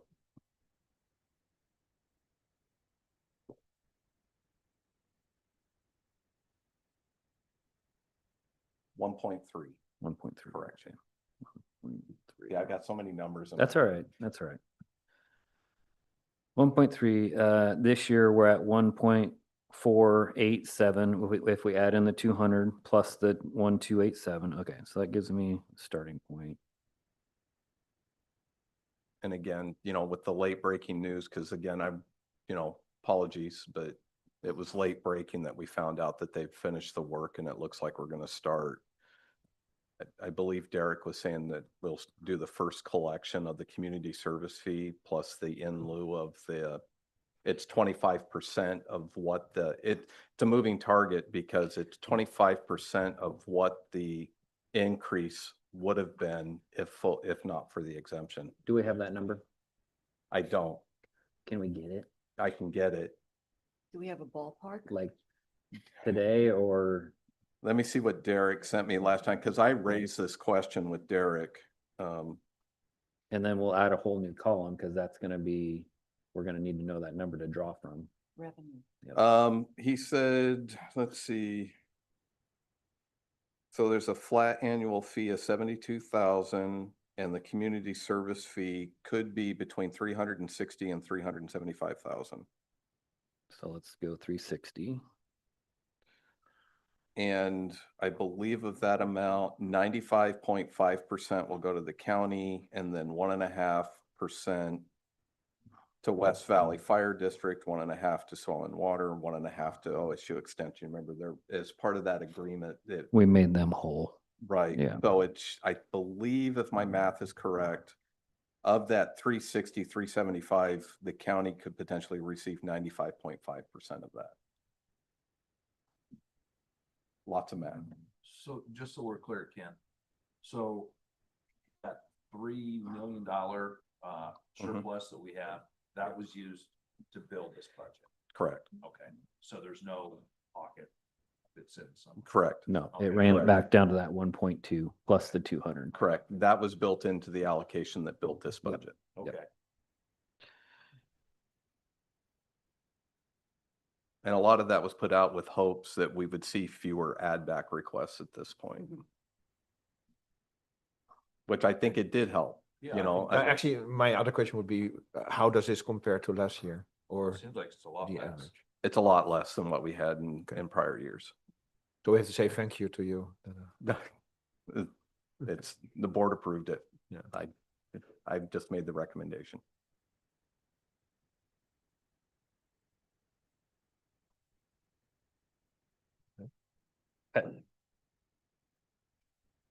Any other questions prior to discussion?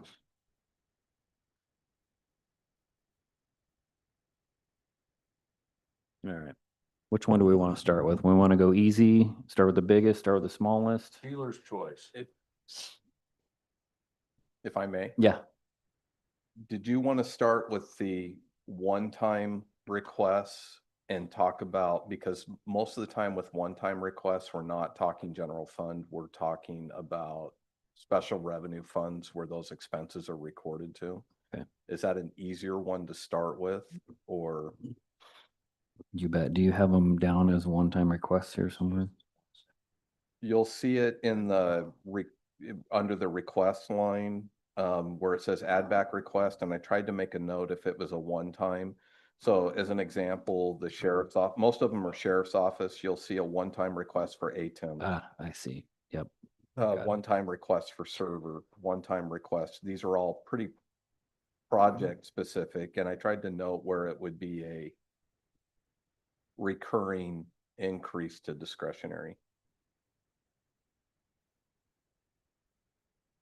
Can we start with economic development? Because that seems like it's fairly easy, You the bet. requests that we were thinking of taking from economic development. You bet. And there is no dollar amount.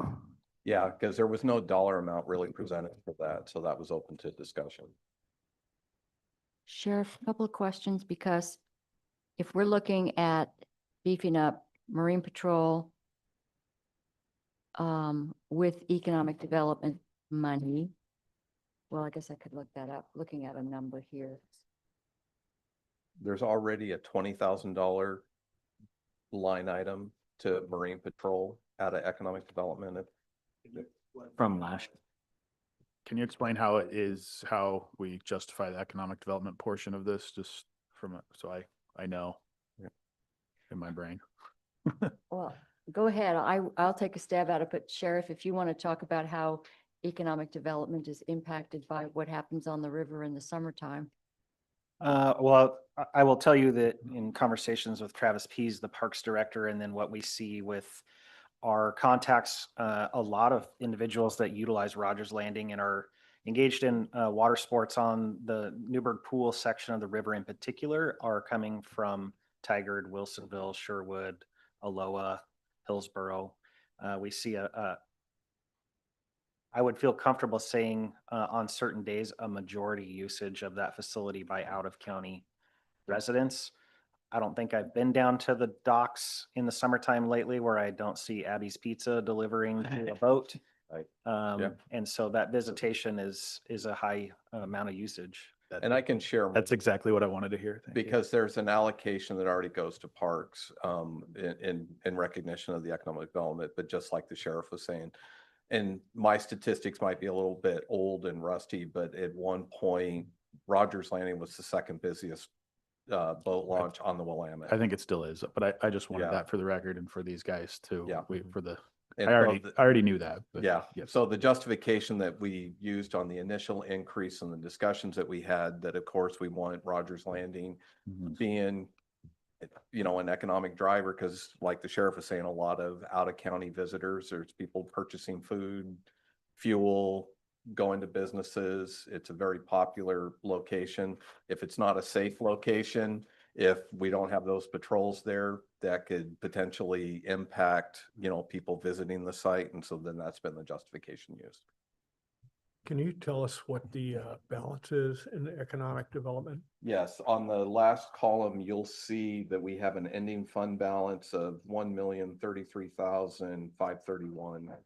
If it's on the bottom, there's a column that's economic or video lottery. It's not, it's called video lottery on the column, not economic development. And at the very bottom, it's right here. There we go.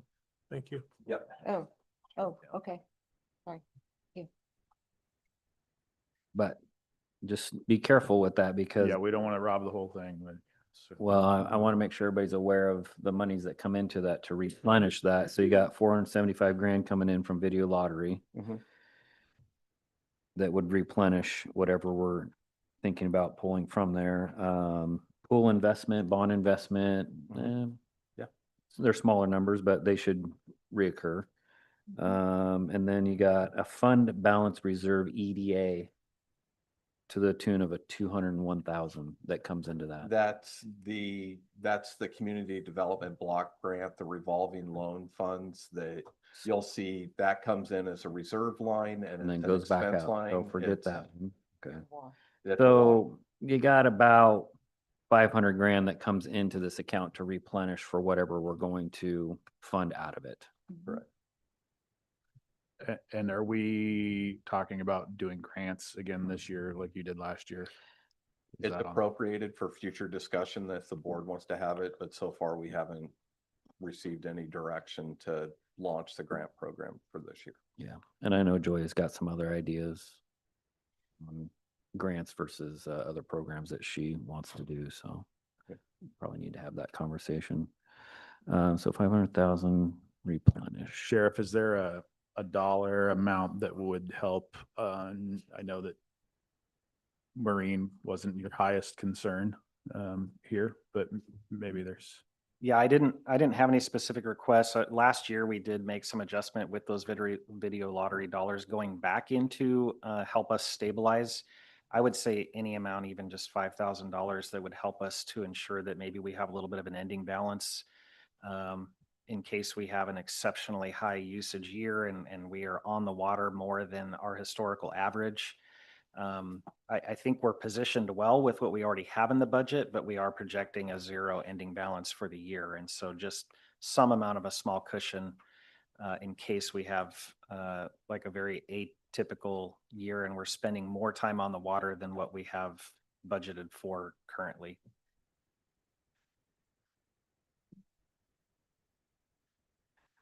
Plus costs associated with that. We need to, of that 500, you're about, is it 178? No, it's more than that, 191.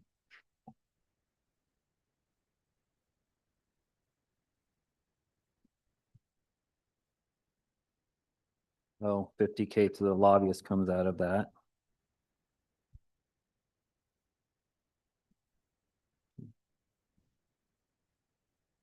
I make a motion that we put $50,000 in the Marine.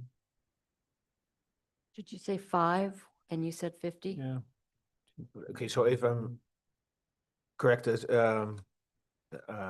officer is asking for 5K and you're suggesting He said- 50K? He said anything would be appreciated, but I know that we can use it. I've been down there. I've voted on that. I've been on the water. He's got 800 hours, man hours. Is that the correct number on? 800 your boat hour, patrol, patrol right? hours. Yeah. Yep. Maybe some of that could extend to some more patrol hours.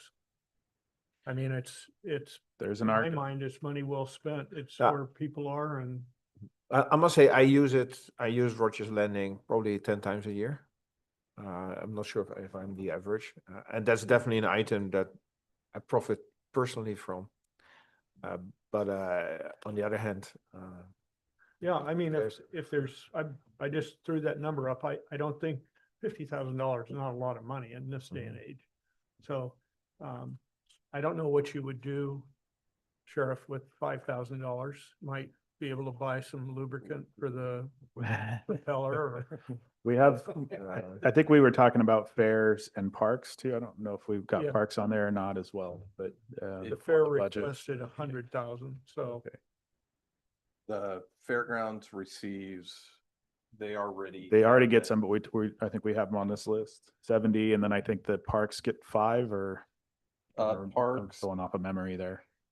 so what was built into the budget was the transfer, 60,000 to parks, 70,000 to fairgrounds. It's just plugging numbers away to make sure we're not over robbing or, taking away. from Sam, the- if you didn't need to spend that $50,000, would it stay? Or would you find a way to spend it? No, I mean, because it's seasonal, it certainly would just go to an ending fund and we would carry that over There's, to the next year. And he wouldn't be able to, It it has would to be, be. if this is approved by the committee, the funds would go to that fund to be used in that fund. Okay. But just because it's there, you wouldn't be thinking, you know what, Buy a new boat. let's, no, well, no, it's just, we gotta think about how we're gonna spend it so we can make sure we get it. Okay. Sound like Captain Brown in a new Yeah. jail. Yeah. So if, in other words, we really have been pretty stretched on that, on Marine Patrol. There hasn't been enough, there haven't been enough. Would you be able to staff that if you had more money to do it? We would staff additional hours. I will tell you that because of limitations on some of our part-time seasonal help, some of that additional staffing would come in the form of full-time deputies performing those functions, the ones that are certified to run the boat, and which obviously comes at a significantly greater cost because of their full-time salaries with roll-ups versus our seasonal reserve deputies and what their hourly rate is. So we would consume it much faster based off the personnel that are doing it, but it would translate into additional time on the water. all the rest of the costs are very fixed. We have our motor pool, our fuel, we have the rent for the building and the utilities. The real variable is just personnel and the number of hours on the water. We get reimbursed by the Marine Board for significant repairs and maintenance on the boats. They provide us the boats. We actually don't purchase our boats. Those come from the Marine Board. We do the regular preventative maintenance and some minor things, but equipment wise, this program is heavily funded through the Marine Board because they provide us the jet skis and the boats. So I'm just throwing this way out there, and this is a stretch, but we know we need DUI enforcement. If we're not covering that area and we don't have a dedicated position or funding for it, would it be advisable and is it acceptable to use some of this money for a DUI position? Because we're looking at economic development in that figure of 24% of the folks come from out of the county, and you're smiling because you're like, whoa, that's a stretch. Well, I don't think that's my decision to make. I mean, I certainly would agree that there is an economic development impact to the DUI problem in the county. But I think that's we're talking about Marine right now. And But I'm just saying, if, just trying to think of all the ways we can use money that's pretty limited as Yeah. far as, we couldn't use it for HHS and we couldn't use it for IT. But could we use it for Marine Patrol? Yes. Could we use it for DUI? Because I'll admit, because it was a new one when we did the initial allocation for Marine Patrol. And really that nexus or that connection is because we've been giving it to parks and Rogers Landing in particular for a number of years. So you had kind of that justification that I can make. I don't know if I've done the analysis on whether or not it would pass muster if we could use that. I mean, an argument could be made. I see where you're going. I'm just on the fly. Sheriff, when we toured out there, you said that a big time crunch is backing the trailer in and out. Would it be fair to say that if you added a roll-up door on the other side, you would be able to save some man hours that way with that money specifically? well, the time is To get there, and I know you gotta unhook, that nothing's ready to roll. Nothing's because ready to roll, Of yeah. the layout of that particular building, even with a pass-through door. That's right, sorry.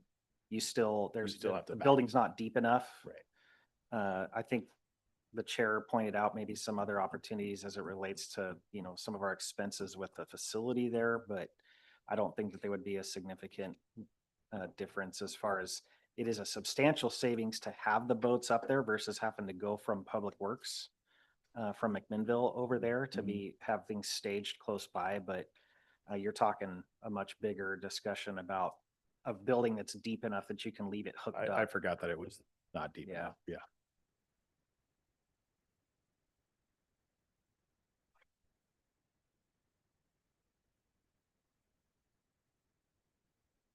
It seems like the burn rate of putting staffing deputies might not be worth the investment is what I hear you saying a little bit, or is it worth?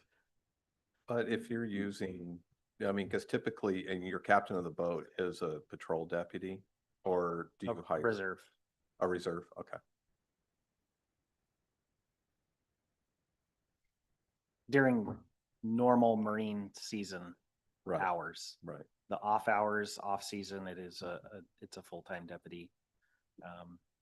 But during the Marine season, primarily it is reserves that are doing that seasonal function. So my- that just pick up additional hours Yeah. potentially. Yep.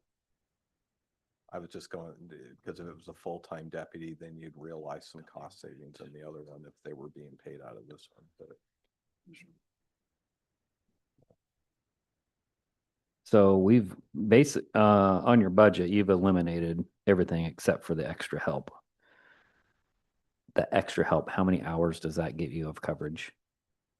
That is the 800. 800 hours. patrol hours. And during your presentation, you were 880 would be ideal. Is that, did I hear that right? Well, the season is 110 days long. And so if to have a boat on the water for 8 hours every single day would be that 880. However, there's days it rains, there's days that are not high usage. I wouldn't sit here and tell you that it would be prudent for us to have 8 hours on the water every single day of that 110-day span. It's just that some days at hour 9, you have to make an hour-and-a-half run up the river and rescue somebody, and then the day turns into 13 hours. Right. So there's some room in there to absorb some of those. So what kind of hours are we talking to make you feel comfortable? And then throw a dollar amount to that. Because right now there's no reserve deputy budgeted. It's just 66,000 for. And that's where it comes from, is in that extra help line. That's where the reserves are accounted for, as Okay. well as the marine safety officers that are So the, can I take that 66 divided by 800 and get my per hour, or do you already know what the? per hour- it would be taking that and dividing it. I couldn't tell you the numbers off the top of my head as far as the scale, but roughly a reserve deputy is going to be twice the rate of a marine safety officer, which would be the second person most of the time on the boat. So we translate it into just the number of hours that we can put 2 bodies on the boat, on the water. And what's that number? That all the personnel cost is that 66 to 55 for personnel. Divided by 800. Yeah. So $82 an hour. So if we need to gain another 100, you need another 8,200 to staff it. Am I looking at that right? Yeah, that would be. So if we gave 10,000 into this budget, it should cover us for hours, for coverage, for the season. It would give us, whatever that math is, an additional. Yep. Are we good with that? We have a motion, so we'll have to Oh, close that motion. what but did I miss? Because Greg made a Greg motion noted for 50,000. for 50,000. Oh. Man, Well, you were doing. buried in my budget book, I You- guess. I you were- missed that one. Yeah. Wait for Greg to Pay get back attention. then. Yeah, right. I mean, See? you Come straight can- back at me. That's karma right there. You can still ask for. I think you can second. call, Head out, kid. If there's no second. I think you can call for a second. And Well, it's because, Motion fails. no, There's we no went- second. we He'll went have to back rescind. into questioning. He still needs to rescind his motion before we move on, right? No, No. if there's no second, it Okay. goes away. There's been no second. I would make a motion that we add 10,000 to the Marine Patrol budget from economic development or video lottery. How do you want to call that, Ken? I have video lottery. That either one's fine. Okay, from the economic development. Second. We have a second. Any further discussion? No. All those in favor signify by saying aye. Aye. Aye. Motion passes unanimously. Well, One app. for who's present, one absence. one absence, Greg. I mean, It's not gonna change. So. I'm gonna take care of another easy one here. Let's go to community request OSU extension. Last year we gave them 6,600 extra. I'm gonna say we keep that Don't go stagnant. too far. Yeah, we still have more. Okay. I second that. Okay, Sorry, I missed the motion. so the OSU extension, I'm gonna leave it the same, 26,600, no increase. Oh, yes. Wait a minute. Well- Hold on. What, no, what was approved last? last year, We approved a 6,600 increase. Oh, no, no, it was, 1660, they're asking Oh, for they're, an additional 10,000. no, it's actually. oh, this is the increase number. This is what they want. Got it. We I gave want to them- leave it the same. So. Let me find it here really quick. 16, it was 16,000 last year. They want another Yeah, they wanted. Six- It was $6,500 that was approved last year, 6,500. Mhm. Okay. and they asked for 26,600. Just what was it last year, the 65. total? 6,500. No, not the increase. What was the number? 6,500. 6,500. No. No, That's not right. I don't think that's right. Well, here. Oh, from us though, I'm getting mixed up. From OS, the extension service gave them 10,000. Okay. Correct, from Yep. us. We Yep. only gave Okay. 6,500. Okay. I want to keep it the same as last year. 6,500 would be my motion. Second. And it's seconded. Any further discussion? Is that less than what they're asking It- for? It's yes, less than they asked. So they asked for 10,100 more. They asked for 20,000 more Well, from us. okay, how do you want to do that? Well, if you just. I'm wanna keep thinking of it- it as one whole number. Our Okay, extension. yeah, our yeah. Extension gave Yeah. them 10,000 last year. We haven't dealt with that yet. That's, You won't, you'll do that during OSU extensions budget, which is scheduled for 2 weeks. Oh, okay, sorry. that's not, I So misunderstood. how do you how want to that look got at this done. as a $20,100 increase?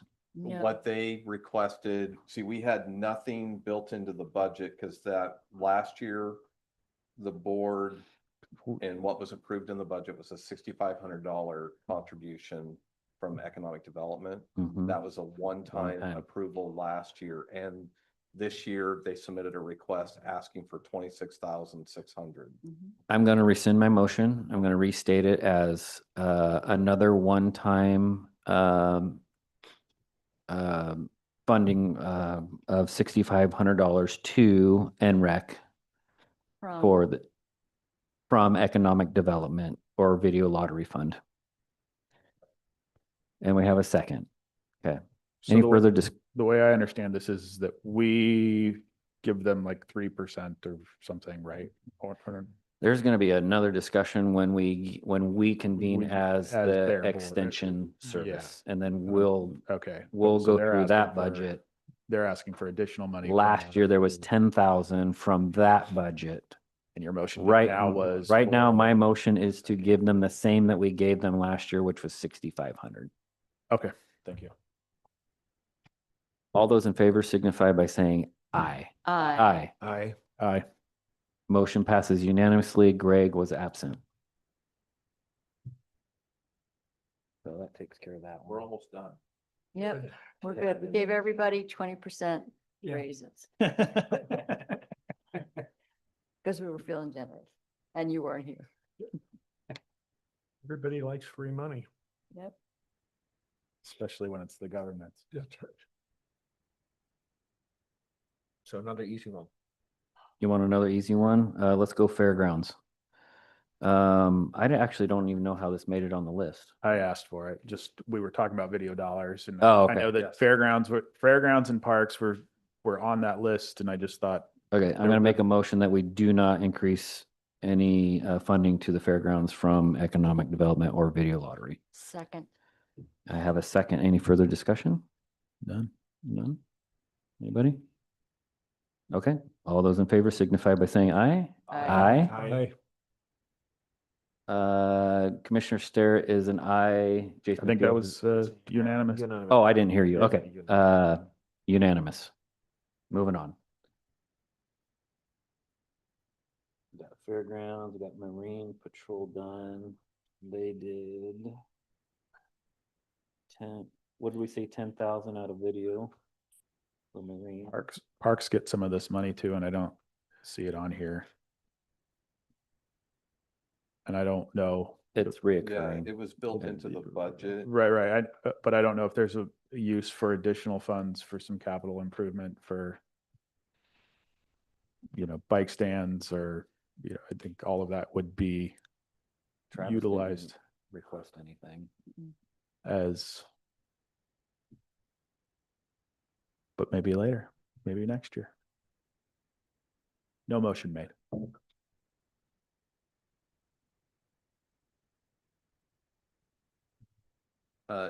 Another easy one. Yeah. You want an easy one? Yeah. So you'll see number 13 and 14, assessor and planning. So what this reflects is historically, planning was receiving, it had an allocation of $50,670 to pay for GIS services, a GIS services contract with COG. Yeah. As Derek has mentioned, that was something he wanted to bring in-house and take on. And so the discussion, we've already told COG that we're not going to continue with the contract. And so then the thought would be, instead of continuing, because again, planning doesn't, this is the only general fund, otherwise they're completely, his, Ken Friday's budget's all on fees. Right. Would be to subtract the 50,670 from planning and then reallocate that amount to the To assessors. Assessor. So moved. Second. There's been a motion and a second. Any further discussion? None. Anybody? Then, okay, all those in favor signify by saying aye. Aye. All right, that was unanimous. And Greg's back. No, okay. Oh. This is still, sorry, crossing that. Does everybody remember when Shane proposed the IT reclass? Do we want to deal with that one real quick? I would move approval. I'm sorry, I'm too slow. Let me, No, which item on this list? oh, right. 4 down below personnel. Oh, yeah. IT. Reclass of desktop support. Okay. If I remember right, it did not add any extra FTEs. In fact, everything on here on this list There's no cost. is, there's a cost, but it's built into the budget. There's no additional add backs. There's no, it's replacing FTEs. It's moving from one class to another. Mary made the motion. Yeah. So I'll rescind my motion and make a motion to accept or to approve all of the personnel requests. Second. And to clarify, yeah, okay, because we already did the other two. We have a motion from Commissioner Starrett, a second by Commissioner King. Any further discussion? None. Hearing none. All those in favor signify by saying aye. Aye. Aye. Okay. Motion passes unanimously. One of you guys keeps talking at the same time and I never hear Commissioner King, so unanimous. Maybe my mic's low or I'm soft spoken.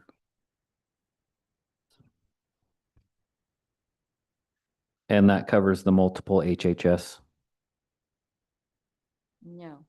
By the way, I still have a question, maybe not related, but if you look at, for example, item number 9 from the department, it says the request is 0 in the column request, but it says will be funded by reducing the ending balance. So that's still. But before we get going on that, we need to back up. We need to address HHS because it's multiple C memo. Yeah, that's different. I'm sorry. Yeah. Don't let him get you distracted. We need to go back because we just voted for personnel and Reclasses, yeah. HHS was on there and it needs to be removed so we can have discussion on that. Oh, you want to discuss the HHS reclassifications? Yes. So I would rescind my motion and make a new motion.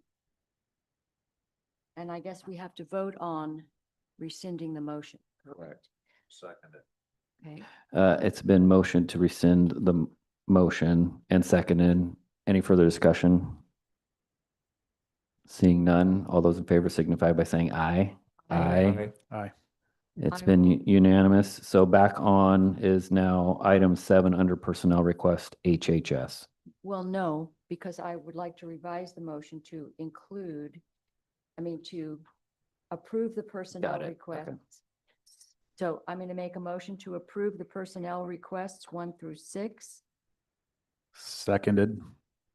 Technically, I already did 5 and 6, so do 1 through 4. 1, No, because No. the action, the No. vote that you took reversed the previous 7. approval and erased the whole thing. So now it's a new motion. So it's 1 through 6. Okay, but we were already separate with assessor and planning. That wasn't done in Mary's. Mary's was the rest of them. She took basically 1 through 4 plus HHS personnel requests. We already did assessor and planning, the GIS. No. no.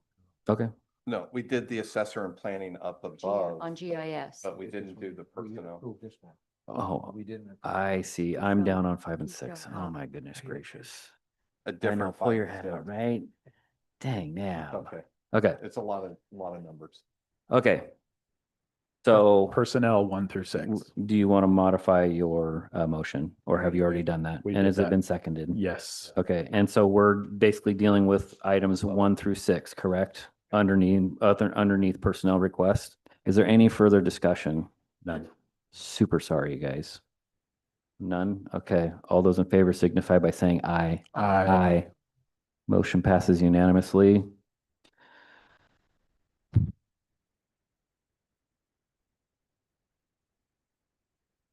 Ken, can you remind me what page this memo is for HHS? All the way in the back. This page is a memo right here.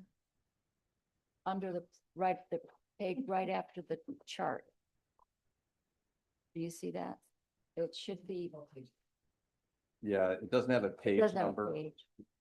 but there's a reclassification and Lindsay's here if there's questions Yeah. about that. Are you still awake? It's been a long day for Put your you. computer on the desk there. Yeah, What we're talking about. yeah. All right, Go ahead. Yeah, please. go to the reporter's desk. I don't want to pay for that. So we're talking about this one.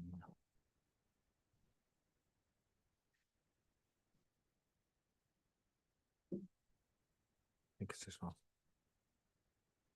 Was everybody able to find the memo? in Yeah. there? Everybody have it? Okay, I'm working on it. And what's? Just double checking, it looks like this? yes, that's it. Was this the same as the other ones? Was there a cost? It was in your Sorry. They budget, were all built into the budget. built into your Yes, budget. there's no requests for additional funding related to any of these. And in fact, several of them are a decrease in classifications. I know it can be really hard to see that through these, but several of them are actually decreases, so they would be cost savings. And several of them are also budget neutral, and I'm happy to speak to that as well. If you want to go, I can just go through Yeah. each of those lists. Okay, so the first one you see there, the 7.7 of advanced practice behavioral health clinician to behavioral health clinician across HHS. This, I'm actually going to speak to this one and the number 4. So number 1 and number 4. I want to speak just a little bit broadly because it has to do with how these are currently budgeted and less about an actual change in staffing. So the current way that we manage our behavioral health clinicians and advanced clinicians are we have separate line items in our budget for those roles. The difference between the two is the advanced is licensed. So when someone comes to us unlicensed, we provide the required clinical supervision that they have to receive before they can get licensed. Once they become licensed, they become an advanced behavioral health clinician. And that's the way our system is designed and set up. It's how our job descriptions are laid out, all of those pieces. But the current way the budget is set up is we have them, again, separate in different lines. But the way the recruiting happens is that we send a recruitment out and we're hoping, it's wonderful if we can get someone who's already licensed, because then we don't have to provide the required supervision, or at least not to the extent that an unlicensed staff needs.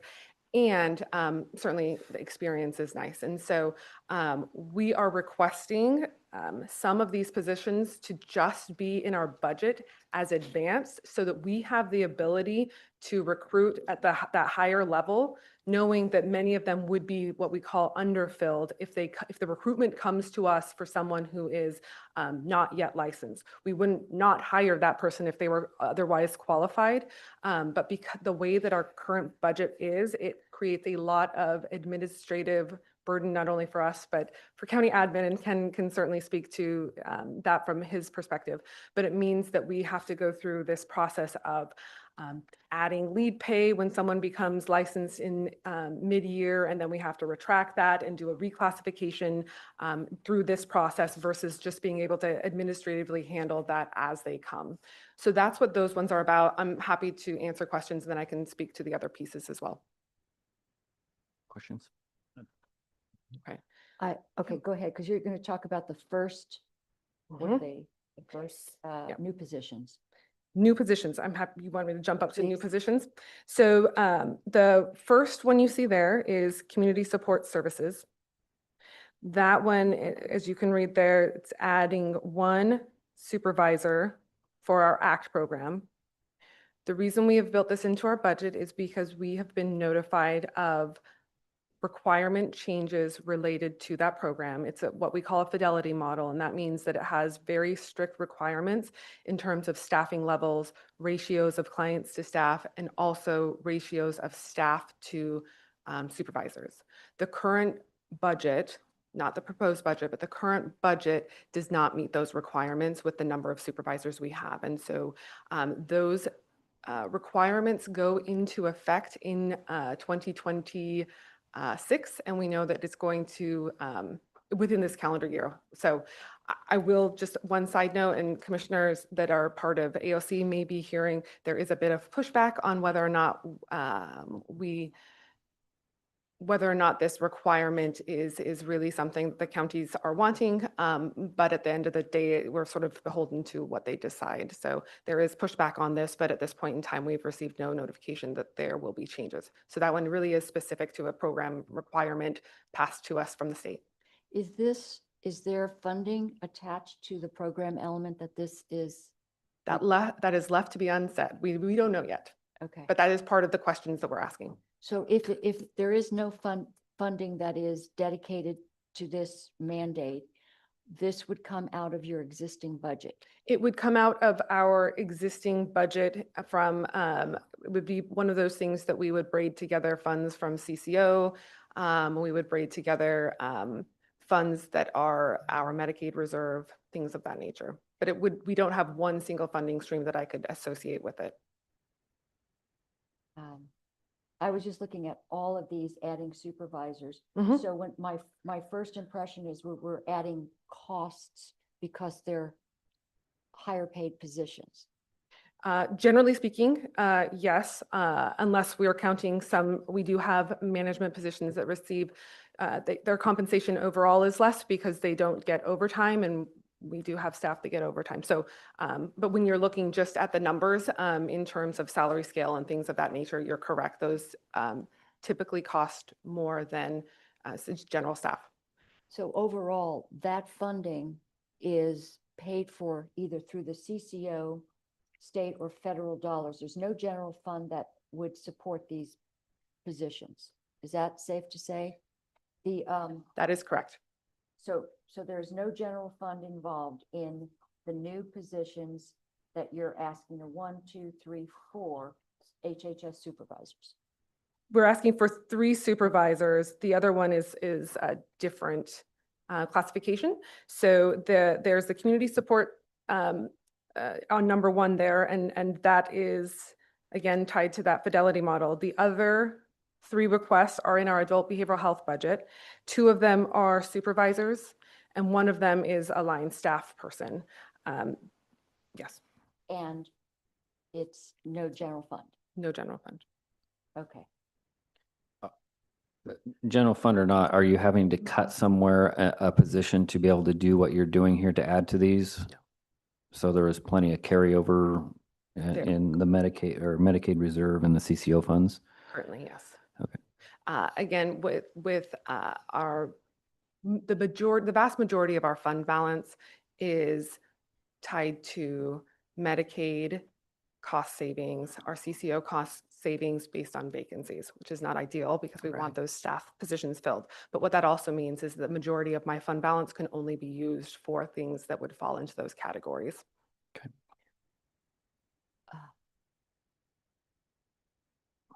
I have a bunch of questions, so I'm going to let somebody else jump in.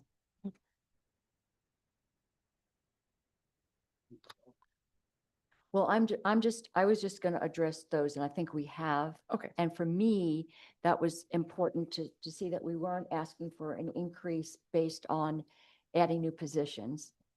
So I know Yes. that was something that Greg had brought up, was are we asking for new positions? And then we're looking to kind of see where we can constrict things. And if this was going to add general fund? Absolutely. Thank you so much for making that, to ask that question for clarification. None of the requests here would require or necessitate any additional general fund. They are all built into the budget as was proposed, which also did not include any request for additional funding. Okay, to be clear, what I was hoping is that, or want to make clear, is that none of these positions are funded by the general 1.7 general fund money we give to HHS, so that these positions are not contingent upon general fund dollars. That's correct, right? I'm going to give, so I want to just clarify, are we talking about new positions still? Or reclassifications, just because there'll be a slightly different answer for reclassifications than new positions. Okay, so let's talk about the new positions. New that- positions only. Okay, so no general fund. No general fund paying for any of those positions. It's all directly related to. Medicaid. you're Largely either getting Medicaid. CCO money. Okay. Absolutely, yes. The reclasses, Yeah. now that's where we bring general fund into this equation? There is one area that I will highlight of the reclasses. So as you can see, there's 6 there. The 6th reclass there is the reclassification of one community health analyst to a human services specialist in public health, which is a communicable disease investigator. That is actually a decrease in classification, therefore it is a budget savings. There is some county general fund within the communicable disease program, and the way that our budgeting looks, it often is little bits and pieces. So that position is not by any means fully funded by county general fund. There are state funds and a variety of state funds largely in that budget, but there are little bits of that. I would not see this though being something necessarily contingent on county. Well, that's not true. There is a small amount of this that would probably need to continue to be county general fund without making other changes to that specific section of our budget. And also, so the public health dollars that come for instance, under program elements dealing with communicable disease, this is not totally covered by that. The whole program itself is not totally covered by that. And so yes, this position would have little bits of general fund to make it whole. So let's just say hypothetically, other counties that don't give any, for instance, general fund dollars to HHS, are they just not funding a position like this? And are they just basically going with whatever dollars come from OHA for communicable disease program elements? I certainly can't speak to what other places are doing. I would say if we did not have any county general fund, then yes, we would be limited to what state funding we have related to that program. And it would be different than it looks today. How would that limit what you're able to do if you take away that general fund dollar?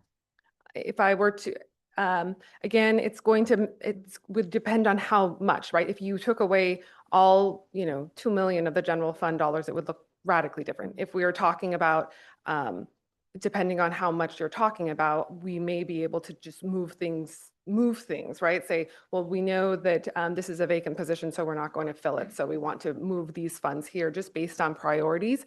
Communicable disease is a high priority, which is probably not surprising in public health, largely because so much of our work is contingent on state requirements, and that is one of those fundamentally statutorily required components of our work. And so when there are gaps, that does tend to be a place where we use the general fund allocated to us to plug what I would call gaps in the state funding. That's a long answer, and I'm not sure that I answered your question. You did. Okay. I know Greg probably has questions about vacancies and things, but I have a bunch and I don't want to hog the whole time. No, I think my whole interest was how you actually structure new positions or new services you're offering. I asked you that question last year. What criteria do you use to determine the need, and then how are you going to fill it, right? Yeah, I mean, I'm happy to speak to that. I think the vast majority of health and human services are things that are required contractually by the state or by the CCO. how we make decisions on the things that we get to do that are outside of that space happens in a couple of different ways. I would largely point to our community health assessment and community health improvement planning process, in which we partner with a number of different agencies and communities that really look at objective data within our community, as well as subjective data that we collect based on what people in the community would like to see us doing. Sometimes those things line up with funding that we have, which is wonderful, and sometimes they don't, and we just are really transparent that those are not things that we're able to work on because of X, Y, or Z. There are also times where there are things that we don't necessarily have specific funding for, but it feels like such an enormous need in our community that we have done a number of things. We have sought grants. We have worked with our associations to try to increase funding or change funding through the legislature. And historically, there have been times where I have made requests for additional general fund. And an example of that would be, we have not, outside of our direct clinical mental health services for crisis, we don't have funding specific to more upstream suicide prevention. And so a few years ago, I came to the board and made a request for county general fund to help support a position to do that. And at that time, we were probably in a different position than maybe we are here, and that was granted, right? So that's folded into my budget, and that is just one example of how we've done that. But there are plenty of times that we just aren't able to do something that is Are needed you because of able that. to share the data you mentioned, both the subjective and the objective data that you use? Absolutely. It's a large report. I'm happy to provide that information to I'm you. an avid reader. Yeah, perfect. And again, I think what I would also say is, with a handful of exceptions, which I'm happy to call out, a large majority of our work really is truly just contractually required, largely by the Oregon Health Sure, Authority. if it's required by the state or the feds, then they're usually going to put money behind it, and you're going to have the funds to do exactly what they're asking you to do, right? You would think so, but not necessarily. Yeah. There is, Well, you yeah. can't do with what resources you don't have. That, correct. And I think that there are a lot of circumstances in which we are required to do unfunded mandates. And that is tough for all of us, for sure. That'd be interesting if you included examples of that also. I'd love to look at that. Can we, as this conversation is progressing here, and towards the beginning, it sounded like we are just talking about number 6. Are we talking about more than that, or far as what general fund is feeding into a position that's getting reclassified? Is it just That- number 6? We started there. Yeah. So just only numbers. So out of the 6 things you see before you Mm-hmm. that are asking to be reclassified, only one of them has any level of general fund. It's not necessarily fully general fund, but has any level of general fund in it.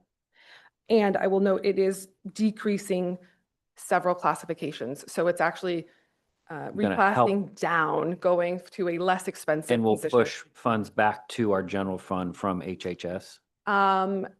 Well, that's not typically, maybe Ken can speak to how that would work. Typically, that hasn't been the practice in the past, in terms of shifting of that. It If would, this was built into the budget, Right. if you built it on your allocation, that means that any cost savings in that line It's would already have been, reflected. it would have been moved to another line. right, it's already been reflected in the budget proposed to you. So any of the general fund savings would have been reallocated through the budget. Within that already. budget, okay. So it never would have came back into the general fund. Right. Do we have a rough dollar amount of what we're talking about with this one position that would have been savings that is general fund related that got reallocated back into that budget?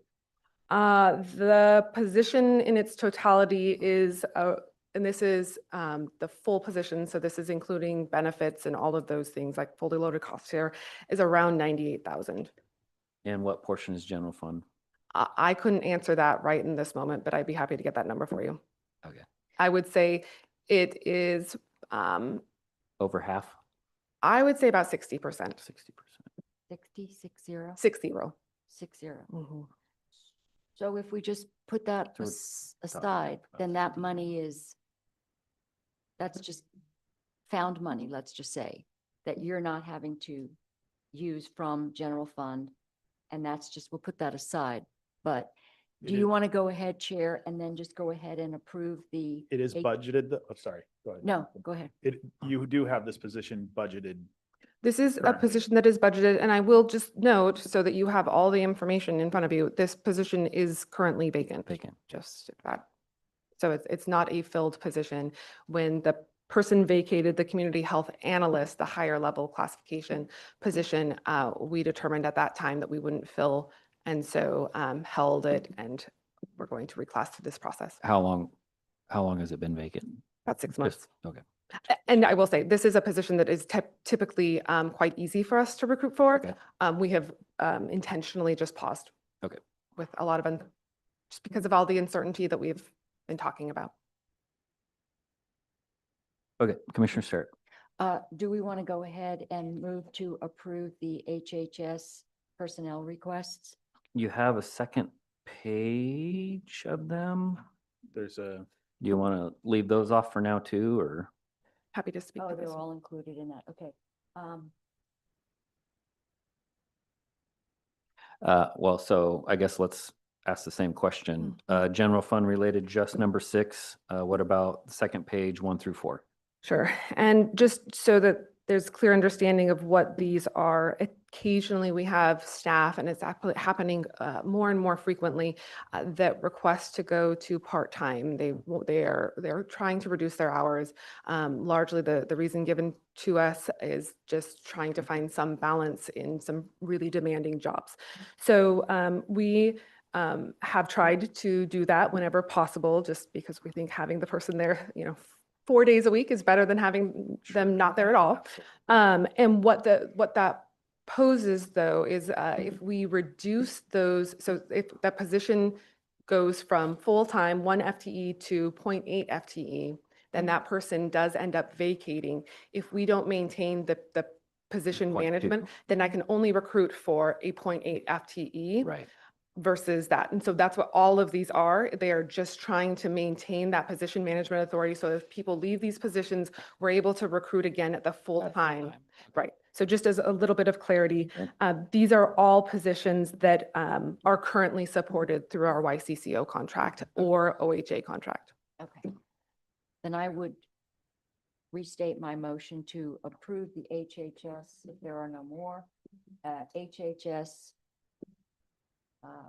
positions requested. Specifications and proposals for new FTE and position management authority. So all of them. Seconded. Second, who seconded? Commissioner Second. King, That was but all. you're doing all, not removing 6 for further discussion? Well, no, because what I'm saying is that money now in our, we've put that aside, knowing that there's a few extra dollars that if we needed to acknowledge that there's a few extra dollars. Because it's an empty position. Well, no, because it's 60% is general fund. So there's a portion of that $98,000 that we now can say, okay, we're sitting on that. I'm just thinking in terms of 5750. But really Didn't you say that was an easy position to fill? They have been historically when we've recruited for them. Because if I understand, so we're gonna see if I can track this a little bit with some, so I don't have this would be a heck of a formula on a whiteboard. So if I understand correctly, because of the savings, potential savings is going to be the difference between the current classification and the new classification.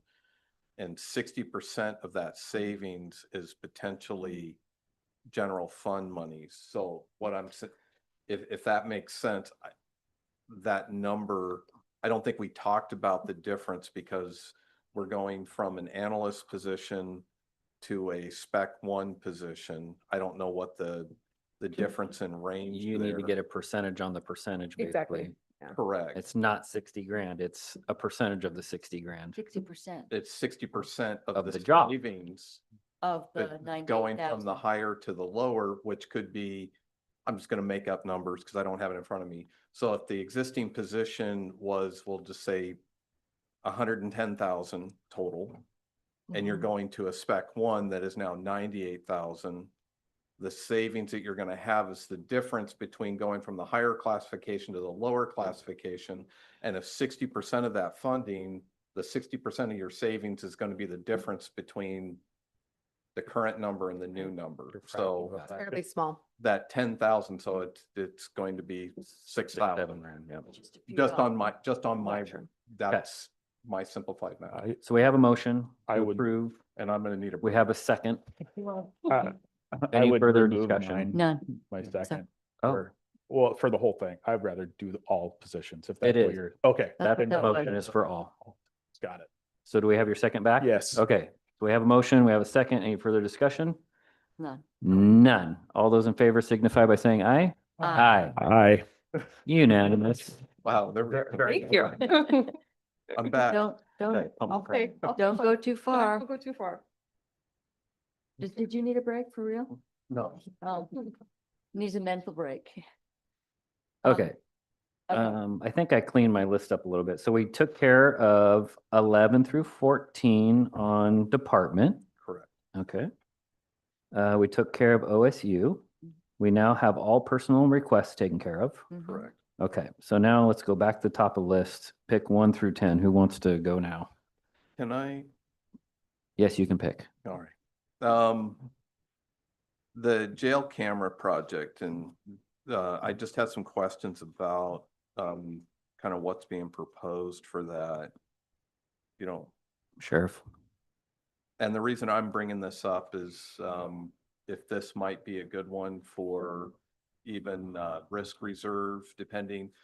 Needless to say, we run a jail and there's a lot of risk associated with this. And so if this is addressing a security concern or a safety concern, I could probably, I don't think it's going to require action, but this might be something that I should have funds appropriated in Fund 680. Okay. That we could proceed. And if, so. So do you just need a general consensus? Okay. We're right here. That's right.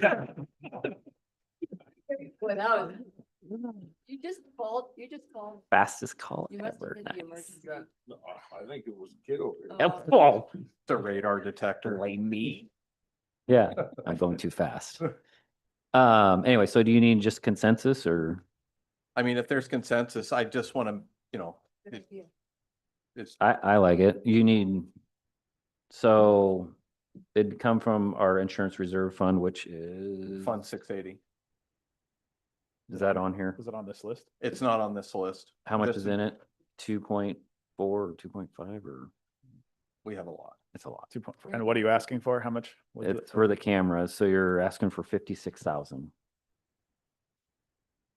I motion that we, Well, no, we're just getting consensus. So we need one more person to say, Yes. I do. Yeah. yep, okay, we're good. So there's consensus that we'll use Fund 680 and I'll build it into the budget, and so the board will see it when it comes for final adoption. I'll be sure to highlight where that's coming from. Could we make that same argument for a server? Well, no, that's considered for patrol. I'm not sure what I the have, server. I have questions on the.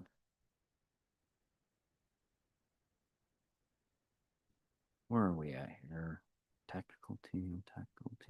Yes, for the server. I need to find my page, but mostly my notes were, what are the savings if we bring this from IT? Because isn't there a portion of this that IT is taking care of now, and then we're going to bring it in-house with this new software? The server is to have a redundant backup. So currently the camera system for the jail, as well as all the cameras on the exterior of the patrol office, the front lobby, the hallways in the sheriff's office, all of those cameras and all that data funnels to an existing server that we already have. We don't have a backup. We don't have any redundancy. And so the server is to add that backup because of the helpfulness of preserving footage, particularly from the jail, but certainly we have other cameras in the facility. to know that we have that backup in place as a failover in case the current server, which is struggling, has a failure. We want to try to archive as much of that content as possible from the facility cameras. So Does it's this just, have to be on site? it does not. It could be, Can this be funneled over to OMI? And is there any efficiency savings by having it over there in that server room and have Shane? I don't know, has Shane weighed in on this? Uh, Or his team? Or if there's capacity over there without buying a whole new cabinet, they already have the cabinets, or just, Or I don't their know, I'm, virtual servers is, I mean, there's other. Cloud-based. In my experience, Cloud-based. we've used cloud-based options because it takes it completely out of the area. And you're just paying for the service on an ongoing basis. You don't have to do the maintenance or own it. Mhm. And then if something catastrophic, earthquake or giant eagle falls out of the sky and crushes a facility, you have someplace off-site that's not damaged that you can pull that data from. That's just. we fully agree with that. Yeah, we always mandated that we couldn't have the backup close to the primary because if it's, sorry, no, you're all right. I'm, okay, I thought I was getting Had to a bring look. the giant eagle that. Oh, God. Anyway, just, So there's an ongoing cost to that then, and has that been, There would be, yeah. instead of a fixed cost, you have a lower ongoing cost, but the advantage is you don't have the maintenance fees, you don't have the upkeep, you're just paying for service. Wouldn't that be the Who, definition of? is insurance there to a have third it? party that's coming in, selling this server product? And Currently, all of the hosting for the cameras is a third-party vendor that we contract with. And the same vendor then would come in and add the redundancy for us? We could go with them, or we could go with a cloud-based option rather than, Did we get other options, or was just the first one that came and? I'll let Captain Brown speak to it because he's been meeting with Shane and having more of the details. That's what I want to hear is what Well, input from. and actually this project started actually before I was the captain there, and Emily was more involved in it at that point, and conversations with Shane were being had at that time. Shane is looking at a disaster recovery system. I know that he has explored different options. And part of that would be to take some of the servers from our current server location in the basement of the jail and moving it over to OMI. I haven't had any of those conversations as of recent, specifically in regards to the server ask. So I don't have a lot of those details in those conversations that happened prior to me in this position. But Shane could probably speak to that in a little bit more detail. Okay.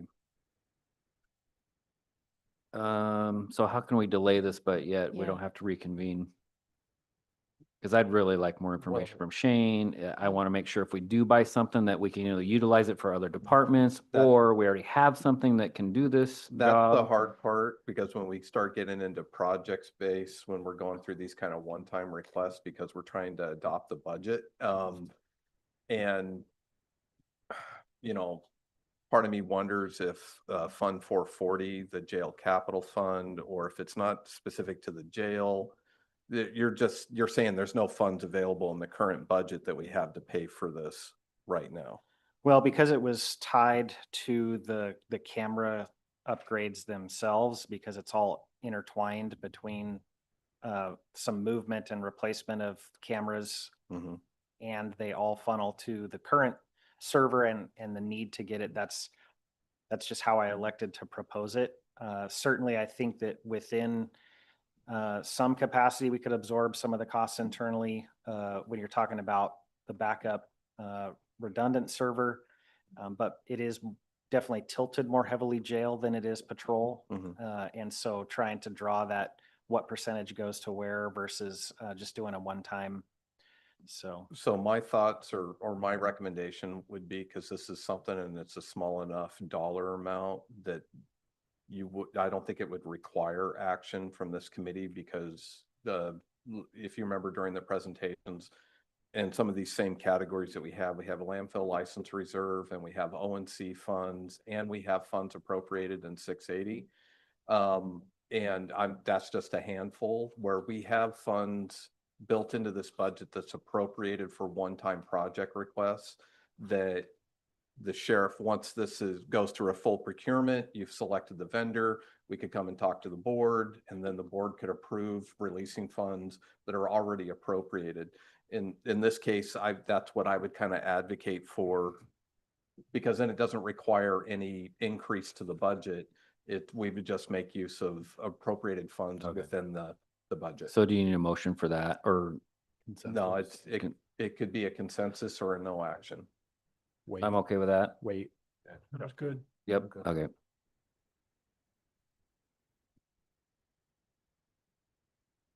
Server.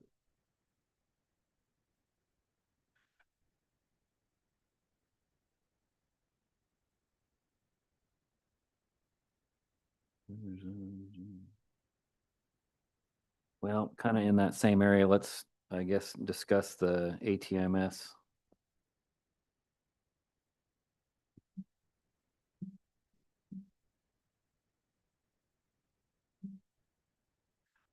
So same kind of questions when I was reading through this is going to be, is there any efficiency savings? And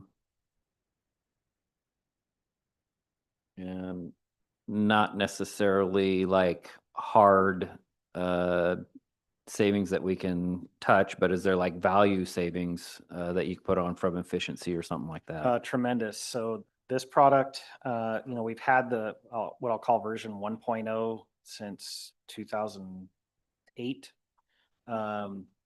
The 2.0 allows us to restore a lot of functionality that we've lost over the years because of the product not being supported anymore, both by Internet Explorer as well as some programming changes that would have had to have been made a long time ago in order for those to carry forward to current day today. We've explored every option with the vendor as well as IT. We've had multiple meetings with Dan and with Shane about trying to maximize what we currently have, and we just cannot do it. The software itself does not allow us to get to where we need to be to restore all the historical functionality that we had when it was first implemented. The efficiencies now with what they've done, they are in several other jails in Oregon. Their time computation module, so when we're doing sentencing calculations based off of documents that come from the court, currently those are all done by hand. Clearly, there's a lot of concern over whether those are accurate and that we're releasing people when they're supposed to be and not holding people longer than should be. They actually have a time computation module that will allow us to not have to have that be manual by our records staff in the jail. It would be, it's already integrated in Columbia County because they use both the same patrol software and jail software that we are moving to.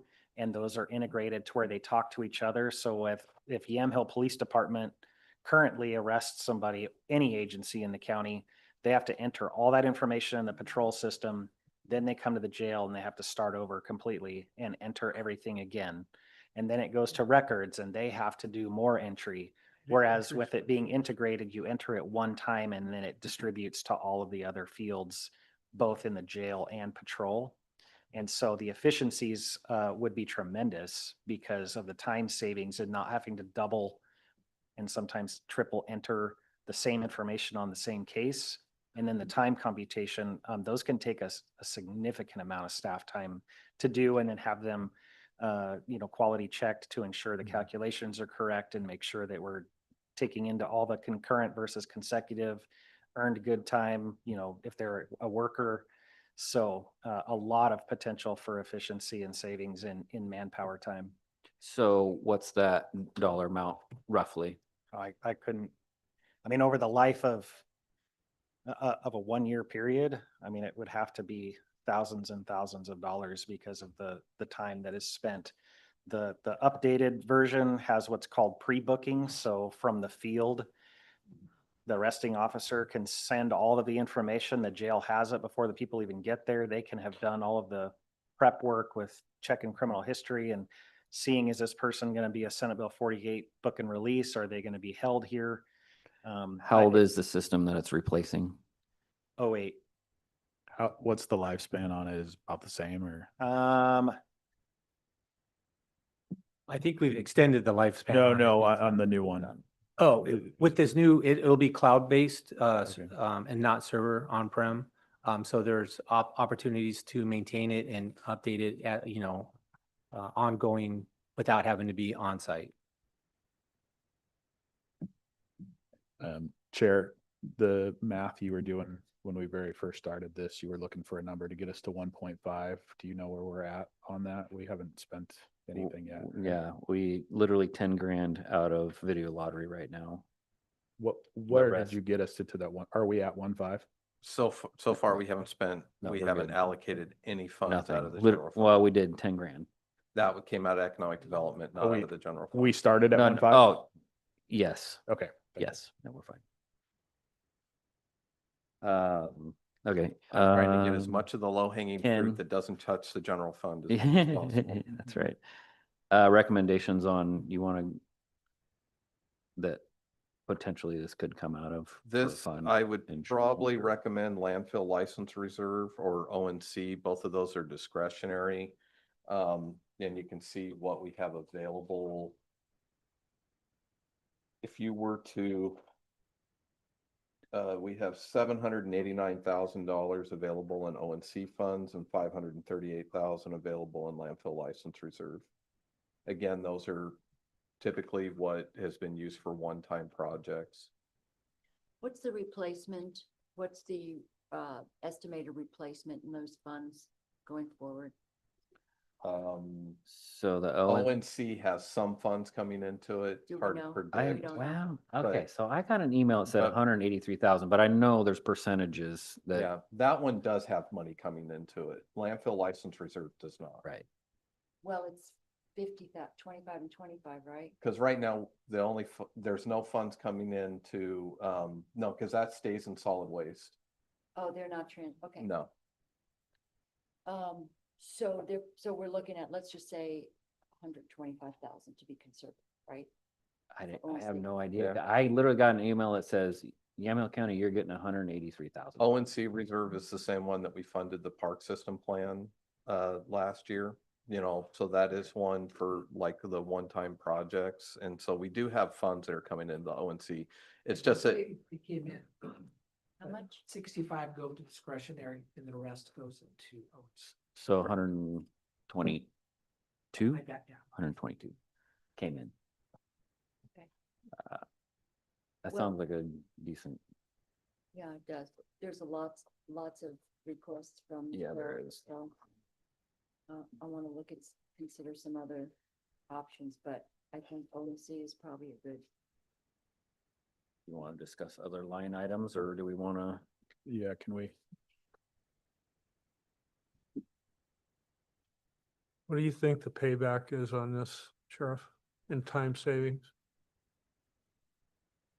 Thousands. I would say right now, you're asking me to math on the fly. It's about, for a standard arrest, that for somebody that comes into the jail, it takes the booking deputy about 45 minutes to process that. With the new version and the pre-book, we estimate, what did Jose say, 15? So a half hour savings for every For booking. every encounter, For just every booking. That's not any of the rest, the time computations for court Right. or anything else. So a half hour per booking, and we average 3,500 bookings a year. So 105,000 minutes. yeah, you Or got a couple 100 years 100 of, couple of years it pays for itself. So 1,750 hours of savings. At Another way to look at this is probably good for 10 years or so. Well, the old one's 20 or 18. 20 years, I'm just being conservative, 10 years, that's 18,000 a year. Based I on my, remember when we converted from old Golden Eagle Yeah. to ATEMs, when it was the new thing. Oh, I'm old. but the point is still like, you're basically, if you see this as a capital investment, which it is, it's 18,000 a year. If my calculations are correct, that's easily gained back in the, definitely on a per year basis. And you probably have a return on investment in a few years. Just the consistency of transferring the exact data between Yeah. every point too is, can't be valued. And the accuracy that's built in. Yeah. Well, why don't we do a motion? I'll move Get the to, Show on the road. I'll move to, do this under ONC. Second. It's the, I don't know what the line is. I got mine. Department request number 4.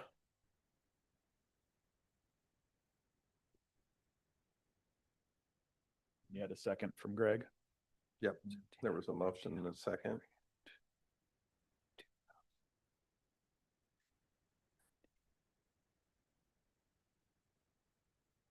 $122,000 in savings.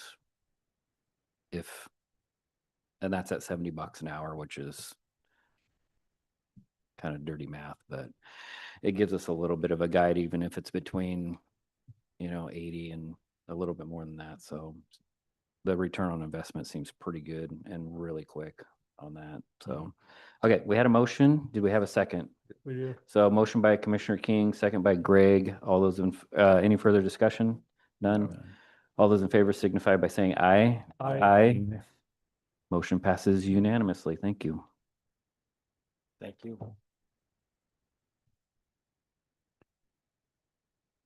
When that gets implemented, I definitely want to see, once it gets going, efficiencies on that. That'd be really interesting to see, because that's pretty cool if it. Can we people to book have it that. now and then I'd afterward? be willing to go through the process. Yeah, dude, that's like, oh yeah, I've been arrested.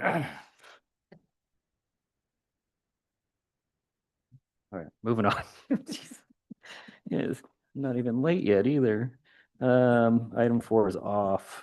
If it helps,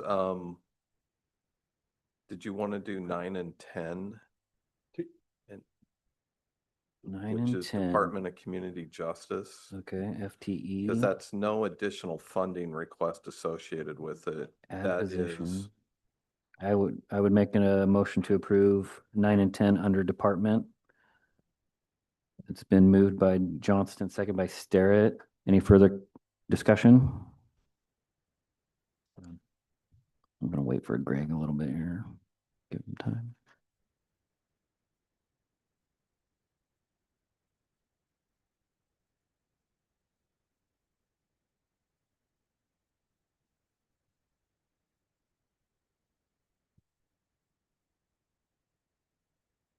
I believe this would help Sheriff, just a nod, help with retention for.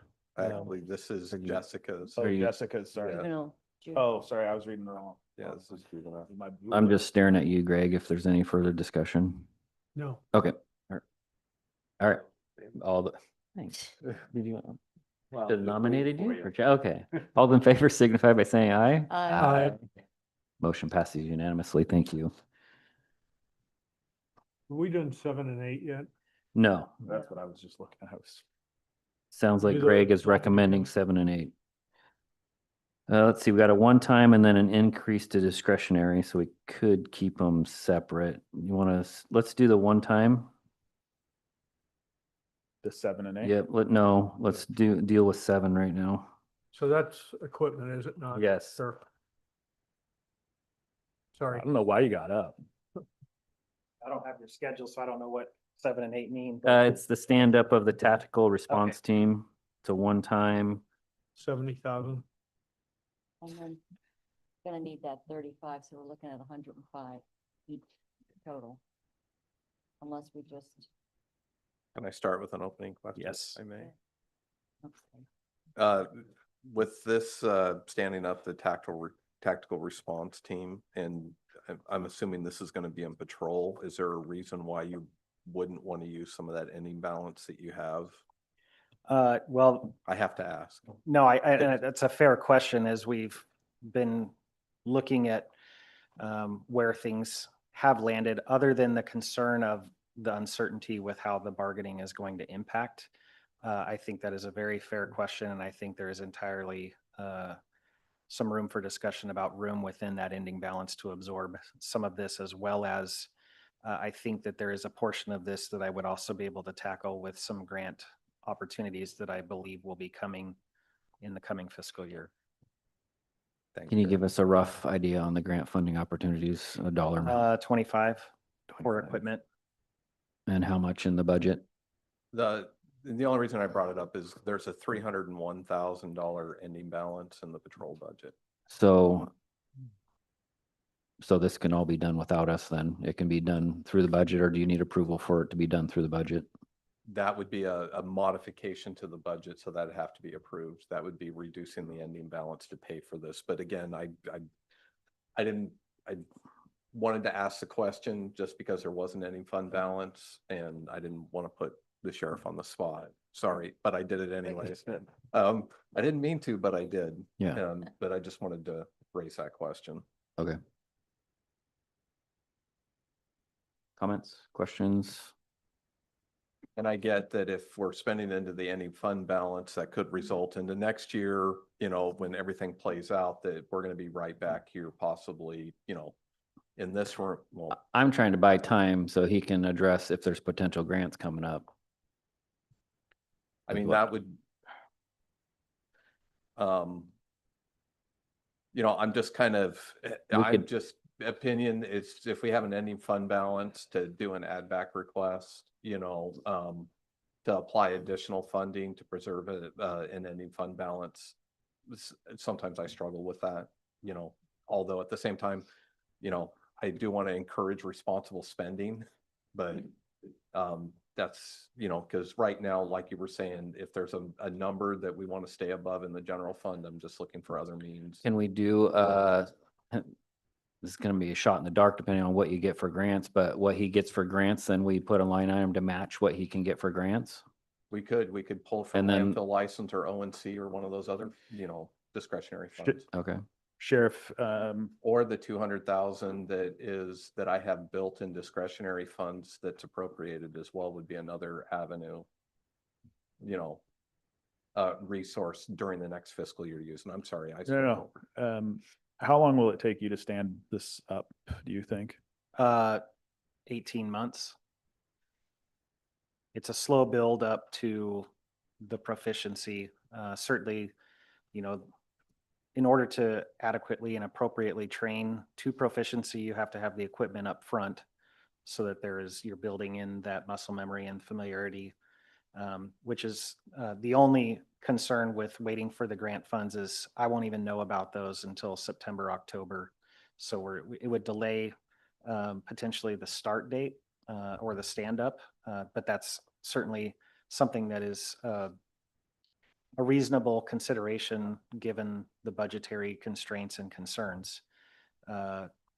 In order to then have the time, because we can't just take an appropriate number of people and send them off and let them go train for a month to get, this is going to be something where they're training like 4 hours a day, twice a month.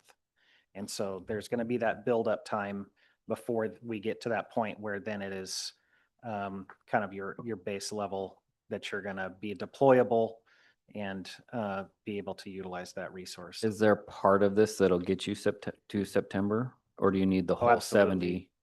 How much? No.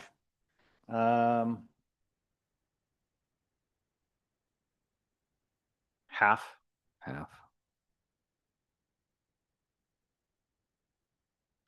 I like your matching potentials. Yeah, but some of these grants would actually have a match anyway, correct? Depends on where they come from. The one in particular that I'm hoping to utilize does not have a match. So it doesn't really do much good if we only, give that portion. Well, the portion will get him at least, if you forget the matching portion of it, if we do the 35, it'll at least get the ball rolling until he knows what he's gonna get for grants, and then he can pull the rest out of his ending fund balance if he wanted. Then we don't have the 35 going forward. I think that's what he's saying. I would have another discussion with Mr. Huffer. Because the other option would be is you could take the full amount that includes and I know that was an increase to discretionary to support the team moving forward, but the one thought would be is to reduce the patrol ending balance and utilize those funds to cover a portion or the full amount of the equipment purchase. With that in mind that, you know, that's going to leave a smaller starting number.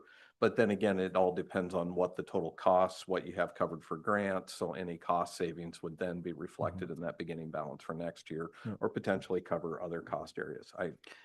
What we could do is, I think we can approve 35,000 now and move the rest to the budget of next year.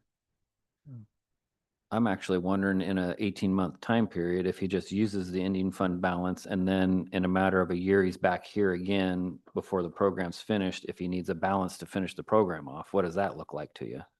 I think that's a reasonable methodology, because that will allow us to take into account it if we have another staffing crisis and it's difficult to get people to the training. I think that it'll incentivize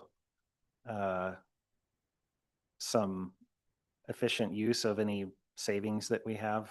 Okay. To do the upfront, I think, is the heavy lift to get some of the equipment so that we can start training and utilize time to our advantage to have it be a little bit of a slower buildup. And then those ending fund balance dollars, I think that is absolutely reasonable to look at that moving forward as well for the continued maintenance of sustaining the training. Okay.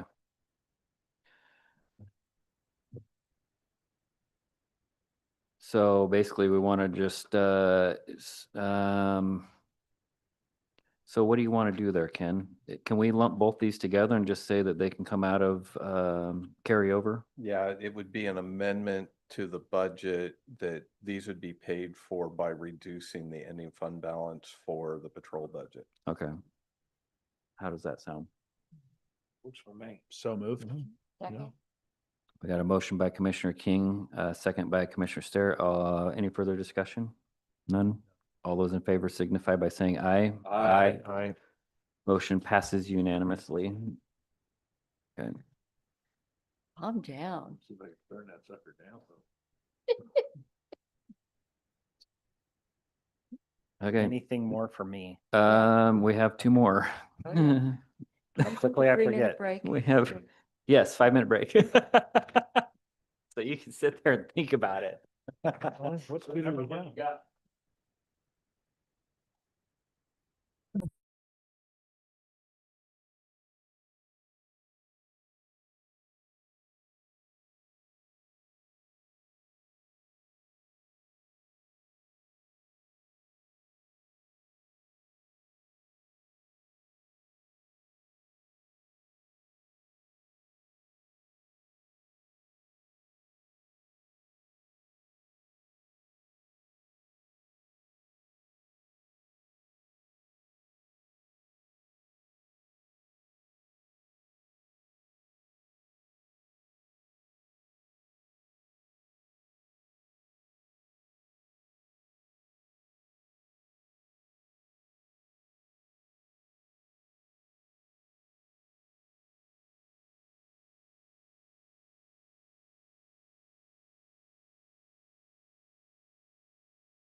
right, let's do it.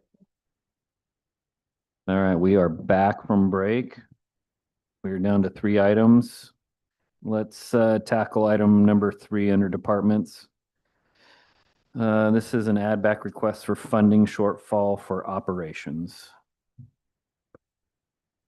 Courthouse security? Port security. Yes, thank you, Chair.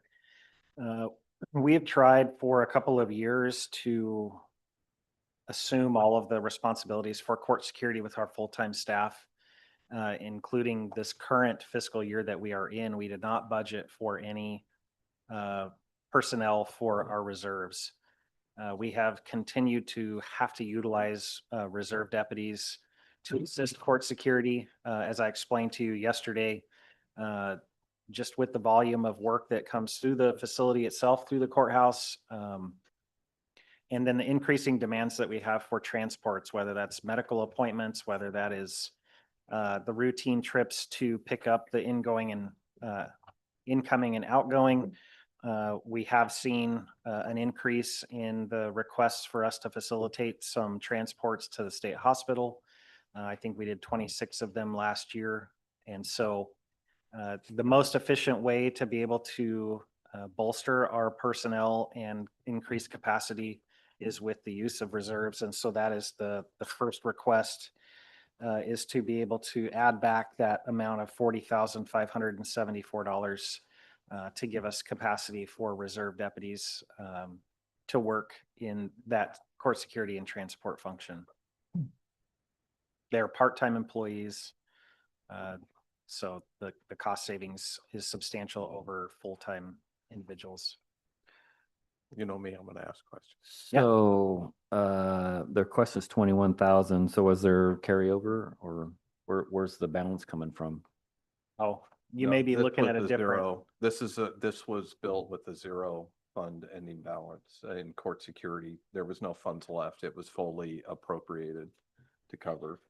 That 21,000 that you're talking about was to get back to current day for the contracted DPI. So there's 2 portions to this. There's the 40,574 for reserves and the 21,000. So did we miss a number on I our? missed a line, Okay, so that's on me. hang tight. Okay. Well, it's in your budget, but 40,574 and 21,058. Yeah, so that was a Scrivener's error. I missed that there was 2 requests.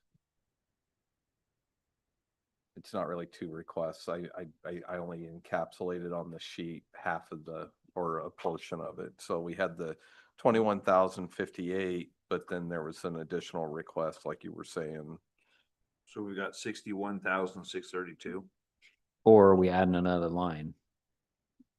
We're adding another line. I mean, you could just approve this if the overall request is.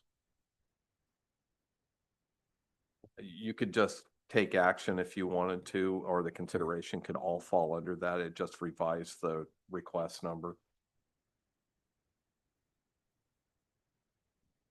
And my apologies for missing that.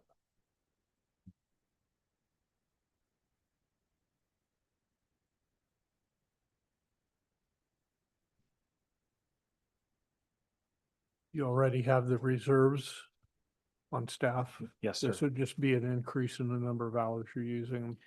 So we're already using them. We've just relied upon personnel savings to be able to recoup what we've expended on utilizing them through the year. We, I think, have made 2 different attempts at moving away from utilizing reserves in this capacity, and that's just has not been a functional reality. Hard to do, yeah.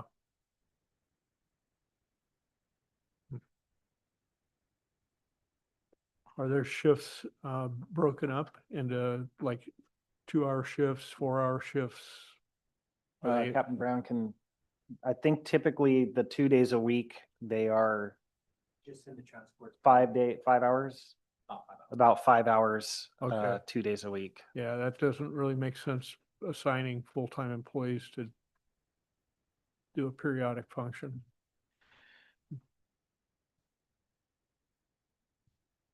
So the 21,000, that's an increase.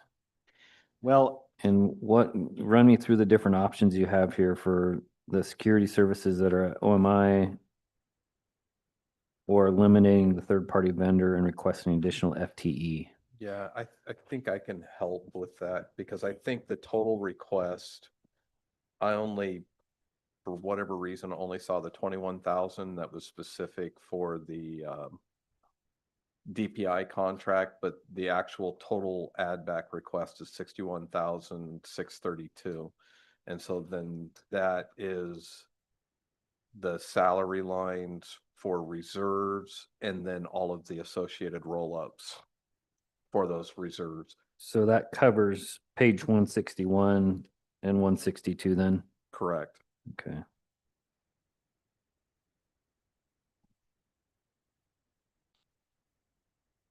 My only, Why wouldn't have this just been taken care of before it got to us or this is a true add back request. The Okay. entire court security budget, if you look at that, was built to a zero ending balance and they didn't have sufficient funds to pay for the reserves and the additional contract amount. So that was not included in the budget.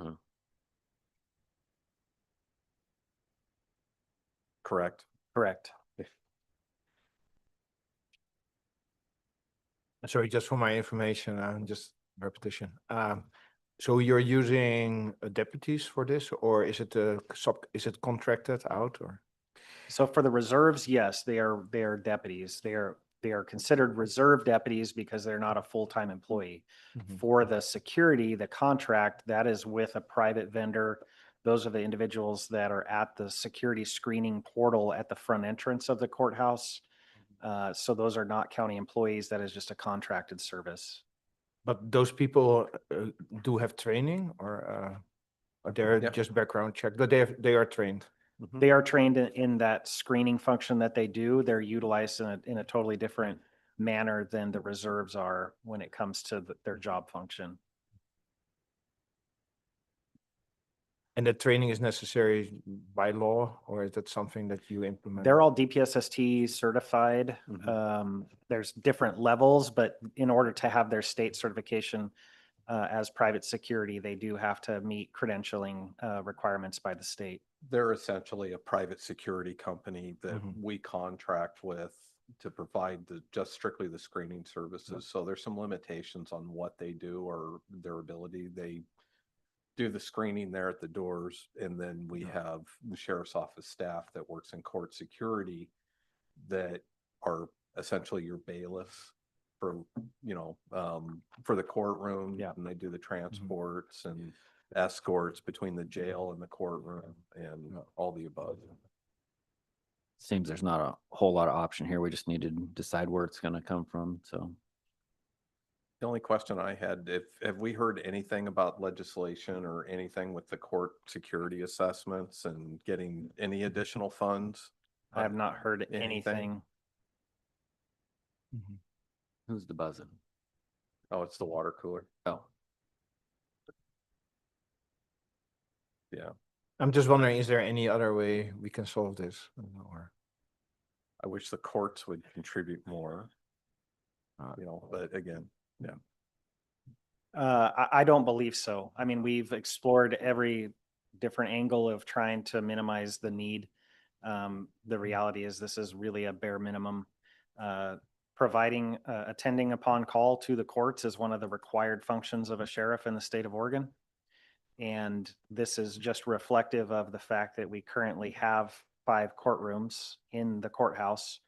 And the number of visitors that we have to the facility itself, this budget of court security currently is 4 full-time staff. So these 4 individuals are doing the security for the 5 courtrooms for all criminal proceedings. They're doing transports, they're doing medical appointments. So, they are extremely busy, these 4 individuals. And so has been the necessitation to utilize the reserves to backfill and alleviate some of that workload. And, you know, candidly, the reserves are, because we don't need it all the time. We know what days we have transports. We know, you know, we can plan in advance if we know that the docket is, we're going to have a couple of trials with people that are in custody. We have to have 2 court security staff in the courtroom at all times during an in-custody trial. So we're able to plan that and utilize those reserves in somewhat of an as-needed capacity. What's our total amount we're going for, Ken? So the total request is 61,632. So I would make a motion that we fund the add back request for shortfall for operations for courthouse security to the tune of 61,603 from the general fund. Yeah, that's typically where we would. Okay. Second that.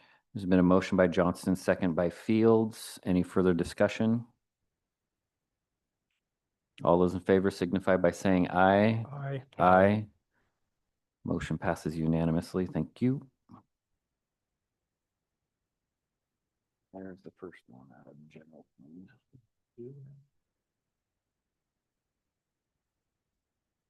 61,603. Now we're on to dog control.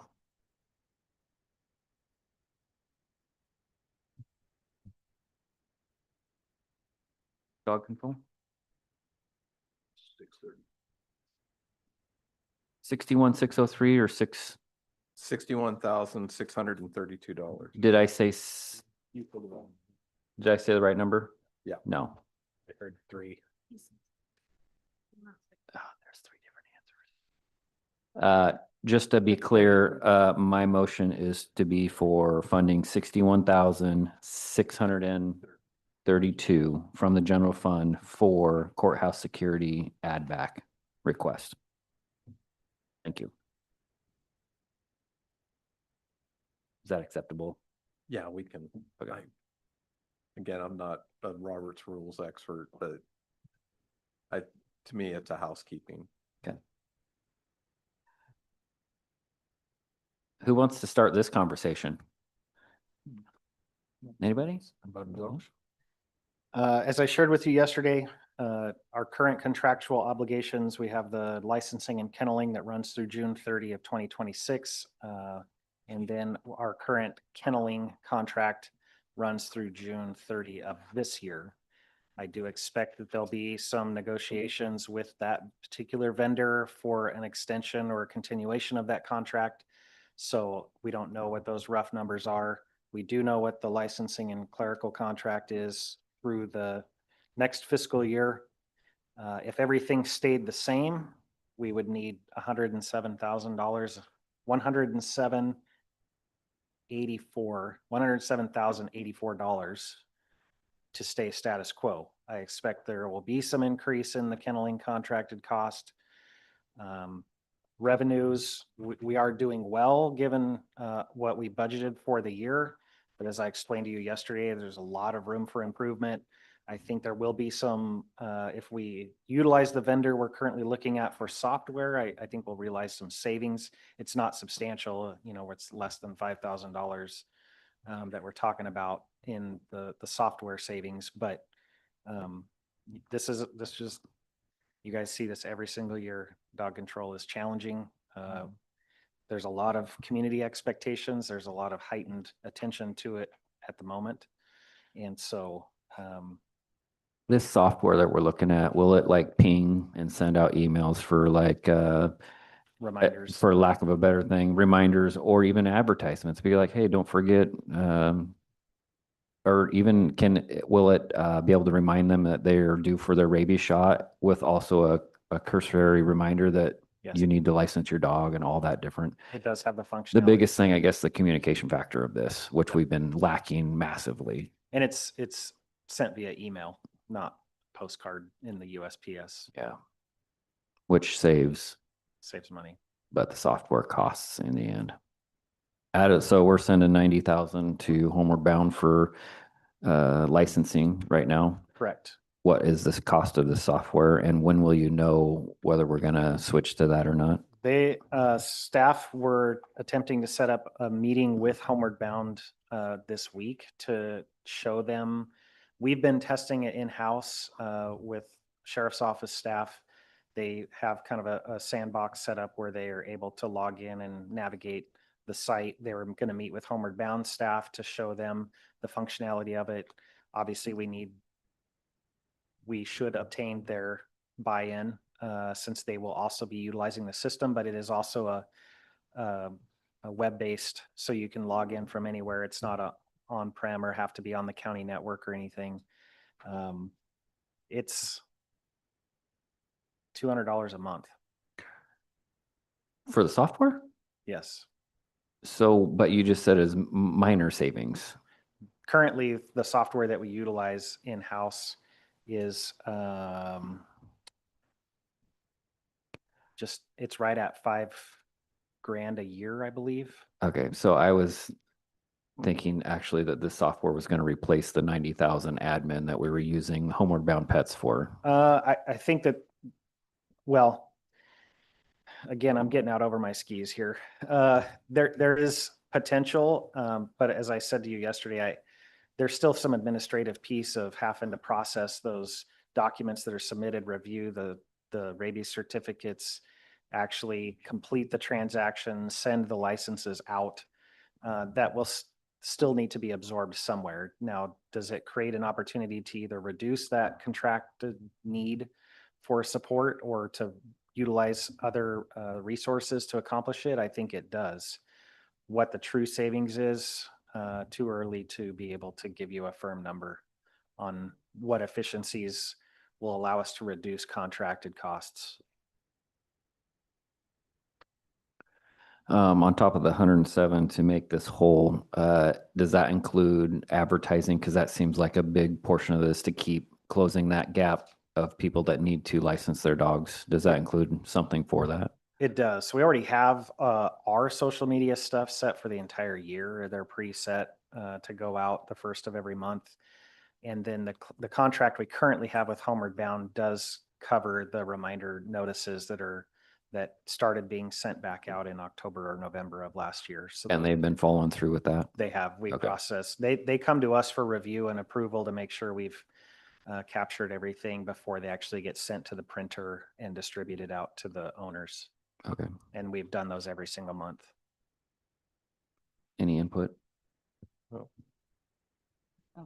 Yeah, first of all, a couple of wild cards, and that's that we don't know what the renegotiation of the Newburgh contract is going to look like. Not too worried that it's going to be a lot bigger, but I do think we need to plan that it will be bigger. The other piece about this is obviously this is an ongoing problem and we don't have any dedicated funding for it anymore. So I have made the argument in the past that since this is a public health issue, that we bring HHS into this in terms of, and Lindsay, if maybe you want to just kind of jump in here for the discussion. There were a couple of things that I brought up during our last week where I saw a couple of transfers out, for instance, from the jail or transfers out to HHS for work that they were doing like in the jail and stuff. So I'm looking at, is there a way that we can keep some of that money within the sheriff's budget and then have you pick that up as if it's the same population that you would be, I would imagine, it's a different population, but it's the same work that you would be doing for the number of clients. Let's just say they were not incarcerated.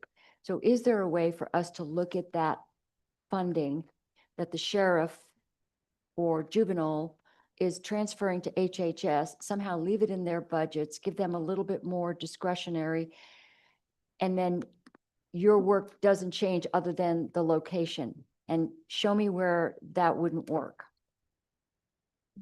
And we're specifically talking about the jail services. I just want to be really clear. Yeah, let's start there. Start there and we can move forward. So current staffing for jail services is 2 full-time FTE of the QMHPs, that's qualified mental health professional. So those are individuals who can diagnose mental health conditions and provide treatment. as well as some dedicated time for a licensed medical provider, which is a psychiatric nurse practitioner. The total cost for the services that we are providing, I don't think this comes as a surprise to you, is substantially more than that transfer the sheriff provides. We do a combination of things to fund those positions. The exact proportion, I think that transfers 68,000. I might be getting that confused with the corrections, and I Yeah, want I to make think sure. one's 50 and one's 80 something. Okay, Yeah. so the total cost of the staffing for that is around $380,000. So For the 2 practitioners. 2 full-time, 7-day-a-week practitioners, and the psychiatric prescriber. Those are again fully loaded costs, so that includes all the benefits and all of the things that are wrapped up. Those happen to be staff that we've had a lot of longevity with, so they are topped out. That often, increases that total amount too. So taking all of that into account, yes, it's a 65,000 and some change, $1,000. So we use some of our state crisis funding to support those services. Our argument for that is, one, those are not tied to Medicaid because we can't use any Medicaid funds in the jail. Yet. You know that, yeah. So we use some of our crisis service dollars that come to us to be able to do that, working with the impression that roughly 60% of the services provided in the jail fall within that triaging, crisis screening, that body of work. And so we're using that. And then I will be honest, there is county general fund that helps support the other components of that. Because what I'm looking for is a way to look at the public health component of dog control. And we're seeing that more and more, especially with dogs that are dangerous or at large. So I look at communicable disease, I look at rabies, I look at the program element that public health funds for vaccines doesn't make a distinction in from what I've seen in some of them for whether it's human or animal. Now, we've had this conversation, we're not looking for paying directly for rabies vaccines. What I am looking for is a way to take some of the general fund money that HHS gets, and even if we have to look really deeply at vacancies that general fund has funded, and get them to the sheriff, because we don't have other pots of money where we can go to this degree and fund something that is now been sort of dumped in the sheriff's office lap. Sure. So there are 2 program elements that I think you referenced just a moment ago. And just for clarity's sake, our intergovernmental agreement with Oregon Health Authority Public Health is made up of a series of what they call program elements, and those are distinct contractual requirements related to a distinct amount of funding within that total IGA. The first one is the first program element. It's PE01. It is can be used for communicable disease. It is a very small amount of money that does not go very far. And the second one is program element 43, which was immunizations. When we had these conversations last year, I did check with the Oregon Health Authority to ask if there was the ability to use those funds for animal control purposes. And they were very clear with me that they are not able to be used for those purposes. We do have a role, as you say, in animal control. Public health has statutory requirements built in that is related to ensuring that we do not have the spread of rabies. So our requirements are to follow up on animal bites if those animals are mammals, and it's specifically laid out because only mammals can transmit rabies. So if there is an animal bite, our role is to ensure that we assess if there's a rabies risk, and then provide the vaccine if the person is wanting to take it. Most of the time, we are able to assess rabies risk and don't recommend the vaccine, but there are times that we do. So that is what we can use public health PE program element 01 funds for, is for that investigative purposes of looking into when we get those animal report bites that most often come from emergency departments and do the follow-up to assess has the animal, and we're talking about dogs, but it's not always dogs. It is more often than not, we have a lot of cats, and then some really random animals as well, but we don't have to talk about those. So we trace it back. Are they vaccinated? Are they not vaccinated? What is the risk? What do we know? All of those types of things that go into it. And that is what those funds can be used for. Okay, so then that brings us to, again, looking at the 1.7 that the county gives to HHS, and that's a significant amount of money. And I'm looking for a way to sort of equalize things in terms of a need here, and whether it's vacancies, but where we can make some kind of a designation or contribution from county general fund that goes into HHS so that we can get some coverage for dog control. So that's where I'm looking for for us to find that way to do that. I think if we are specifically speaking about county general fund, right, absolutely, the board and the committee has the ability to reallocate any funds that you choose to do.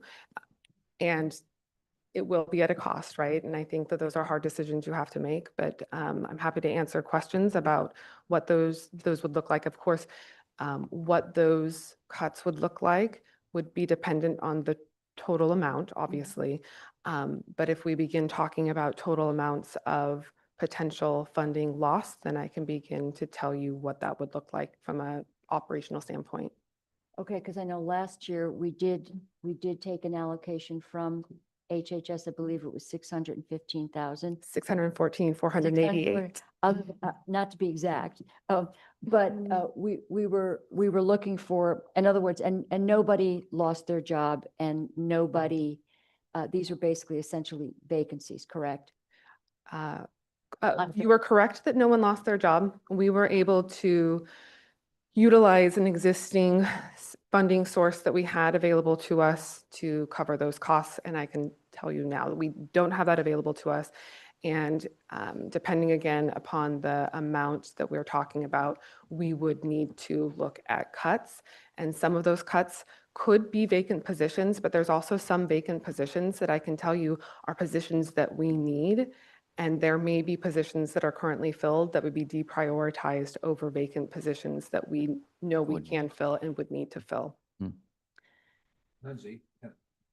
Yeah. Lindsay, the other 9 positions that were available that were not cut, were those ever filled?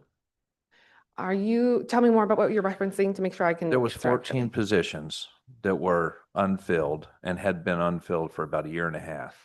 We went and we removed 6 of those positions so we could allocate those dollars for something else. Were those other 9 positions that were not filled, have they been filled? And you're talking about last year's budget? Yes. Just wanted to clarify. I would say in our positions, divisions that are public health and developmental disabilities and administration, where some of those vacancies were, yes, those have been filled. However, we have had a significant movement continue within behavioral health. And so to track those exact vacancies to whether they're filled or not right now, I would have to do a lot of digging just because that would be a lot of mapping out. But I can speak to current vacancies and where those lands.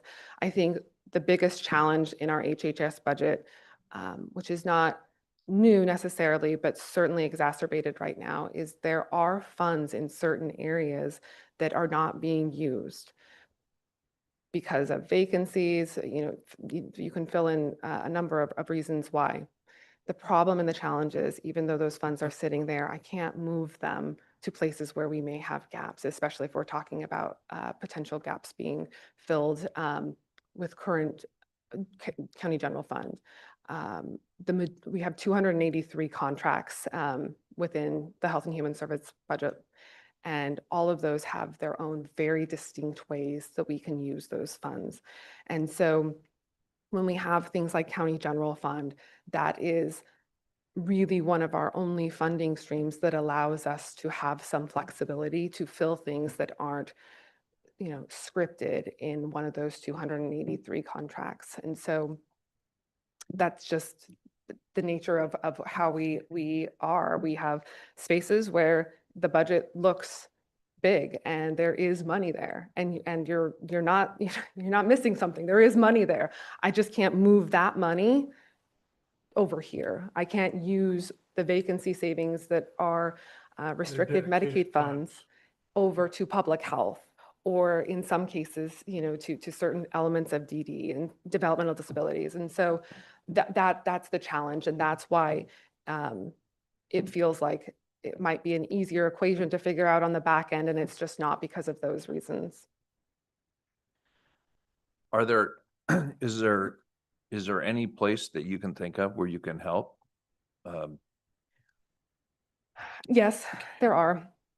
And again, I sort of need a ballpark figure. If we do, what was the? Can I ask a question before you? get Certainly. There that might help with that is, I would assume that if there is a bite or something, a dog, that this is a very small fraction of a number that actually is dogs that are taken to Newburgh or something of that effect, that your department would have to get involved in. Correct? So I think if we're going to essentially partially fund a position or money from, or a contract or something, then I don't know how comfortable I am with that, just because of the small fraction we're talking about of rabies that are in dogs, right? Yeah. That are coming from that. So I think that is not, it's not that easy to see your vacancy rates that are Right. industry standard to have some level, I would assume. Yes, we're not out of line with anywhere else. Yeah, in the state of and same to go with police departments and others. So I think we're fortunate, luckily. I heard a Clackamas County commissioner who used to be a sheriff tell me the other day that Yamhill County and Washington County are the two pinnacles of where they want to be in the state. So good job, Sam. But I think that it's a big ask, I think, for us to be asking you to use your budget for some of this. So I think you're correct in that very few of the animal bites that we investigate are ones that end up having any sort of sheltering. That is a very narrow number of them. And largely because most of the time animal bites happen within the family home, and the family chooses to self-quarantine their own dog, or we're able to establish vaccination status right away and all those things. So that we're clear, my question has nothing to do with dog bites. My question has to do with, can we get some help from you? Can you locate a spot in which we can find an allocation of dollars in which we can use in another spot? Because we've got a finite amount of dollars to spend. And our biggest portion, I think, goes to your budget, which we love the work that you do. We're just looking to know, is there a place where we can find some money to allocate back? Sure. for First, I something just else? do want to double check. I don't think the majority of the county general funds come to my department. Am I, Well, I'm not. it's 1.7 million. Yes, so just, yeah, Yeah. I just wanted to make sure that we're all working on the same Yes. understanding there, Justice. based on the pie chart that Ken showed. I'm sorry. So don't worry. Yeah, no, I just double misspoke check. because what I really meant is you just have the largest budget regardless whether it comes from We absolutely the do. county. Absolutely, and Yeah. you are absolutely correct, and we are over half the county employees, and so completely understand. I think, I mean, the short answer is yes. The dollar amount is going to impact the impact felt, right? I mean, talking about $100,000 is very different than 300, than 800, than 1.7 million, right? And then so each of those is going to have escalating impacts, obviously. And like I said, I don't think that I can just make any sort of guarantee that it would come from a vacant position, depending on what we're talking about, because there are just some vacant positions that I can say, I absolutely have to have this. I think we can recruit and get it. And because it's mission critical or because it's contractually a required service we need to do, it may be elevated as a need over something that we have an existing staff in, which is an incredibly hard thing to say, but in full transparency, that is part of what I have to think through. So is there a dollar amount that we are, and I'll look to Ken.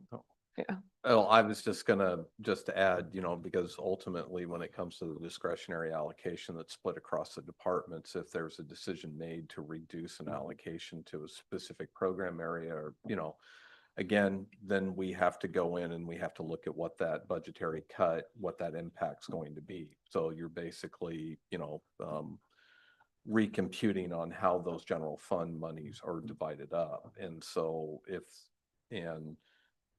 you know, and I will say this would be a first. Historically, we've never had discretionary funds going into dog control. It just hasn't had to happen. And Where did they come from, Ken, prior?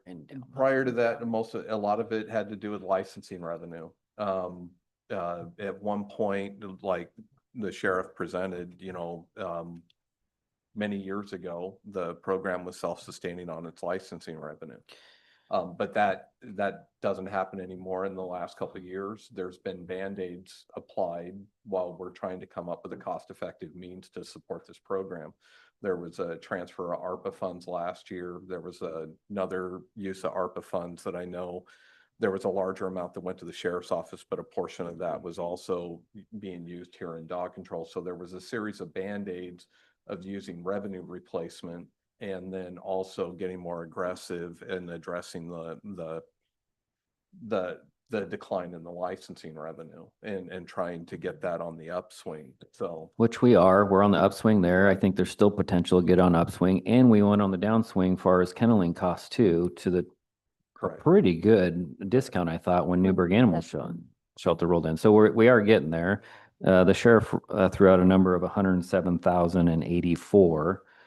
I don't know if somebody else has a different number in their head. So I guess what does that look like as an impact?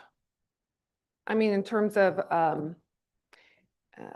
depending on the classification of staff, certainly we'd be looking at likely a full-time FTE. I mean, just from a dollar sign, that would be roughly around mid-level position within our budget.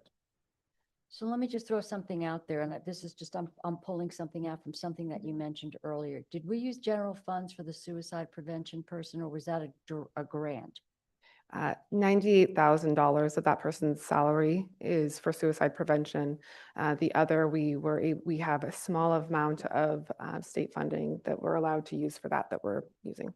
The position itself is around 143,000. Right. The only reason I'm asking is because I think that there are, I guess what I want to see is, for instance, we take a position and we look at whether or not there are elements of that we can, for instance, look at other either community partners or something like that.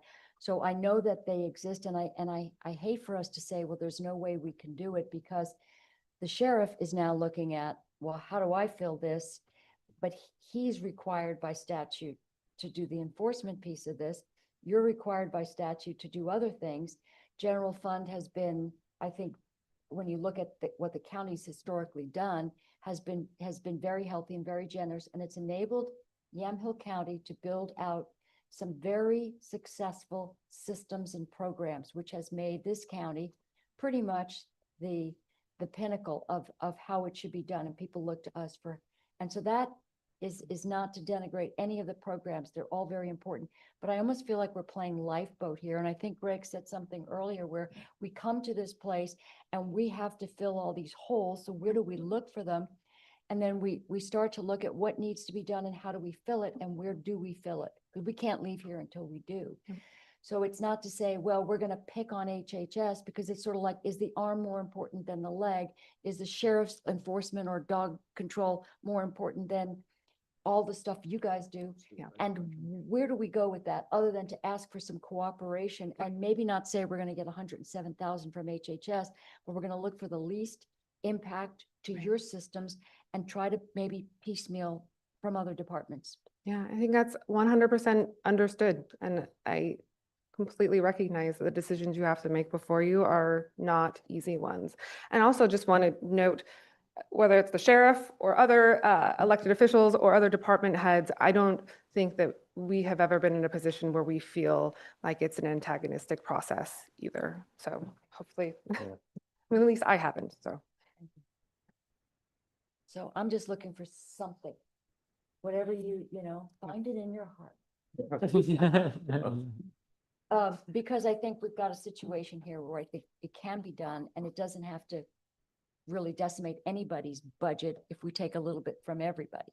That's the way I'm looking at it. And I don't know what everybody else thinks, but I'm kind of out of options for coming up with this amount of money for something we are statutorily required to do.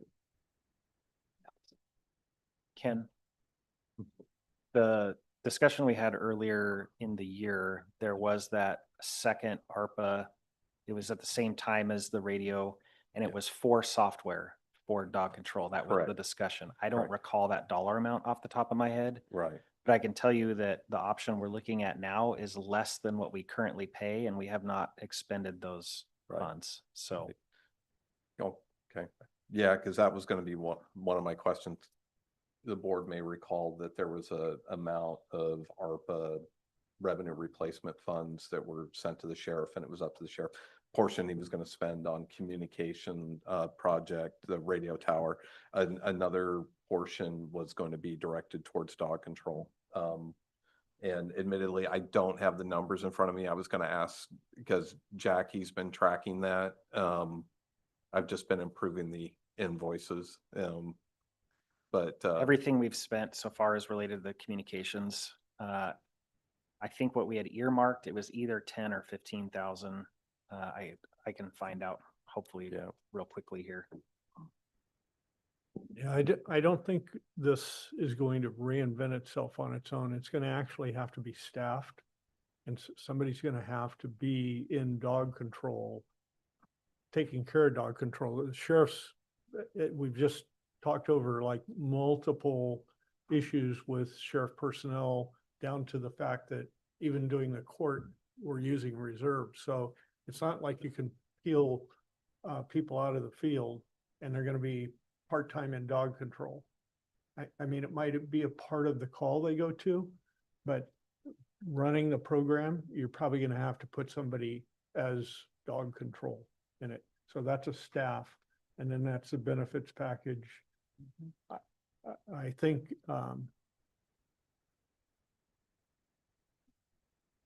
we almost need a plan, a business plan to know what is the scope. You know, are we looking at the $100,000 or are we looking at $250,000? Because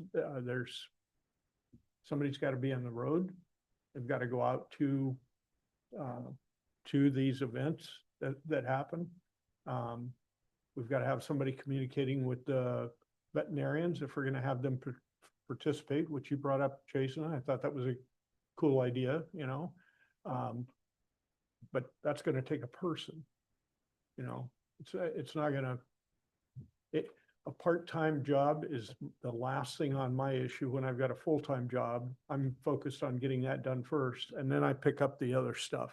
And the other stuff sometimes never gets picked up. And that's why dog control's the way it is, truthfully, because it's been kind of a leftover, right? Been a project without a leader in it. We used to have dedicated dog control officer, and that became expensive. We used to have a facility where we didn't have to pay for it because we had inmate labor. And now I think we're doing it as cheaply as we can. Yep. Polk County's building a facility, $2 million. We can't do that. We have to do it on the cheap. I think we're getting really quality care, but I think this is about as the least amount of money it's going to take to run this thing. Unless we go out for a bond, we do a levy, and I don't want to be asking people for more money.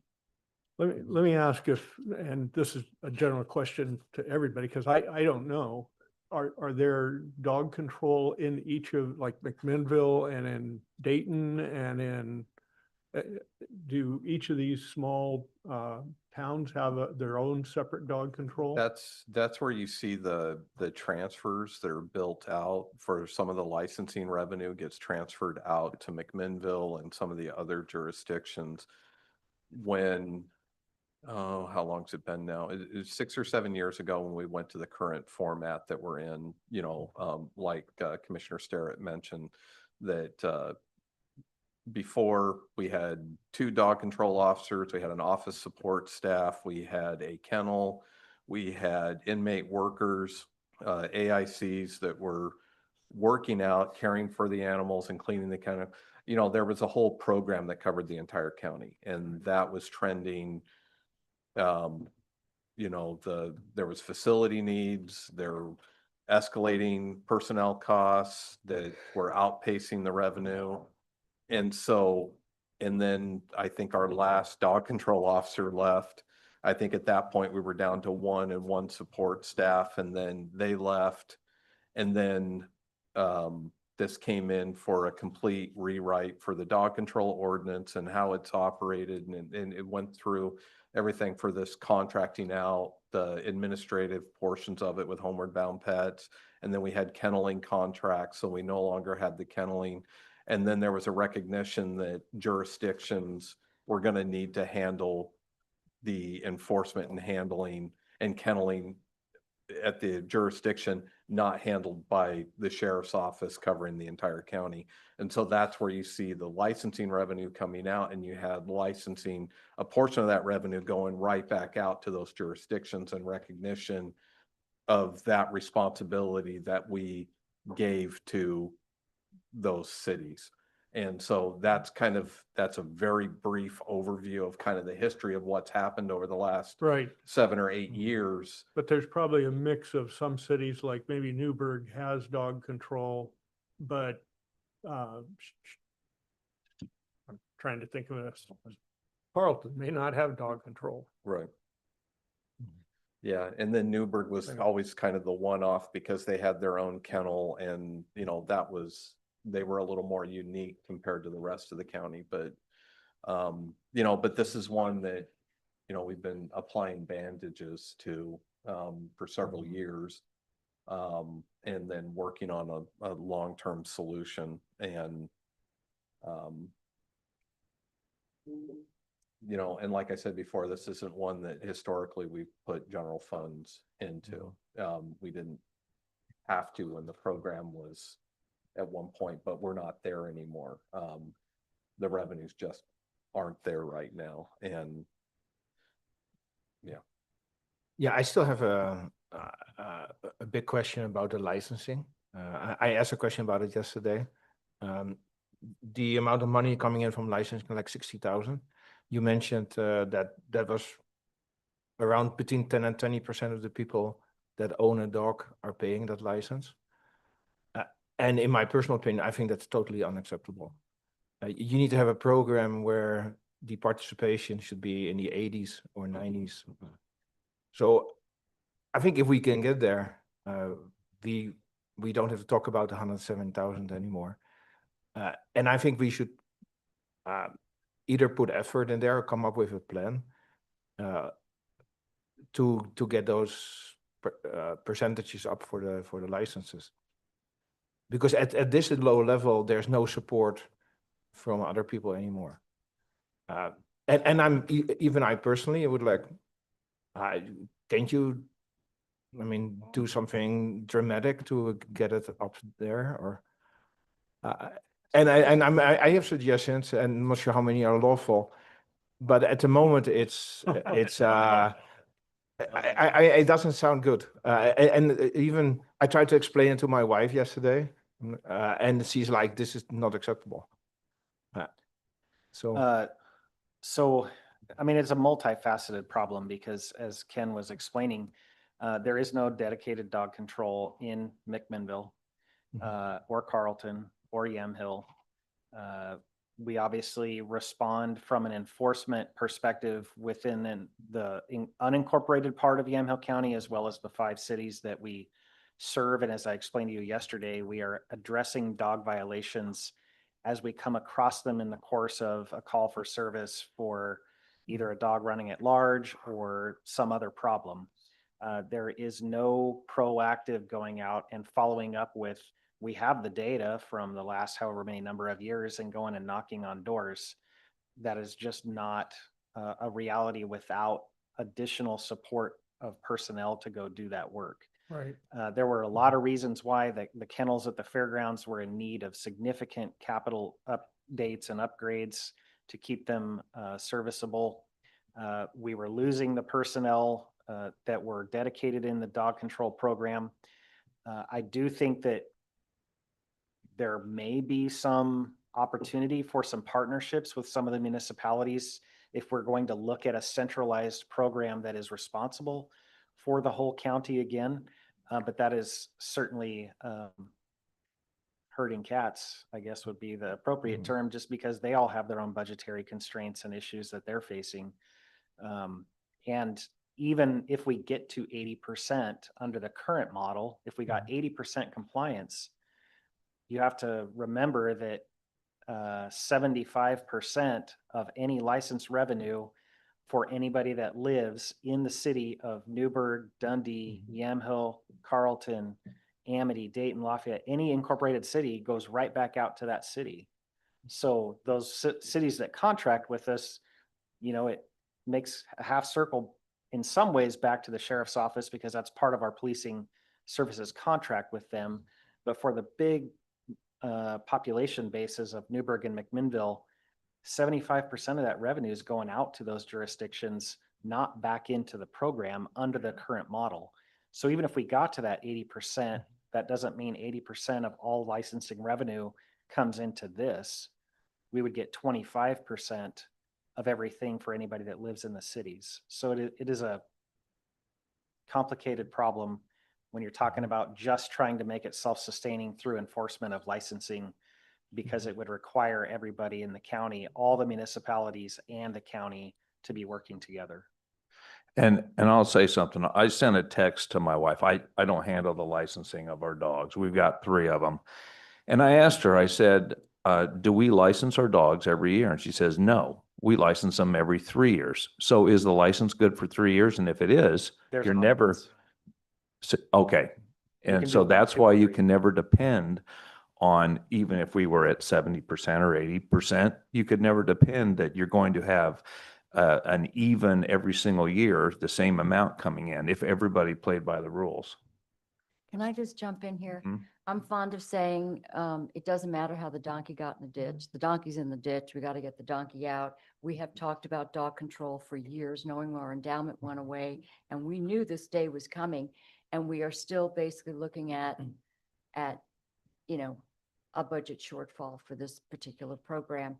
And now we have to look at where we're going to get the money from, knowing what we're trying to keep our general fund looking like, knowing where money is going from the general fund to what departments, and then basically asking for us to be really, you know, again, surgical about where we could possibly take money. And that's why I look at the 1.7 million. I see the dollar signs. I also see what you do, but I also think there's always room for streamlining something.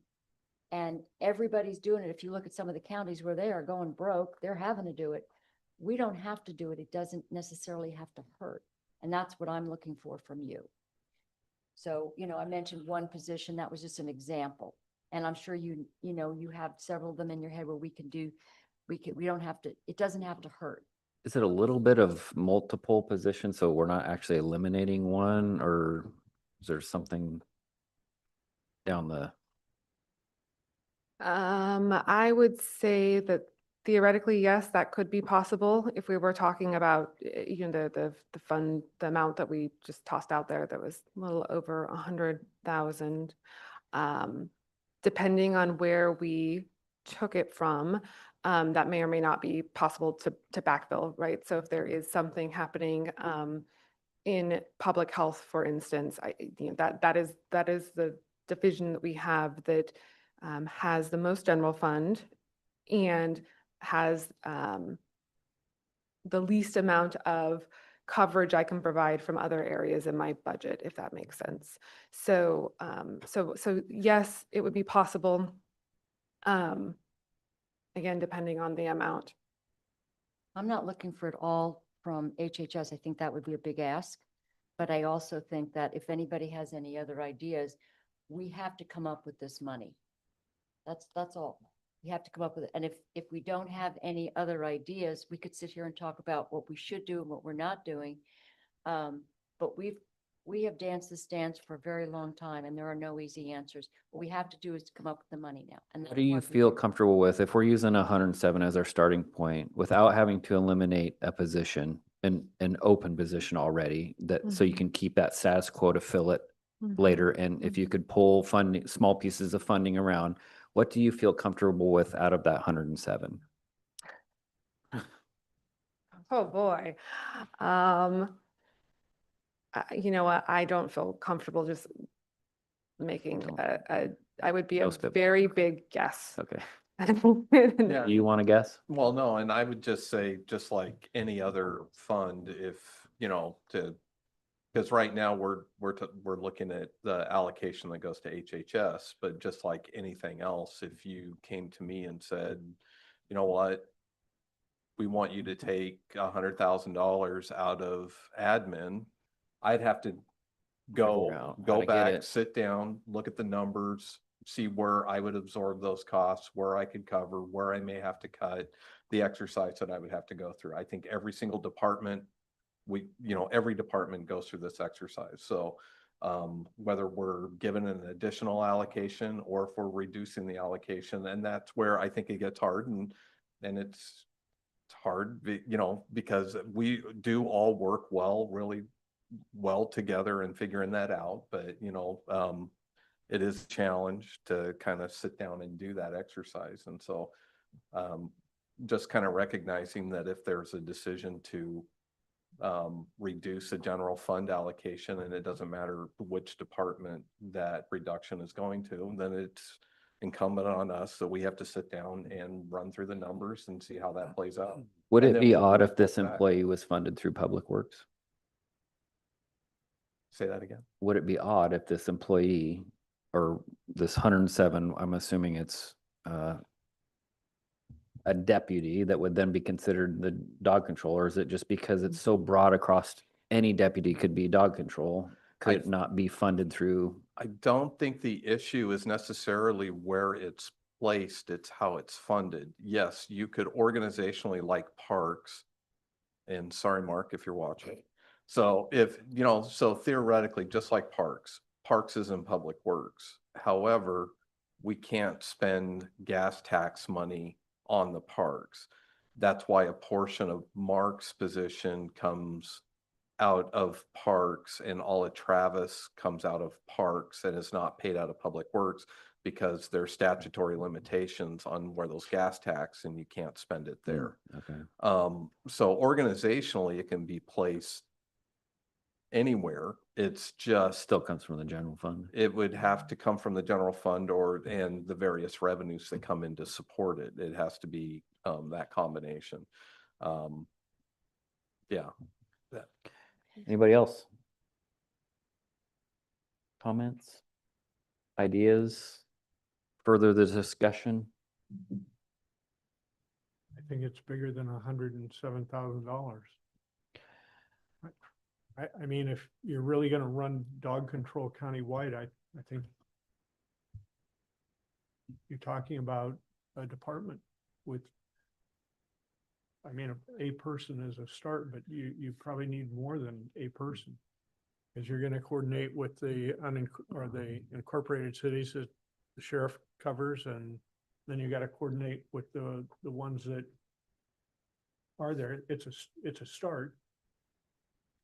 I think what we're trying to cover here is the kenneling contract, which we have down, we've whittled down, and they've been very satisfactory, and Homeward Bound, which is the licensing contract.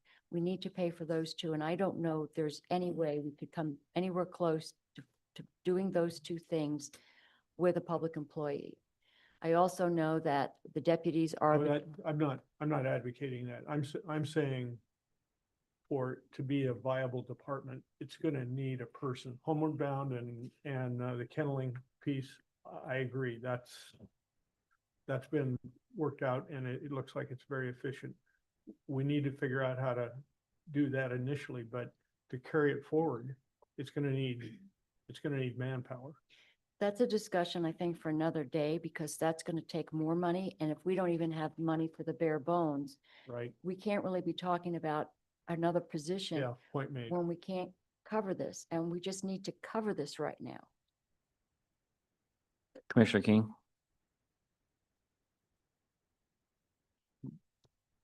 No. I don't have any more comments. I think this is. ideas?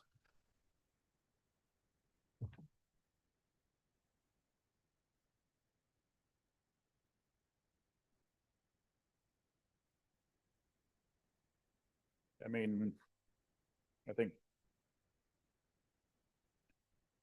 it's hard in a half an hour to realize that we don't have any money and that this is the gravity of this, right? I mean, I got this book, 5 days ago, but understand that this was, that it is actually zero and that there is no money and that there was no plan and that there was no anything. And so to really wrap my head around the whole problem during this conversation is a little tough. So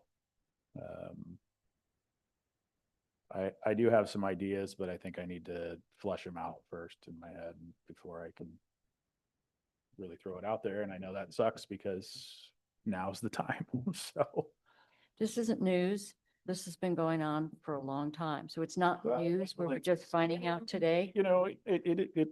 It is and it isn't. I mean, I think historically, this is extremely frustrating if you want to push me on it because it is historically, there was money. There was a fund, the trust fund that, essentially, and licensing supported it along with the trust fund. And when the licensing wasn't monitored and it dipped to that 20%, then that's a big problem to me. And so I think I start to question a breach of contract with the license and how that works. Like, tell me how we dipped it into 20%. I think that, but that's not providing any solutions to today's problem. So, We've had several years, this is not news. We've had several years knowing that this was coming and we just did what we did well, last year. I mean, So I don't know, it is, as advertised. May I ask a question? How many different departments are there that we give money to in HHS? Can you tell me that? Oh, so within Health and Human Services, I can tell you exactly. Currently, all of them have a small amount, at least a small amount. So for example, one, Oh, Yes. there's on page 3, there's a handout that is included in the budget packet it's the same table that you're looking at Yes. right now. This one here? yes. Yeah, and I so if you believe look at the that's top right line, there. you're gonna see the breakout of where the general funds go within HHS. So what I would really like, and I hate to put you on the spot. And I don't know how the rest of the board feels about this, but what I would really like is, I'm not interested in asking you for the full amount. But what I would like to see is there a way you can help us find $40,000 in this, whether we take 5,000 from this one, 5,000 from this one, 5,000 from this one. That way nobody's getting decimated, nobody's gonna lose their job. Maybe we can just shuffle some things around and we're not, I hope you don't feel like we're attacking you. We just need your help. We want to work with you and we need you to work with us. She already said she takes no offense to you. Yeah, thank you. Well, she didn't say that yet. No, she did. Yes, she did. She addressed this. Very Right, I specific know. with my language, just to, so I think the short answer is yes, and absolutely want to help. Okay. these are hard conversations to have in such a public setting where staff are observing Mhm. and hearing of these things for the first time. So when I am cautious in what I say, it is largely just because of important sequencing in communication to my team that feels really necessary from a just compassion standpoint. Sure. So, so that is the largest part of the hesitancy you see when I'm maybe feeling or looking maybe uncommittal. But I think, yes, we could find cost savings, especially in the dollar mark around $40,000. I think that we have been exploring some potential cost savings related to the move of some of our staff into the new building. And I think that may be an area that we might find space to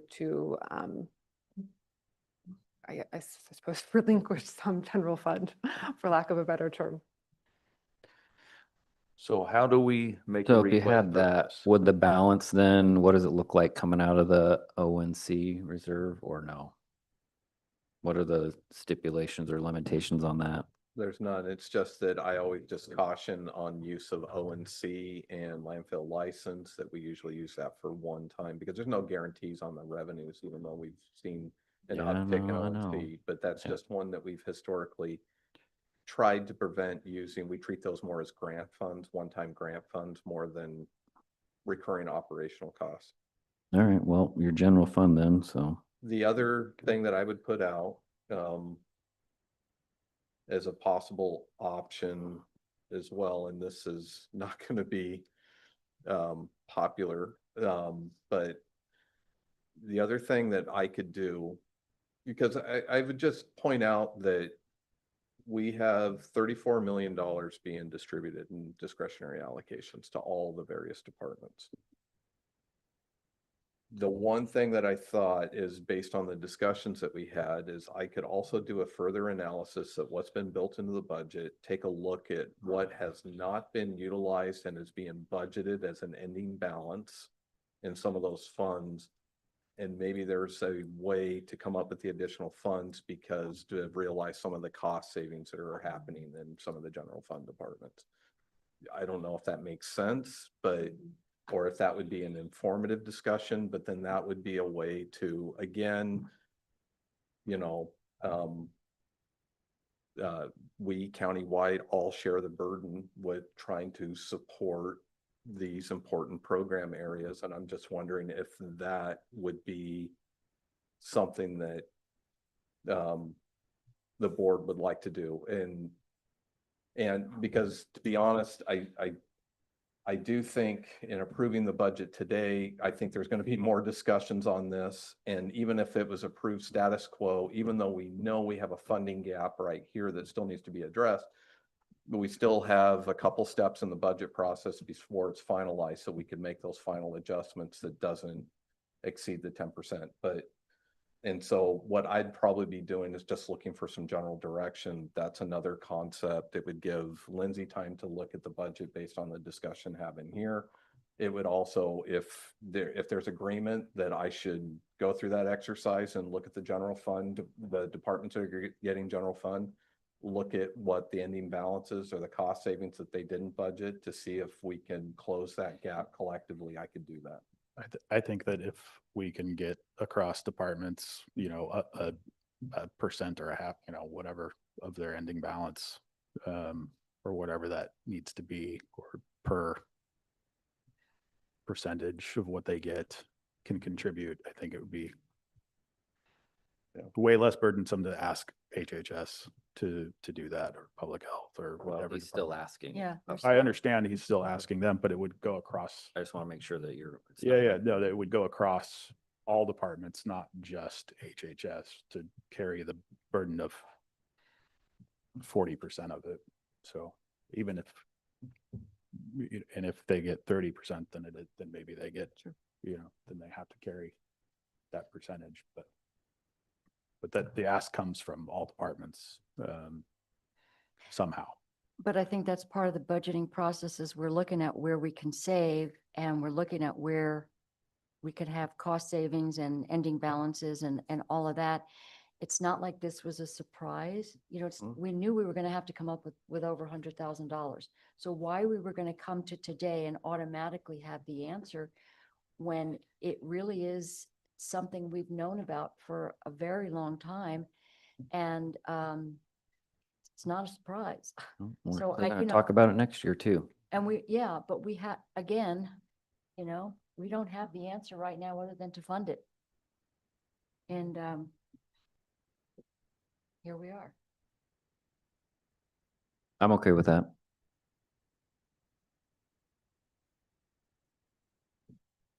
Any other thoughts? Anybody want to make a motion or do you need just direction? I think consensus is fine. Consensus? Do you want to restate that? So Ken, go ahead, Ken. Okay, So so you are we're gonna- getting direction that it sounds like there's consensus that Lindsay's gonna go and review, you know, for cost savings, and it sounds like we're targeting 107,000 of discretionary funds. 107,84. And what was that? 107,084. Okay, 107,084. I'm also gonna do an exercise and look at budgeted ending balances for everyone that's receiving a general fund allocation. And if there's cost savings that have been budgeted or identified in that, you know, see what I'll bring data back to the board prior to budget adoption. So then we can have the discussion prior to adoption on how we're gonna proceed. Okay. And I just want to throw in there that we know we are going to have an increased cost because the kenneling contract will likely be higher. And I don't think it's going to be significant. I think we can find the rest to backfill that, but this is the big. Do we have an idea what that number is? Oh, and we've just started talking to them about it. So their contract is up the end of June and we should know something prior to that, but I don't think it's going to be a game changer in any way. Okay. Anything else? We Thank get you. general I- consensus. We have three. Thank you. Well, hang on a second. We don't have consensus yet. We got three so far. Can I get one more? Yeah. Yes. I got you. Yeah. Yep. Okay, we got it. Thank you. Thank you. And we still have a big request because. Yes, we're not. I'll stay here. All right.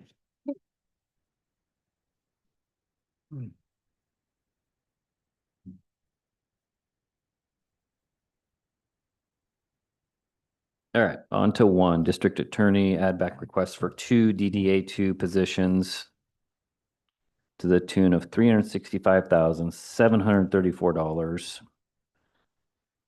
And these are both filled positions or only one of them was, or can you remind us a little background on that? You. So with respect to the two DDA1 positions that I'm asking to be added back, one of those position was technically filled. However, the employee was on a leave status from July until December of 24. That position became vacant at the very end of December of 24. And we had it posted for maybe about a month until we realized that we were going to have to look at perhaps cutting some positions. Maybe it might have been 2 months. The second DDA1 position related to a vacancy that was created when we promoted a DDA1 to a DDA2 position. That DDA now occupies our House Bill 4002 marijuana grant funded position. He stepped into that role, I believe it was about September. And so that position, I think that it was late summer. That position, we did conditionally extend an offer to a candidate that did not yield in a hire. And so that position became vacant once that, during the background process. Okay. And so the positions were not vacant for a lengthy period of time, but it was several months. And you feel there's a good employee pool to draw from to get this filled in the short term? Yes, I don't think we're going to have, 30 applicants applying, but we have had applicants, candidates who have applied They just did not result in a hire for various reasons. So we've had interest. Okay.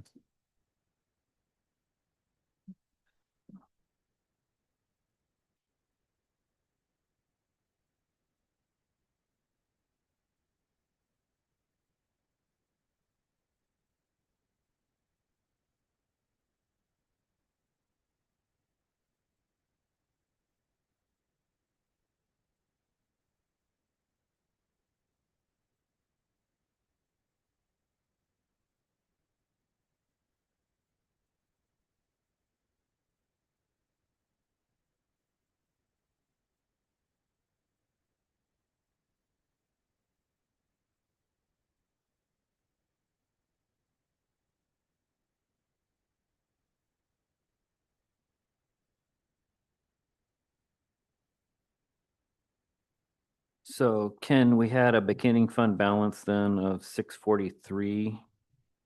And that doesn't include the 365, correct? Because those are add backs.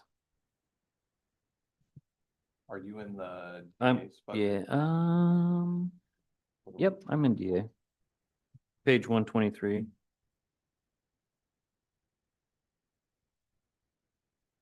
There's the marijuana enforcement grants.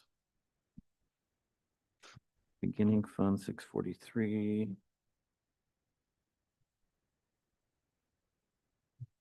And then to DDA 2. Yeah, so, DDA 1, DDA 2. yeah, so there's a projected beginning balance, of 643,000 and then a restricted reserve of 18,000.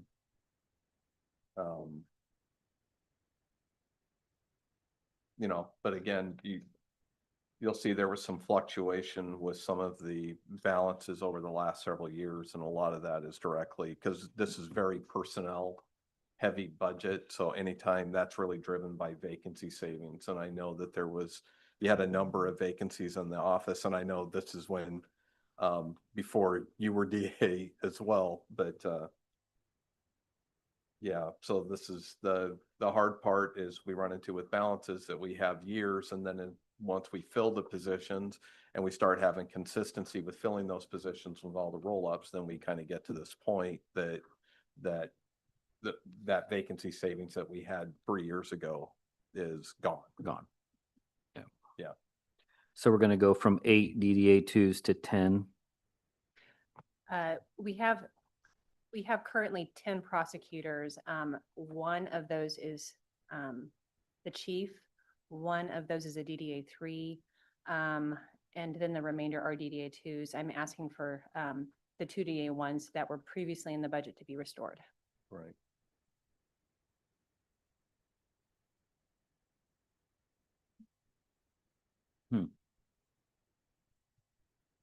List says DDA 2. That's Yeah. all right. All right.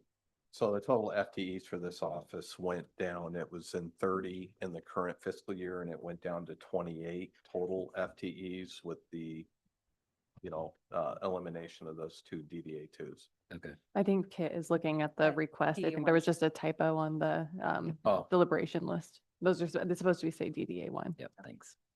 Oh, Supposed to say that again? it's supposed to say DDA 1, not 2. Oh, Yep. okay. That's why I And said again, those are our entry-level positions, and they're responsible for prosecuting general misdemeanors such as DUIs, assaults, thefts, things of that nature. Okay. Yeah. Dang it. You're looking at 182 and 182. 182, 867 and 182. Yes.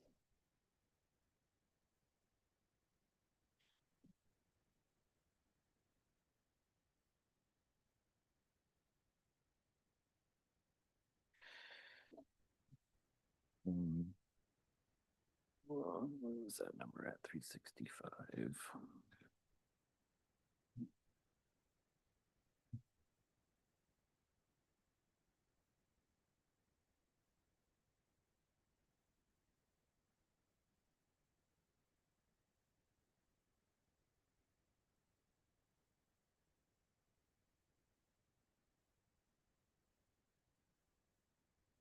Perfect.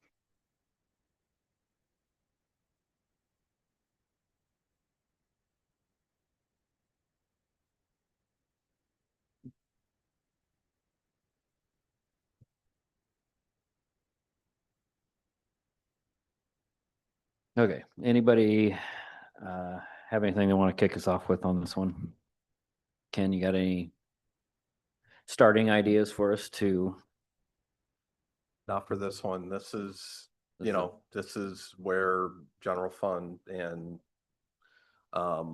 it's hard to use one-time funds for what's going to be an ongoing cost and then this request is to restore 2 positions and was it budgeted at mid-range? Yes, step 4. Step 4. So this is a mid-range, you know, so hopefully, you know, although it doesn't seem like we get a lot of that, but you know, there may be some cost savings depending on when the hire happens, but and this is just to cover for next year. And, you know, it doesn't anticipate, you know, when you fill the position, it's filled for a year and then they get a step increase and other things start to kick in. So I'll just say this is just a starting point. Yeah. And our recruitment process does take months, and then we do have backgrounds that usually take about 60-ish days. And you have recruitments open right now, or you No, didn't we took even them open down. recruitment? Well, they were open, and then we took them down at the suggestion of HR to change a few items, and then we elected not to repost them, knowing that we were going to be submitting a budget with cuts. Makes sense. So if you brought your request down to 1, what would that look like in terms of alleviating the issues? I mean, anything would be a help. Candidly, I don't think that would be sufficient. And the reason is I know I know you folks have the stats from prior years, and even though the numbers don't show a huge leap from 23 to 24, I would note that we had about 10% more trials, even though that kind of sounds like a drop in the bucket. I know I've talked to this board before about the amount of work that goes into those trials, even with misdemeanors. You have a DUI stop, for example, and you have 3 officers that respond, and those officers all have body worn cameras, and that case gets set for trial. You're looking at a bare minimum of 8 hours, sometimes up to 10 of viewing of body worn camera footage and redacting. Our DDAs do their own redactions. We're pretty lean office. I mean, I know that this board is aware of that, but we're a pretty lean office. We do really great work with the resources that we have, but it's the short answer is I would allocate my resources the best way that I could. It could potentially result, it would result in a lower quality of service to the community. It could potentially result in a reduction of prosecution of certain crimes. It's hard to know how that will shake out without also knowing whether we're going to have to absorb state crime prosecution from McMinnville Municipal Court. That's right. So there's that unknown question as well. I think I told you folks that was about 250 cases from last year. So again, it's not like we would be doubling our misdemeanors, but it's still significant, especially in light of the increased work that goes into prosecuting cases now for a variety of reasons. You know, most significantly, the body worn camera issue, which is very good. I'm glad that we have it. It's just more work for us. Thank you. You're welcome.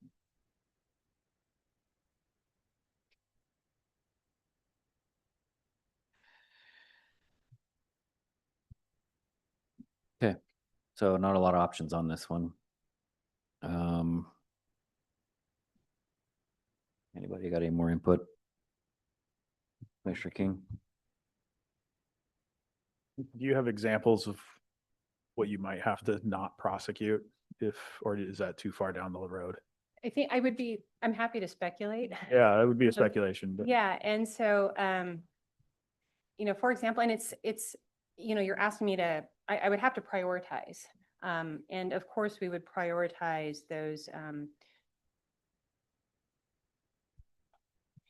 you know, like your person crimes, your sex crimes, we're going to be prosecuting your major crimes no matter what. When we're looking at misdemeanors, I've given this a little bit of thought, and similarly, I think we would absolutely have to prioritize person crimes as much as we could. Dewey's would be a huge priority. There's such a public safety issue that I'm not going to tell you that we can't prosecute Dewey's, because we will make that work regardless. You know, the crimes like harassments, disorderly conducts, possibly some lower level thefts. It's not good service to victims, but if we're having to allocate our resources in a way where we don't prosecute certain types of crimes to the same degree, then those are the tough choices that would have to be made. I would not like to do that. I think every victim deserves to have crimes that happen to them taken seriously. I don't know if we've got a heavier responsibility than keeping our taxpayers safe. So I believe no matter what, we have to find funds somewhere, to fill these two positions. Because if we decide we're not gonna prosecute lower level crimes, they will only increase. This will be a destination spot. So we must find the funding. I think we've established that, the importance. We've heard that there are crimes that would not be prosecuted. I think we know that. Again, the donkeys in the ditch, where's the money coming from? To me, that's where we're at right now. I mean, where are we getting the money from? So we could sit here all day long and talk about, there's no question about the fact that what you're presenting is critical. And here we are with where do we get the money from? So that's the question here.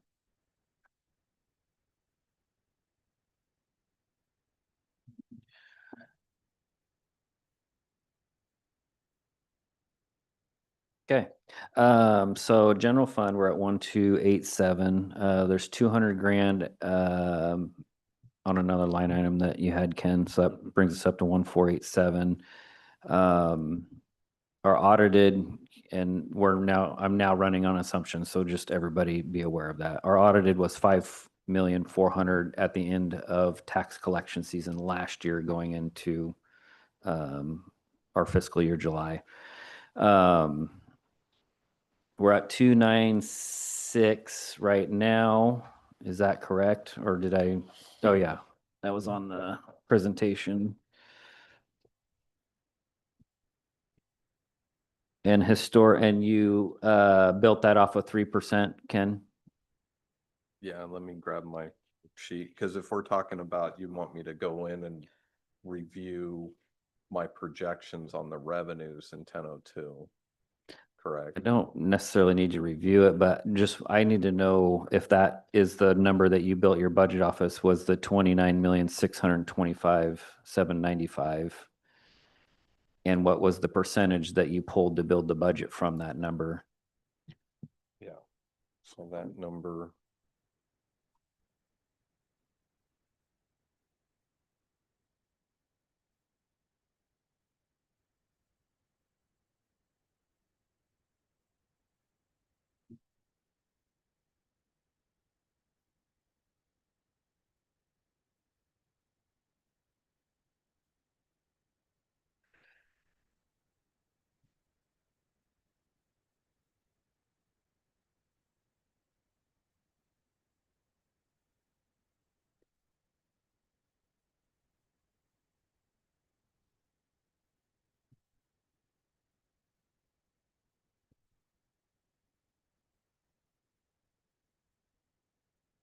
Yeah, so the number that's built into the budget, the 29,625,000, that's based on an estimation of a 3% of, increase over what we're in the process of collecting this year. 3% increase. So just to kind of share a little more behind the scenes, I've mentioned it a couple times. And so what we do to come up with this number is we reach out to Derek, and this is usually pretty early in the process in October when he's preparing to send out notices and get that update. So then we do a projection of what is the total amount to be raised in 2024, so the current year. And then we come up with a number at a 95% collection rate less a 3% discount to come up with an estimate of what this year's number is going to be. And then I increase that, do a multiplier of 3% on top of that number. Because keep in mind, I don't have actual numbers because we're still collecting for this current fiscal year. So there's a projection for the taxes being collected now. And then I do a 3% increase to project for next year. Okay. And your number here is awful close to Derek's, if not almost the same. Let me look at that real quick. Derek and I never agree on this number. So Well, and actually, and pretty it's a close. different, and it's not, it's Derek's looking at the taxes levied and he does a very effective job. And I'm not looking at it. I'm looking at it from a budget perspective. And I want you to keep doing that. And I just want to keep throwing Well, out he a rounded disclaimer. up I'm to not trying 100. to pick a fight or anything. So he does a great job and I really like the numbers that he does provide. I don't know. I thought I had him.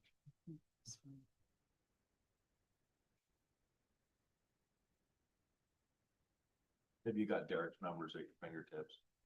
Yeah, so the numbers that, the total amount that we were looking at being raised in 2024, that's being collected right now is 31,348,000. And then, so we have that subtotal. And then we also try to include these are always a tough one, but disqualification, late fees, payback, there's also that's also factored into that number. And so then when I do a 95% collection rate, that takes it to 29,780,949, and then less a 3% discount. Again, we do that adjustment. So then I project for this year, 28,887,520. And a lot of that, if it's above and beyond what I had budgeted, as a good example, for this year, I had it budgeted at 28,151,842, plus some amounts for prior year taxes and some of the other revenues. So, I mean, I'm close with those adjustments, but again, if collection rates come in higher, if the values are up in some, or there's new tax accounts or some of those, that number usually comes in ahead of that. And so then I take that and then I build that I use that estimated number to project a beginning balance for this year. And then for determining what to put in the line for the 31101 current taxes, then I do a 3% on top of that.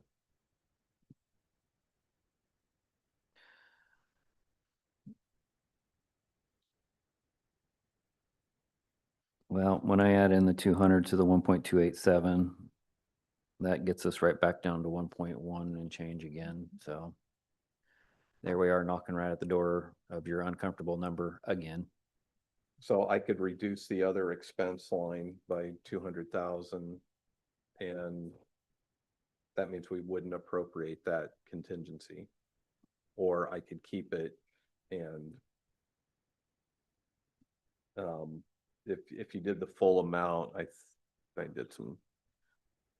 did the full add back request, that would take the reserve for the future down to 859,945 plus the 200,000 that's there. So it's 1,059,000. Yep. Still below what we're talking for. Yep. But That's a lot of add backs this year. Yeah. big ones. Right. And be hopeful that we under projected and it comes in like it did last year at the audited amount. So. Okay. And honestly, the only one that I would highlight, because it's not built into this budget, and if you want me to work with Derek and I'll work with Mike, is the SIP. you know, because that was late breaking and was not, because we didn't know when they were going to finish doing those improvements and that we'd start seeing that, Right. that potential revenue. 300, well, roughly it was around 300 grand. 300 plus the 72. So,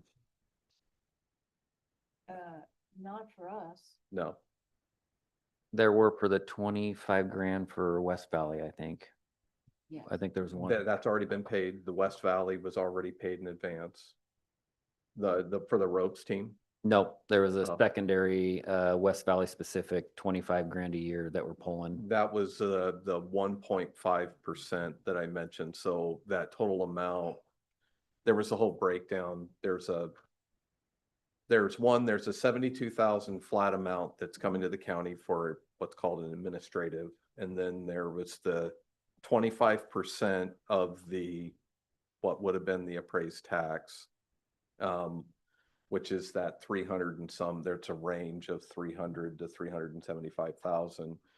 But then after applying West Valley, Soil and Water, and OSU Extension, which was like 1.5% for each, and then the remainder it comes to the county. And I don't believe there's any further restrictions from that. It's discretionary. So when we add that back in, we actually end up not down as much, and we actually are in a better position than we were last year. Correct. Okay.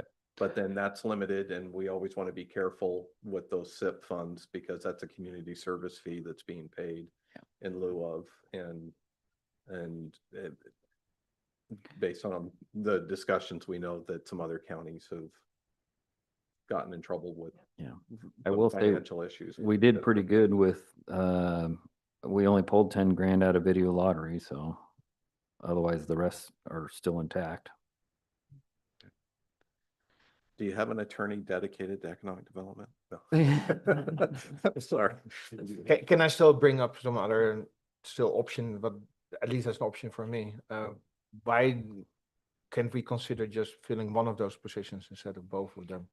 And then we should be pretty healthy for this year. Well, I think we were warned about if it was just one, we're fully well aware of the services and what won't get done. Now, I'm still looking at long term. We have a department that relies 80-90% on personnel cost. Personnel cost is growing faster than our revenue. So the only way is bring down FTE. So just preparing for a future discussion, we have to bring down FTEs. And this is a good moment to start thinking about it. Yeah. Do you think And you're just gonna have to think countywide of what's more important? Yep. Yep. So at the end, it's easy. You increase the property tax or you reduce the FTEs.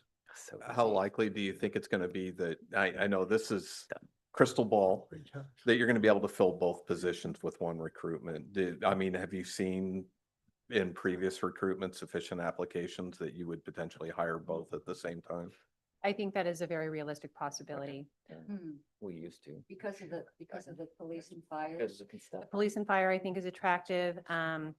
We have had a law clerk this year who will be a certified law student next year. So I know she's interested in coming to work for us.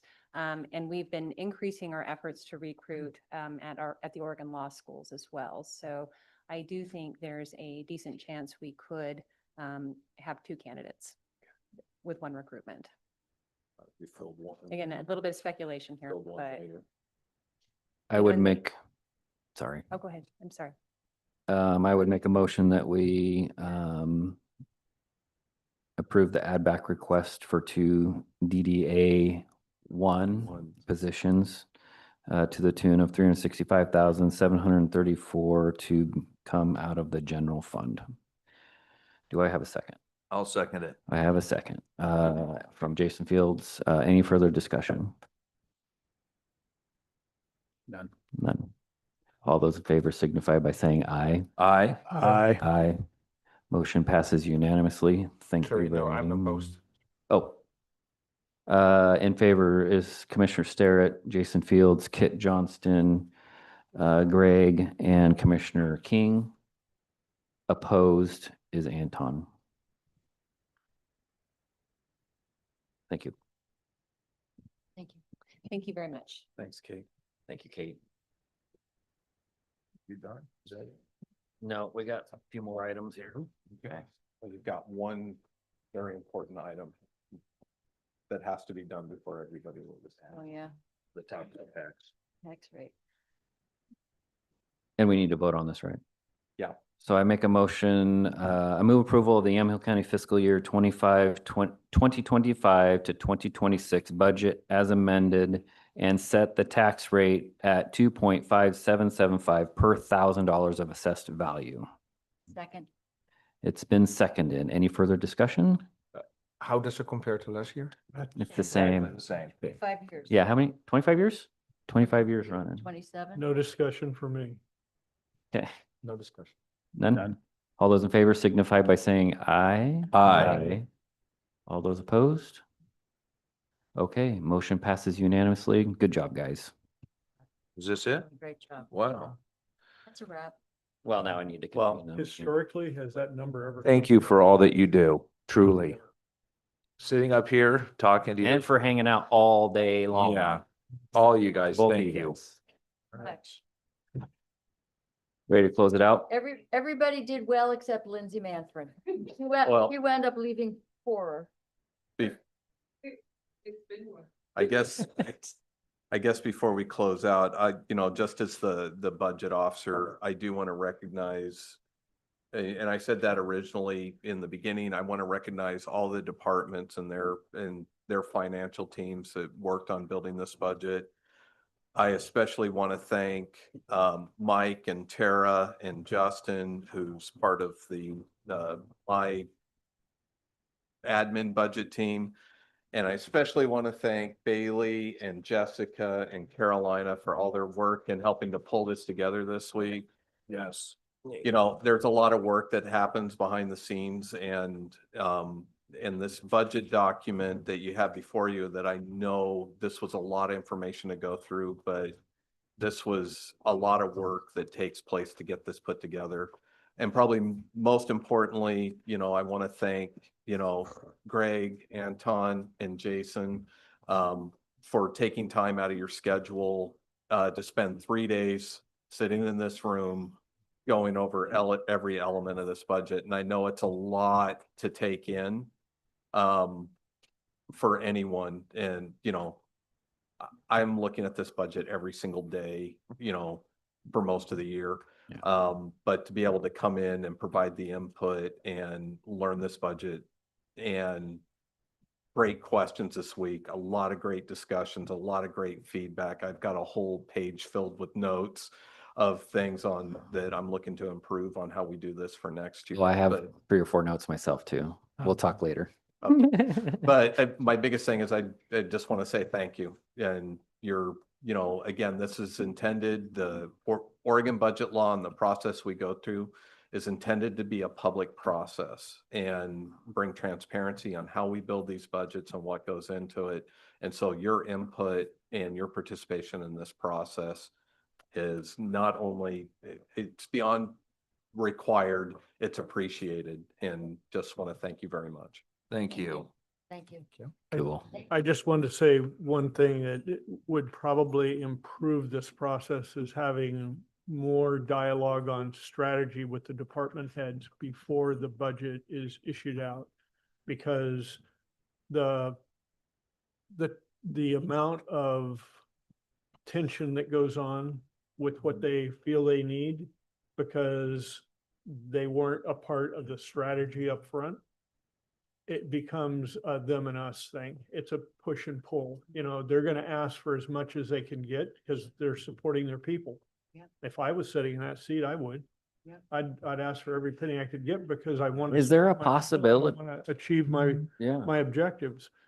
But if you have more input up front before they start writing the budget about where are we at, what's both the political climate, the economic climate, the feeling on what the board of directors wants to center on, like, do we want to build more of the reserve? And if they know that up front and they're looking for savings, then when they come back for the review, it's going to be more of a collaboration.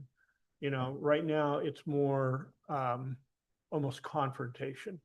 And that's a shame because like I said earlier in the process, this should be a complete team. The department heads should be teamed with the board, with you, Ken.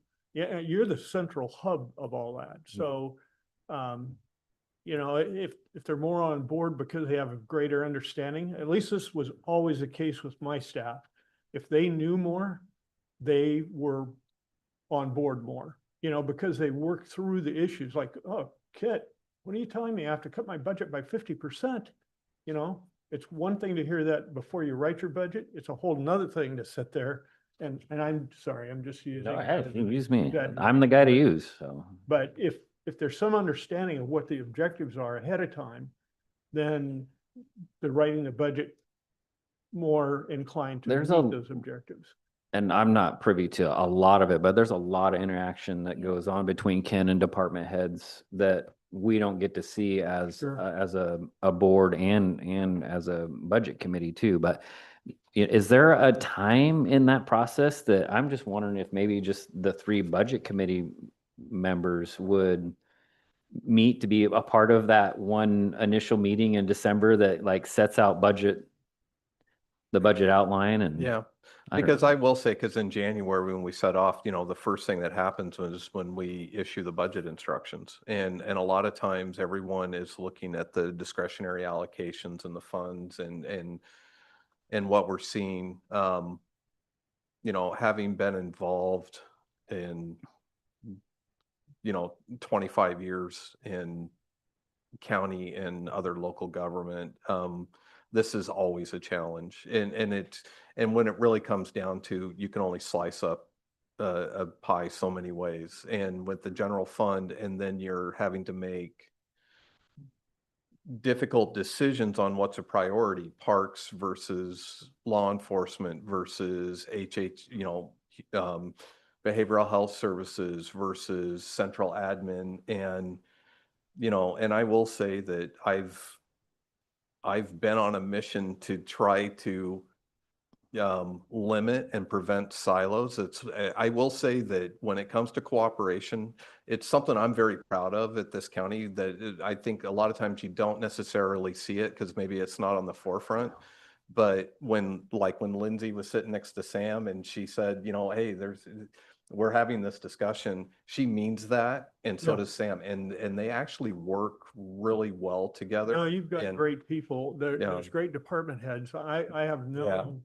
no issue with that. I just think you can have a talented team of basketball players. but Right. If they're all playing their own game, Right. you could lose to the most mediocre, you know, team that's really zoned in on supporting each other. And that's just a paradigm shift. Yeah. I got a whole team of Michael Jordans and they all want the ball. Yeah. So, yeah. All right, No, point well taken. Thank you. I think we're ready. I'm gonna close this out at, is that 5:05? It is 5:05.